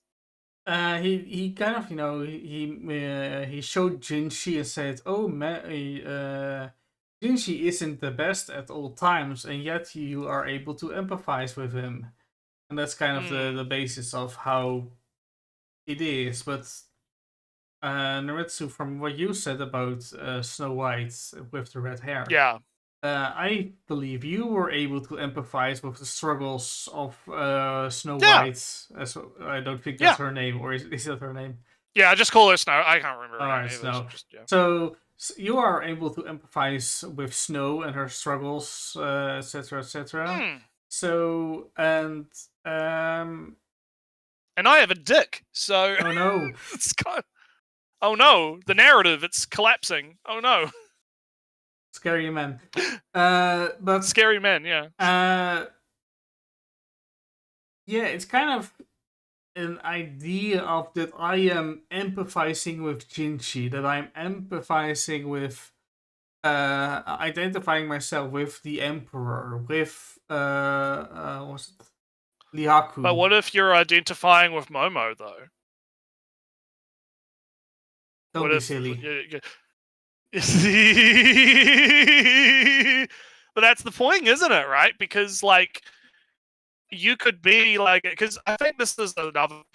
I don't want to do the thing where I'm like, oh, leftist again. But there's this idea of like, oh, that's one. It's kind of like, well, because I kind of like the Bernie Sanders quote that I said, like, white people don't know what it's like to be poor, right? Like, because the white privilege or whatever. Because I'm remembering like way back in like 2016, 2015, there was all these arguments about like how a homeless white man or whatever is more privilege than a rich black man or something, right? Because he's a white person, right? And I'm to relate this to like relating to Momo, right? What if you have a situation where you've got like someone, they're living in a fucking trailer park, right? They're poor as shit. They got no money. They're in crippling debt for whatever reason. They have to do whatever the fuck they have to do to survive. And then they watch this show about this girl who's in like a similar situation because of, the circumstances of society that she lives in. How is that not relatable to, man or woman, right? Who has to like navigate through a society where they feel like they are you know, oppressed, I guess, in a sense, right? You were Regardless of very gender or race. robot-y for a second, and I tried to stop you, but you didn't hear me for a second. Oh no! We're back. Oh, okay, well, TLDR, people can relate to Momo regardless of class, well, regardless of, you know, race or gender, because, you know, if you are in a situation where you are, you know, broke shit in a trailer park, oppressed by society or whatever, you could probably relate to the navigation struggles, right? So, you know, I think tying that to gender is reductive, personally. That's my point. Anyway, let's keep going. A strong feminist message. Again, while a series obviously has no obligation to appeal to a wide demographic, I think that what Apothecary Diaries has done here is both very difficult and very impressive, and I wanted to shine a spotlight on it. Hopefully the rest of you appreciated that as much as I did. If you truly want to show your appreciation while getting cool stuff for yourself, you can go to patreon.com/x. Oh yeah, okay, well, man, he's still got like 2 minutes. I'm just gonna he's talking about his 3 podcast. hours long. Let's do that one. And then yeah, let's do that one. Yeah, and then this is like his thank you messages. Oh, what's this? Oh! Back it up. What's this about Prince? What's this about Hang on. Mouth hasn't tasted quite right since then. So if you want to be part of that kind of nonsense, you should join our anime club. Or just join our Patreon exclusive Discord, where you can talk with fellow anime fans about how every single number crunching show of the summer 24 season sucked, except Bye Bye Earth. Huh? No, you're not going to hate on How to Become Ordinary or the 9 other shows that I've been watching that season. Man's got shit taste. But no, what's he talking about, Prince? I want to know. If you do, you can get your name on this list of people whom I greatly appreciate. Alright, And if you don't, that's okay. Next video is going to be a review of the first season of Kaiju number 8, which just barely managed to show that democracy is worth believing in by squeaking by I was reincarnated as the 7th prince, so I can... Prince. Ah, man! Fuck democracy. Fascism now.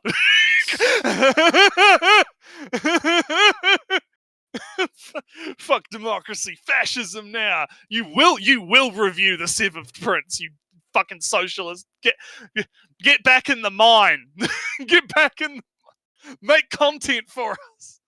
Alright, so... I mean, I could talk... I mean, if he does make a video on Kaiju 8, I could talk about it, because I did watch Kaiju 8, and Kaiju 8 was interesting, so, you know. Yeah, I'm just seeing... I barely can see, it's like... Prince got like... it's 30... It's like 36, 25, 32, 7. Mm-hmm. So like barely scraped by. Can't even read the last Reminder title. that all patrons of all tiers get a single vote in deciding which anime they want reviewed. So if you want to have a say in that, go to patreon.com/exclamation point and donate and subscribe bell of And we're done. Okay, there we go. We're done. We did it, guys. We fucking made it. So I guess the final thoughts, right? I agree with you that the video was definitely tedious. He definitely kind of loops back around and does a bunch of that kind of shit a lot, which was very annoying. I feel like my overall problem with him is he falls into the same kind of stereotyping he claims to be against when he talks about men and what men want. And I feel like that's very reductive when talking about this subject, right? Because it's all well and good to like go pull up some statistics and be like, hey, look, men watched this show, and that's counter to the stereotype I have in my head about what men want. Let's deep dive into that, right? Let's talk about it, right? I feel like that's one thing, but it's another thing to make weird assumptions and qualitative statements about, well, this is how men are like, so this X, Y, and Z, right? When he's talking about Snow White and the Red Hair, I can kind of see where he's coming from around, yes, she's definitely more direct in that show, right? Very strong female character, TM, right? But I feel like he misjudges, like, because again, he doesn't even have statistics on how many men actually watch Snow White, right? I think he kind of misjudges the fact that you know, a lot of men actually do like strong women, right? And don't have a problem with a woman being strong at all, because most men are not sexist misogynists, right? They're just, you know, they don't actually think that at all, especially in modern times. So again, it feels like the core of my issue with this video and with Explanation Point as a person is that he clearly has these preconceived notions around sex and gender and stereotypes around men and women that I personally believe comes from his leftist lens, his brain rot, that informate everything that he watches, right? So he's watching stuff like Snow White and he's watching stuff like Apothecary Diaries, and he's trying to poke out all of these, like, oh, look, they did a leftism. Oh, look, they did a rightism. Oh, look, they did a nationalism. Oh, look, they did a sexism. Oh, look, this is about that. This is about that issue. This is about this issue, I do want right? to say, quickly interject and say that he watched Snow White for a minute and then thought it was boring. Yeah, exactly. Well, and he also thought that the show was being judgmental to him, right? Like the show was telling him that he's bad because of, you know, it being so direct, right? And so, I feel like personally that says a lot about him as a person, I guess. I don't want to be too mean about it, right? But when if that's the conclusion that he came to, right?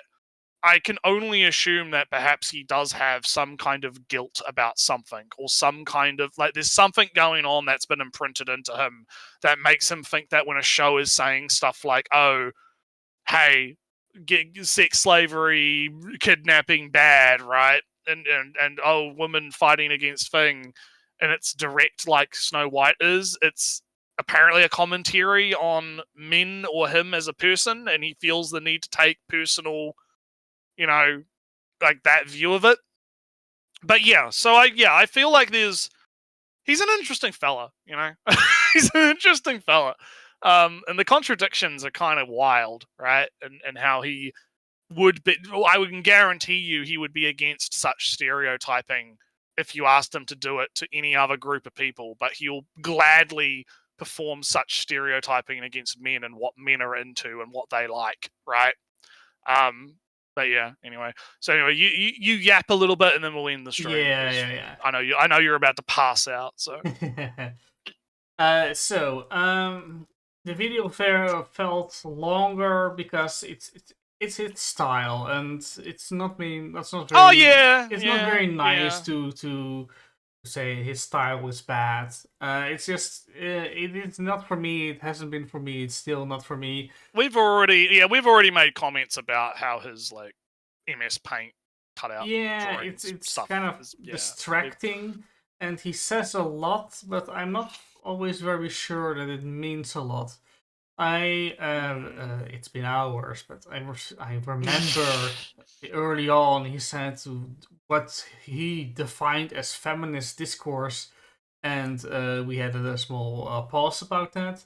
But he didn't mention feminist discourse since that bit. So why did he even bring it up? Yeah. So it doesn't really feel like there's a good through line. There is some through line, but it's more of like a string of thoughts that are connected to each other, but it just flows somewhere else instead of a good structure where he goes back to the point. Like every time he mentions how you the audience, the reader, are empathizing with character in the show.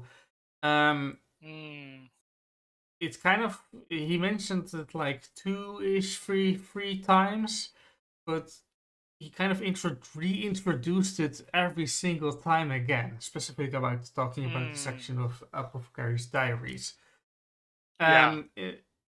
Instead of just, hang on, chapter empathizing with characters, character 1, character 2, character 3, it was reintroducing it every single time as a brand new concept almost. There are I am kind of fine with, well, maybe not generalizing male or as in its entirety, but it's fine enough to say men are less inclined to watch romance show enough of itself, right? Tag romance doesn't appeal to men in general, but just by the tag. And saying, well, all right, but this show has less romance. That makes it more likely for men to watch it.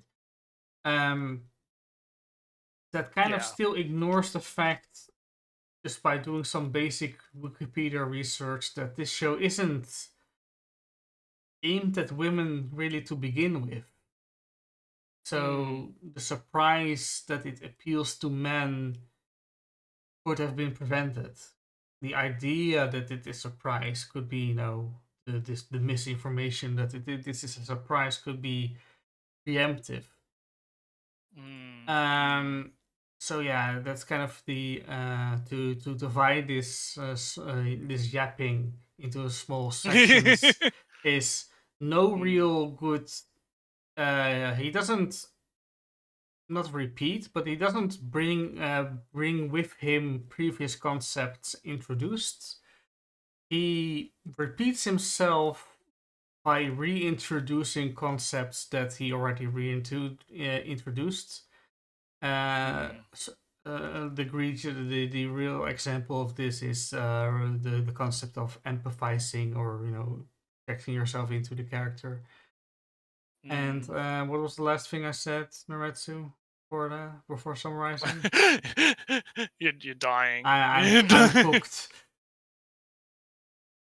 You're cooked, yeah. You're very cooked. No, I get where you're coming from. I think, yeah, I agree with pretty much everything you said, and I think that my main issue is I don't like the stereotyping and the generalizing. I think that you could have restructured this video in a way that kind of comes off a little bit less judgmental, I guess. Where he mentions he didn't intend to pit Apothecary Diaries against Snow White, but in a sense he kind of did, right? And that this succeeds at pushing the propaganda that I like versus this doesn't succeed in pushing the propaganda that I like, right? There's a little bit of that going on, just a little bit, so, right? Not a lot, but just a little bit. I'm not forgetting. Yeah, I'm remembering the third point. Research. Yes. In this is a Apothecary Diary is a seinen. Snow White with the red hair is a shoujo. That's maybe the reason why Snow White didn't appeal to him less than a seinen show, Apocryphal Diaries. So a little bit, background research would have helped in general. And also perhaps maybe not just citing sources, but also showing. Yeah, I was going to say also actually cite the sources with linkable and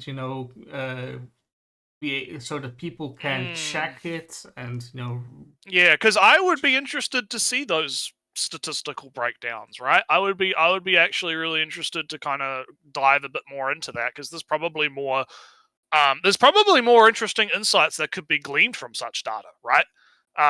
If it's out there and it's public, right? So I feel like he should have shown the graphs on screen, right? And I feel like if he couldn't show it because Miles is leaking classified fucking documents or whatever, right? I feel like he should have mentioned that, right? And said, hey, look, I talked with this guy who is an industry insider, and he said, hey, yeah, it's, the percentage. Here's the percentage, but I can't leak the, I'm not supposed to actually leak this document to you, right? So don't, show it to everyone in the public, right? Or something. I feel like I wouldn't have had a problem if he'd just made that clarification, right? That, hey, I can't show this, right? Because the way that it comes off in the video is just oh yeah, I talked to my uncle that works at Nintendo, and he told me that this. Yeah, this and there's the thing, problem, right? Especially since we can't really check the numbers. Yeah, that it might not mean what it might not mean just what he thinks it means. Men watch this show a lot. Like the example I gave, 100 people, it 70 men. It could be a case of maybe women didn't watch it enough, right? Of the lower percentage of women that would normally watch it didn't watch it. And that skews the numbers, right? And that's what I mean. That's kind of the point, right? Like, you have to actually see the numbers to be able to analyze that stuff. And know how many women you have in your beginning to begin with. Because all he mentions was, like, the sample size was, like, 1,800 and something, right? So it's like, of those 1,800, how many of those were actually men and women to begin with? Because if it was, like, 1,800 men to 80 women, of course you're gonna get a fucking weird skew, right?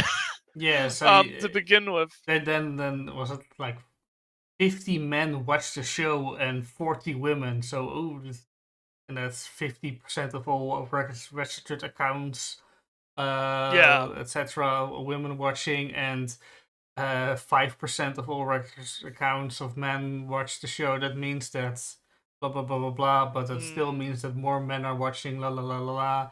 So numbers, like I said before, statistics, it's a tricky thing. It is a tricky thing, yeah, and that's why you should cite that's why you shouldn't just, like, say, oh yeah, I got this from my uncle that works at Crunchyroll, right? You should say, yeah, no, here's the actual data from the data sheet. You can analyze it yourself, see what the conclusion is, right?